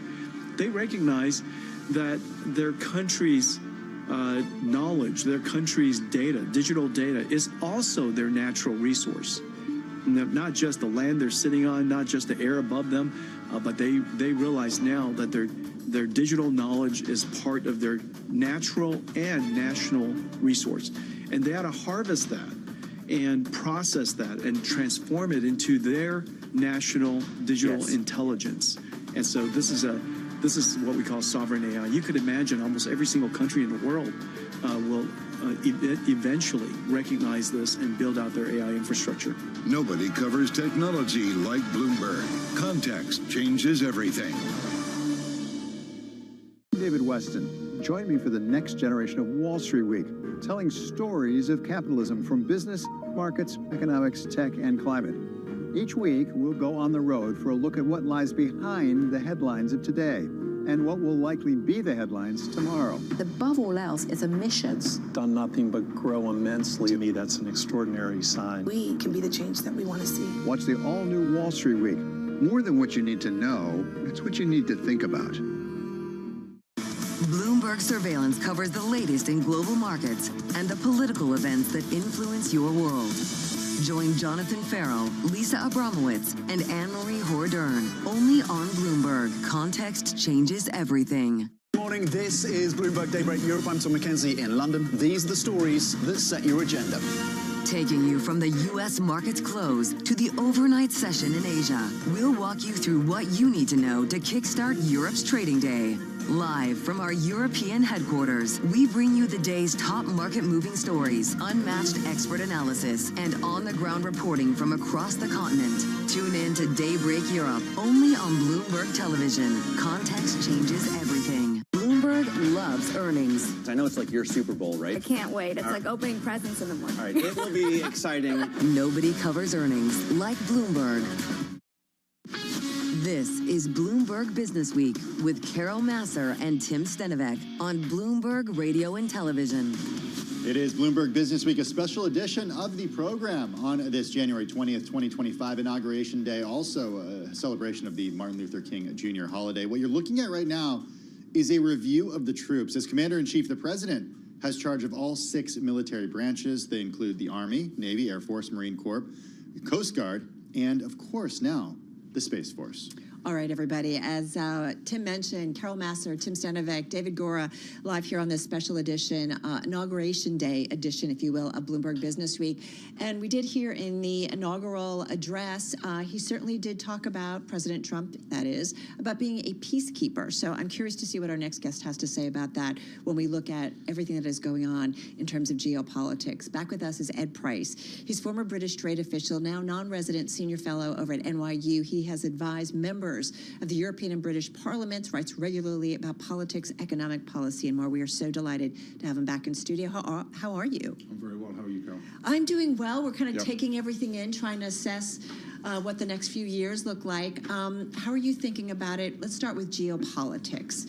Since we still have, obviously, we have a ceasefire here in the Middle East, but we're watching that very closely. We still have a war between Russia and Ukraine.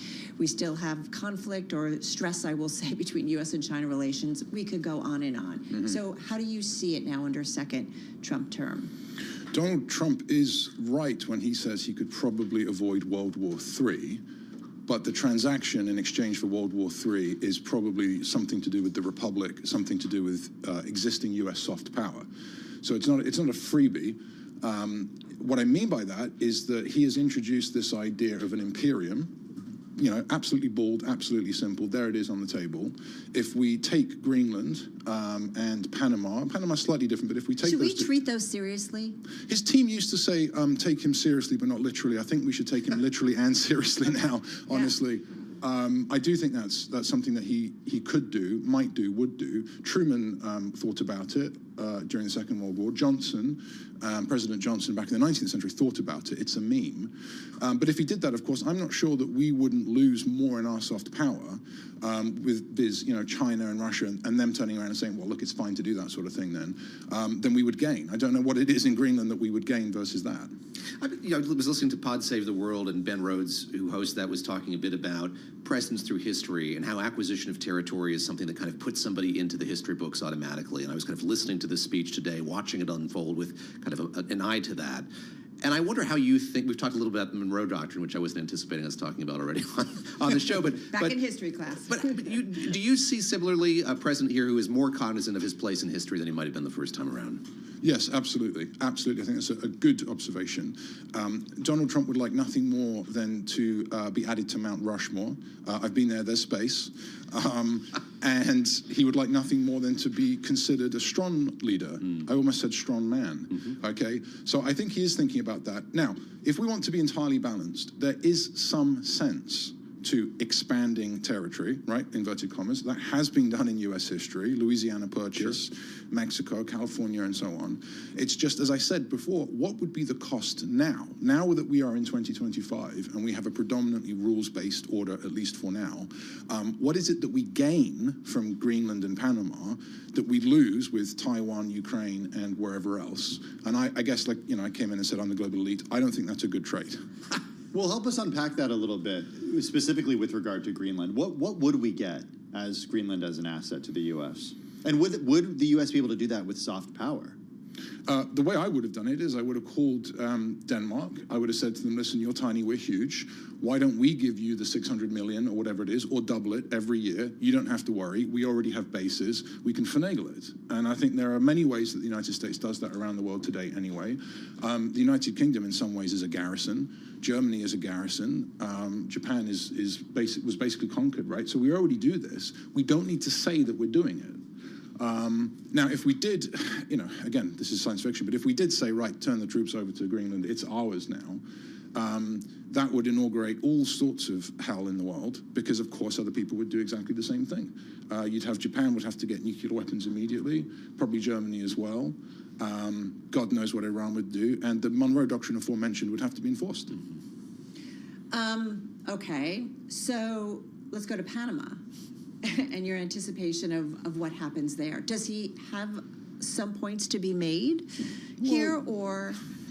I think the Panama Canal was designed for naval purposes, right? It's so that we can move our fleet around the world. That was the original Roosevelt's idea. I don't see that it's necessary right now to say that we can't do that. I think we can. He said something about China controlling the canal. Right. I mean, for goodness in the second sake. speech in the inaugural part 2, yes. Yes, what an address that will echo through the ages. No, I don't, and I've been Googling that, trying to find out if that's true. I don't think it is true, right? No, I don't think it's true. So there's all sorts of nonsense. And as I understand it, the treaty does allow us to go back anyway if we really need to. But I guess the point for me is that as we look at Trump's vision of this American imperium, it contradicts so many of the macroeconomic policies that he's actually also floating. For example, keeping the dollar standard. This is one, I mean, I don't know what you guys think about this, but he says on the one hand, I want to maintain the international dollar standard, that's critical. But on the other hand, I'm going to start denying other countries, the dollar through these incredible new tariffs. I mean, that ultimately doesn't jibe, right? So there are these huge contradictions running through this thing. I think we should take him seriously in everything that he says, but they don't make sense. We've talked a little bit about tariffs and trade policy, and I wonder how you see that factoring into the conversation that we're having here. So if we take your lead here on this American imperium, what do you make of what he's floated thus far? We were kind of anticipating maybe some more meat on the bone today with these executive orders. Doesn't sound like we're going to get one on trade policy in particular, but do you see the rhetoric as punitive for the point of negotiation, punitive because he intends to show force to these allies and come whatever may? How do you process sort of what he's said so far? How much does that bombast or rhetoric translate to actual policies, do you think? I think he would. Listen, I don't think he understands what a tariff is. Okay, I might get in trouble saying this. I think he thinks that a tariff is a great big stick that you can permanently beat your opponent over the head with. I don't think he understands that the supply side over time would shift and these supply chains would change. Right. And that goes the same for the currency that other countries need. They wouldn't get as much. Okay, so it really doesn't make sense. If he wants to take his own tariff policy seriously, he needs to continue and expand Joe Biden's industrial policy, right? Because then you quickly develop your U.S. supply side. You get these cars he's talking about. You get all that going.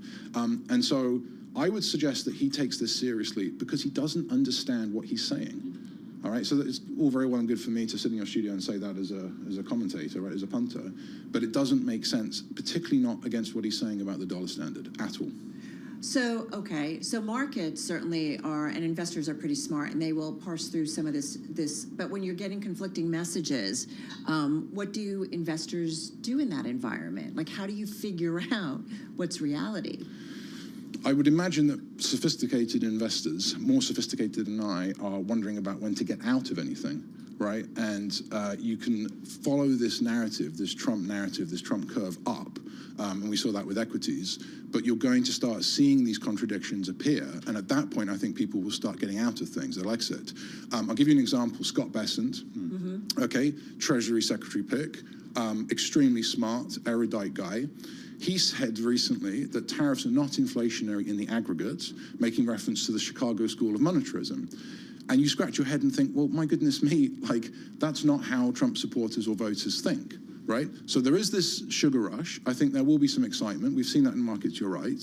But as these contradictions start working their way through the system, as you see this potential civil war between the sort of Trump purists, MAGA purists, and the established, sensible Republicans who are also in the cabinet, as you see that sort of come to a head, I think that you'll see that in markets. And I'm not ruling out a financial crisis at some point in his term. Truly. What would trigger that financial crisis? And what kind of crisis? Well, first of all, it might be that the Fed turns around and says, look, CPI is going in the wrong direction. It's okay right now, like 3.2. We actually have a story in the terminal that while it's not popular, that the idea that the next Fed moves or possibly in the future could be higher. Well, this is what I'm saying. Right? I think they could be higher, right? If they're watching the economy. Unemployment at 4%, so that lobby's against that. But I'm not ruling this out. And then at that point, of course, Jay Powell would have to pull the rug out of anything that's considered a bubble.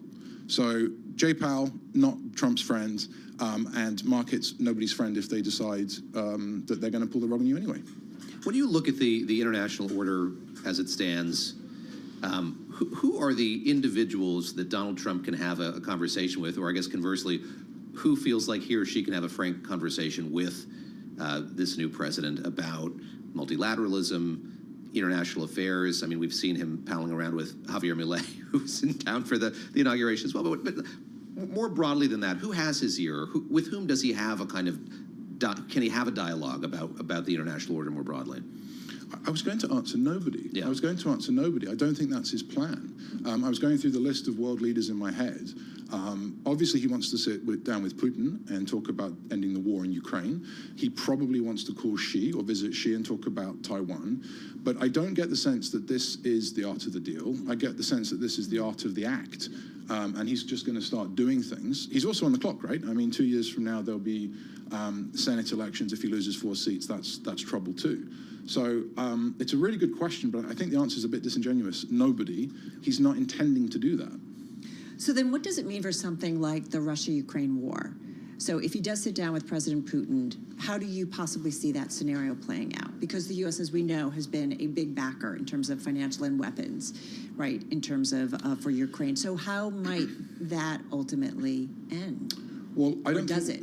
Well, this is the question. I don't think we were a big enough backer. I think the United States fundamentally mishandled this question in Ukraine. We seemed to accept Putin's nuclear framing. He said, listen, I've got these nuclear weapons, so I'm going in. And we sort of said, all right, then we'll give out little bits and bobs of weapons. I think I said this before on your show. I just would have handed everything to the Ukrainians. Just be all in. All in. Long range, go for it. Would you have sent American troops to have boots on the ground there? I would have closed the airspace. Absolutely, I would have. And I think if you present weakness to dictators, history's taught us that you get more in the way of annexations, you get more in the way of aggression. So I think, to answer your question, Which is exactly what Putin did, right? I mean, exactly what he did. Around, yeah. Exactly what he did. And we should have slapped him in 2014 over Crimea, to be honest with you. So I don't know how it ends. Probably at the negotiating table, probably not in a good way for Ukraine. We're going to come back with Ed Price here in just a moment as we continue to watch all the pomp and circumstance out of Washington, D.C. As Tim was mentioning just a moment ago, we have President Trump surveying the troops gathered there in the Capitol Visitor Center. It's funny, I was in Washington just a couple of weeks ago, and these were the venues that were being used for the Jimmy Carter Memorial, so it's kind of a strange, two vastly different events here. But of course, he was lying in state in the Capitol Rotunda. That's where the inauguration address was delivered today, where he was sworn in as president. And then in the Visitor Center, we're seeing this review of the troops as well. So there is that kind of traditional pomp and circumstance. We're going to see him make his way now from the Capitol complex, where he's been for the better part of 6 hours. I think it's been a long day up on Capitol Hill for this new president, down to the Capital One Arena in Gallery Place in Washington, D.C., where his supporters have been filling the seats in that arena for many hours now, expecting to see him. And I think, guys, the big question is, besides a lot of red meat rhetoric, or what are we going to see in terms of executive orders from President Trump when he gets there? I mean, you look at the most read stories on the Bloomberg, all of it has to be about expectations in terms of what we will see on executive orders.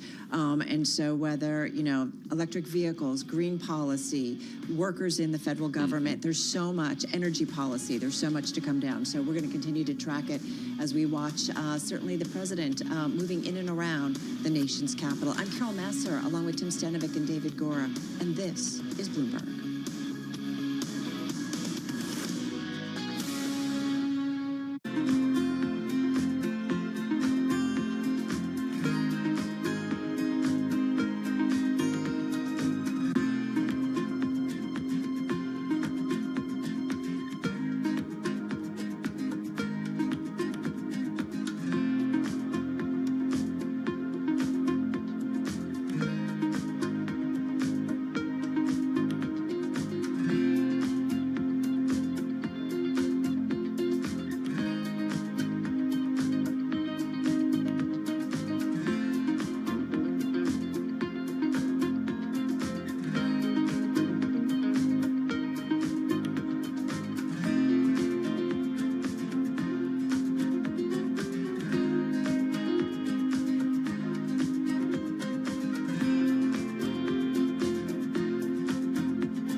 Is on. Everything you need to get the edge at the end of the market day. Big tech earnings kick off later this afternoon. Gilead is coming out right now. We have take two numbers. Back to the markets, right? Our bread and butter. NVIDIA is one of the best stories in the tech space. That actually matters a whole lot more. It might shock some of your viewers. You're watching The Close. Get ahead of tomorrow's trading with The Close. Weekdays on Bloomberg. Context changes everything.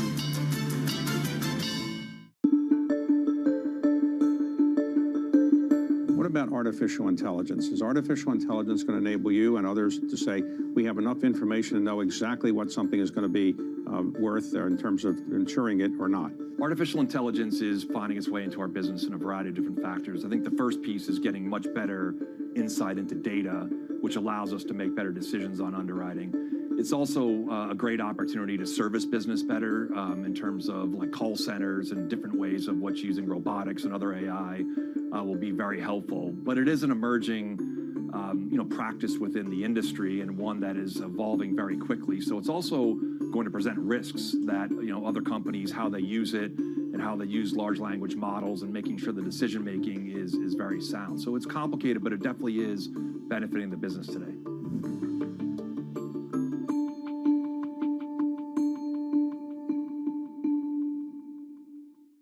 Key investors, top executives, global innovators. Join me for in-depth conversations with the biggest newsmakers on the day's top stories. Insight with Haslinda Onen, only on Bloomberg.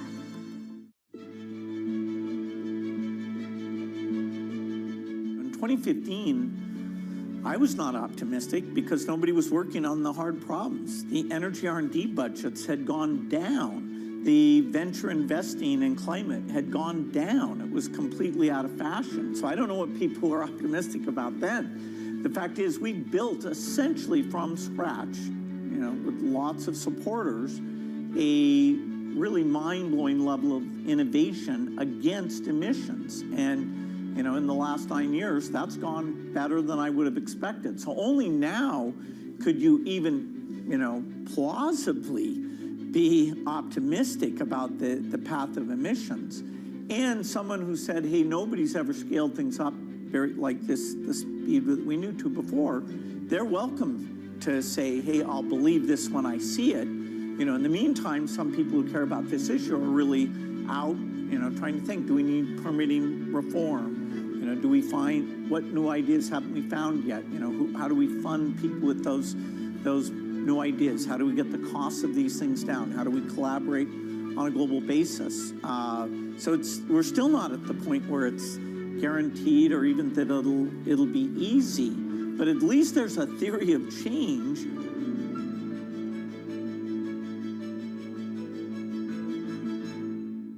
Jumpstart your trading day on Bloomberg Open Interest. 2 hours of single stock stories that are driving the opening bell action. We'll take you to Wall Street, Main Street, the C-suite, and beyond. These are companies that are growing their market. The great companies in the U.S. are the companies hitting the cutting edge. That's a different story. Get the inside track on what's buzzing in markets. With the players who are shaping the narrative. If you have bad earnings reports, you're going to get punished. They're not buying what the industry is selling. Join us on Bloomberg Open Interest. Every trading day, only on Bloomberg.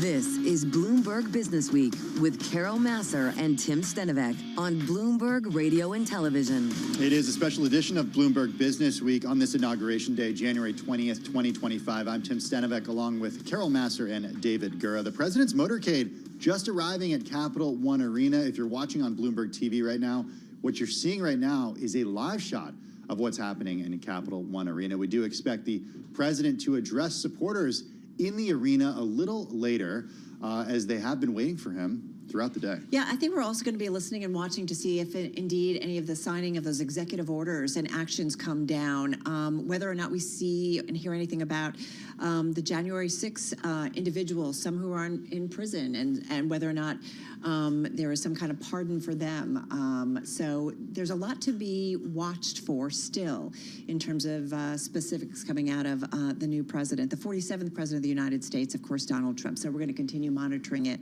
and take you back there. In the meantime, we've been talking with Ed Price, former British trade official, non-resident senior fellow over at NYU. And as we remind you, he has advised members of the European and British parliaments. We were talking in the break about kind of where we wanted to go next, Ed, and I do think a lot about U.S.-China relations. I mean, United States and China, the two biggest global economies, when they do different things, a lot of other countries, a lot of companies feel it, a lot of investors feel it. How do you anticipate that relationship evolves during the next couple of years with Donald Trump? It's a great question, Carol. So you have two emperors eyeballing each other across the ocean, both of whom believe indeed, that the other should bow down to the other. That is a way of saying, of course, that Xi Jinping and Trump believe themselves to be powerful individuals who deserve respect from the other. And it's another way of saying that both China and the US consider themselves to be the conservative power. It depends on the horizon, right? So if you look at things from a sort of 100-year horizon, the United States is the conservative power in the region trying to uphold the existing order. If you look at things from a 300 or more year horizon, of course, China was there first. And who on earth are we, right? We're a sort of flash in the pan. So China-US relations are extremely complex. I think they will get more combative. And ultimately, the pinch point will be something in the South China Sea or Taiwan. You say relations will get more combative, but we saw the vice president, essentially, of China in the U.S. today for the inauguration. We saw the TikTok CEO as well. We saw the president saying that TikTok will not be banned under my watch, at least for the first 90 days. And then now we don't get tariffs on day one, more tariffs with China on day one. So it seems to me it's less aggressive than a lot of people thought, at least in the weeks and months leading up to this. When the Chinese come to the United States, my interpretation is that we're having an argument. I don't think that they would come if we weren't. And if they weren't here, I would be more relaxed about the forward path of our relationship. It's axiomatic. If they weren't here. Yeah, I'd be like, okay, so, when you really argue with someone, you go over to their house and say, we need to talk, right? And I would assume that's why they're here. Xi Jinping was invited, by the way, and didn't come, which probably would have been a breach of protocol on some level. There is a fundamental difference between the United States' current interest in the South China Sea and in the world versus what the Chinese are proposing. Right now, we are on a collision course. As I said earlier, Donald Trump, President Trump, to be fair to him, sees this, understands this. It probably takes a con man to spot a con, and I think that's why he put his hand up earlier in history in 2016, 17, 18 about tariffs. But to be fair to him, he sees the world through realpolitik lens. He sees the world through a power lens. He knows what the Chinese want to do. He might avoid a conflict with China, but it would probably mean giving them what they want in exchange for a freer hand in the rest of the world. I don't think that trade works because I think we're already on top. I had an opportunity to have some conversations with the outgoing Secretary of State and Treasury Secretary, and what each of them stressed is the importance of rebuilding and reanimating a conduit of communication, because I think that they saw what you're alluding to, that is this collision course, a fear that if there was no red phone to pick up or way to contact a Chinese official or an American official, vice versa, that could be really cataclysmic. And something both of those individuals told me was they were really trying to impress upon their successors the importance of having that. Are you at all optimistic that that view won out, that there can be this kind of pugilistic rhetoric, but there may be in a Marco Rubio or in a Scott Bessent an awareness of the fact that at least having a means by which you can talk to your counterpart is useful from a negotiating standpoint? So the wonderful thing about the Bloomberg terminal is that it is information rich, as our markets, and your market listeners have so much information at their fingertips. My limited experience of policy and policy making is that it is information low, information poor, and I don't see that we have enough of a conduit with the Chinese right now to avoid that sort of thing. I mean, Khrushchev basically sent Kennedy a fax, right? Well, 2 faxes. And I don't know that we are at that level of communication or understanding. There was an equilibrium between the United States and the Soviet Union. Both of them were Enlightenment projects in a sense. One of them was a bit perverse, but they were about managing a country, essentially, right? The Chinese, I think, have a different view of the world. They have a civilizational view of the world. And I don't know, and this is our fault, I don't know that we understand them properly. Or that we truly understand them, or are always respectful. Again, I mean, there's one word that you can throw out there, opium, and tell an entire story of how the West hasn't always been respectful to the Chinese. That's a long-winded way of saying I don't think that we are communicating with them properly, and I don't feel confident that we can. To be fair, President Trump, pushed back with tariffs on China in his first term. They were carried over into President Biden's term. And if you think about China, I think that's fair to say that both sides of the aisle agree that there needs to be some pushback. So having said that, are we just at this point where you know, for what, 20, 25 years, I feel like from the beginning of my career in business news, it was all about making sure that global multinationals were in China, U.S. big firms were in China, and now we're starting to rethink what needs to be going forward. And I just, whether it's the pushback against globalization, pushback against China specifically, I mean, is it just a new chapter that's being created in the U.S.-China relationship that lasts for, I don't know, the next? It could be. I think it's a bit of a conundrum, because on the one hand, businesses and American capital need as much positive exposure to the Chinese economy of scale as they can get still, absolutely. And I think they would be loath, I mean, if you look at, I don't know, JP Morgan, what have you, like, they would be loath to unilaterally pull out, particularly if their competitors were still there. So this is economics, right? And ultimately, JP Morgan pays a lot of tax, and that goes into the US military. So there's a conduit there. On the other hand, at some point, either through uncertainty or through executive order or what have you, there will be a moment that there is a strong case to be the first out and to cut your losses and to get away from a negative exposure to China. I think that businesses are in a constant state of uncertainty right now.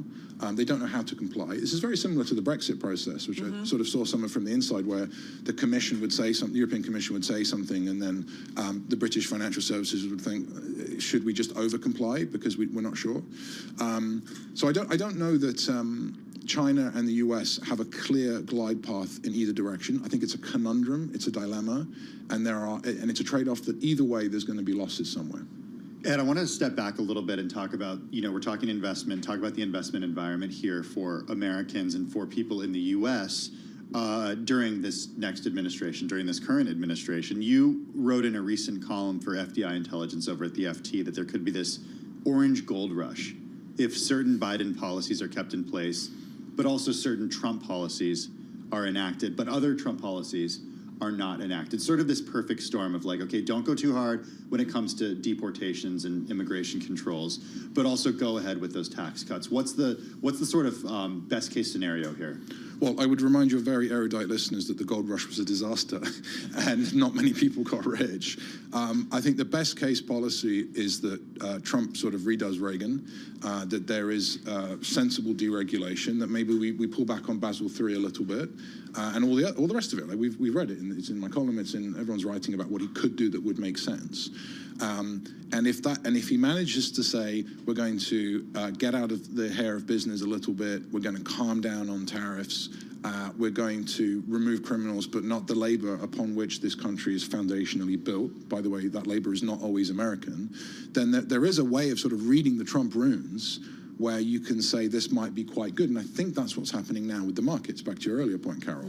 The problem is if you blow more dust off this big tablet that I've now invented, and there are further runes, you can see again it doesn't add up.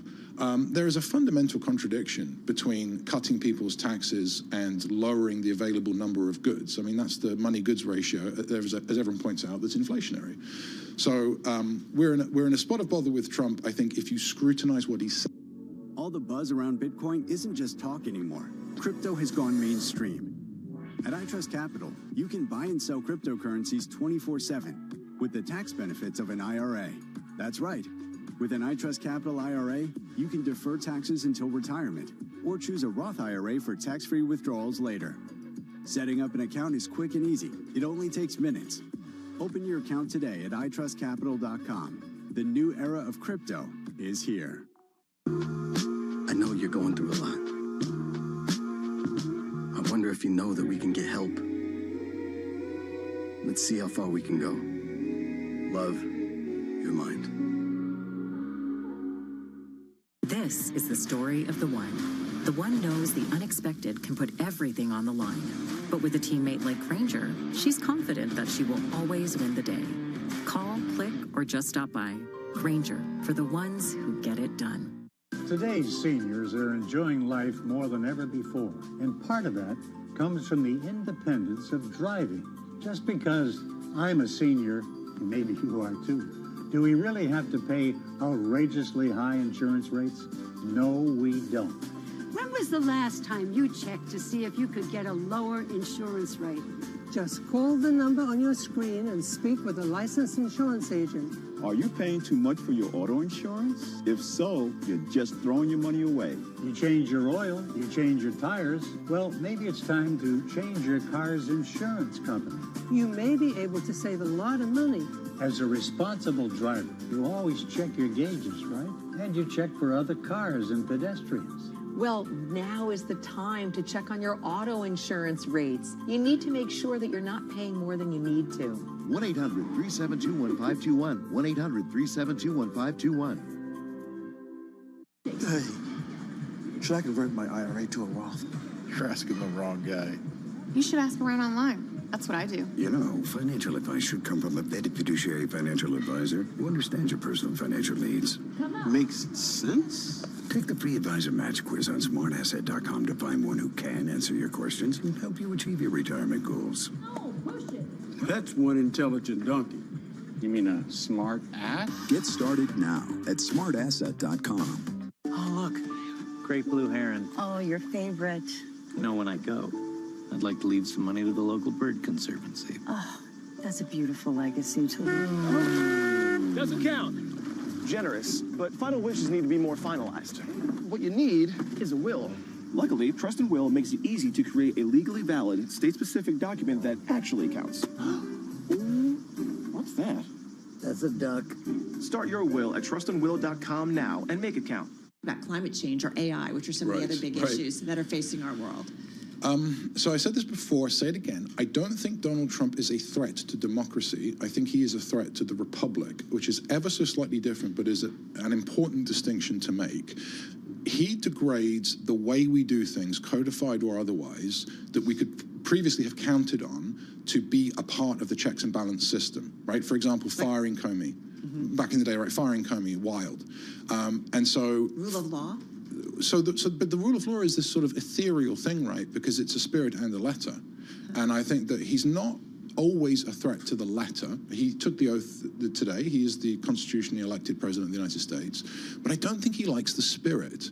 And this is the thing that I would really watch carefully, which is the extent to which his comportment, his manner, his worldview start to seep into the American establishment.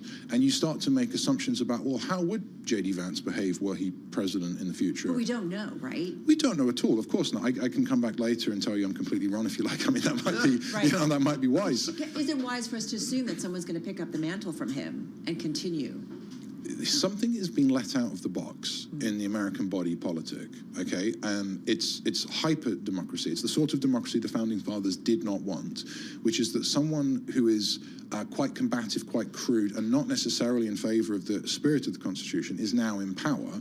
And I blame me and all of the other people, I mean, I'm a registered independent, but all of the Democratic voters, let's be honest, who thought for a very long time, 25 years, that we know best, sitting around on the coasts, sipping frappuccinos, okay, guilty as charged. And we completely took our eye off the ball as to what matters to a lot of Americans, and this is their response.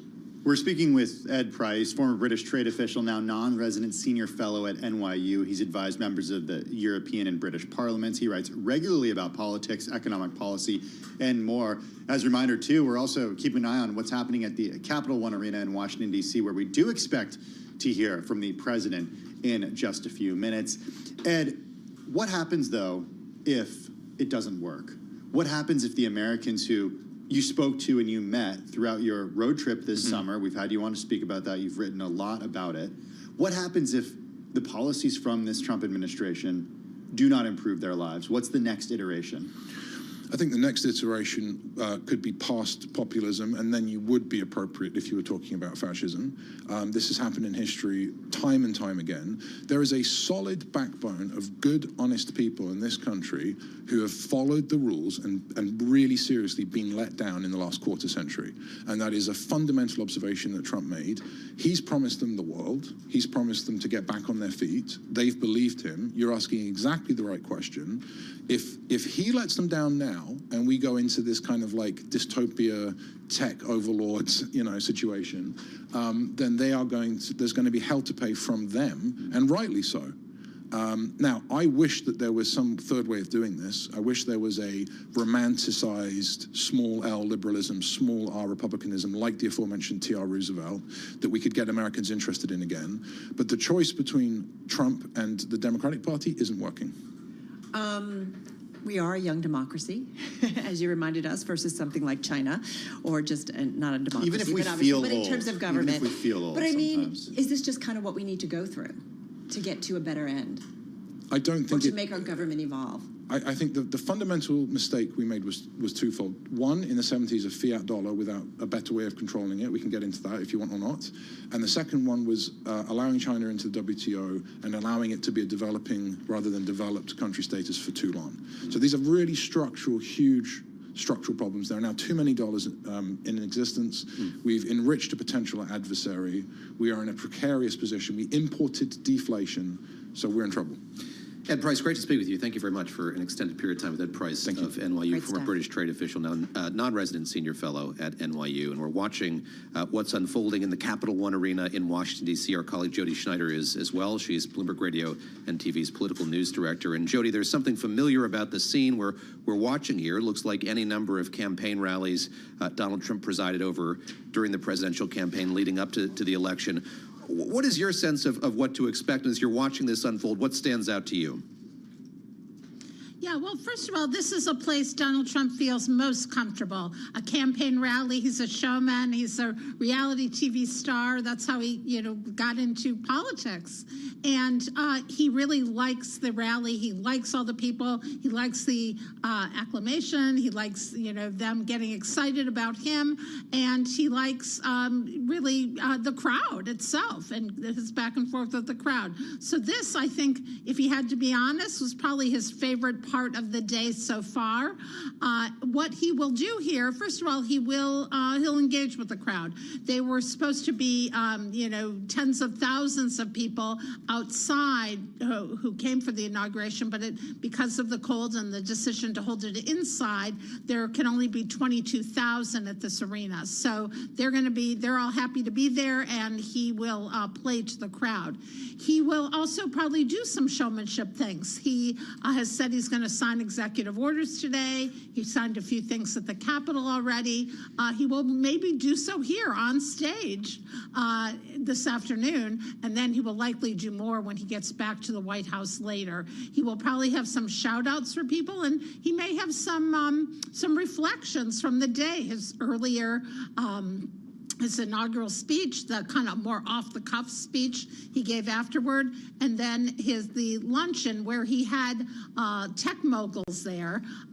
We calculated it from Bloomberg Billionaires, almost $1 trillion worth of wealth sat at his inaugural address. So we may hear from him on that, on all the people who he says are being very friendly to him this time, unlike his first inauguration. Just jump in here quickly. I mean, there's probably not any red, white, or blue left in the whole area of Washington, D.C. If you look at the scene, I should paint a picture of it here on the arena floor, which is red. There is this gigantic stage, and stage right, there is a podium.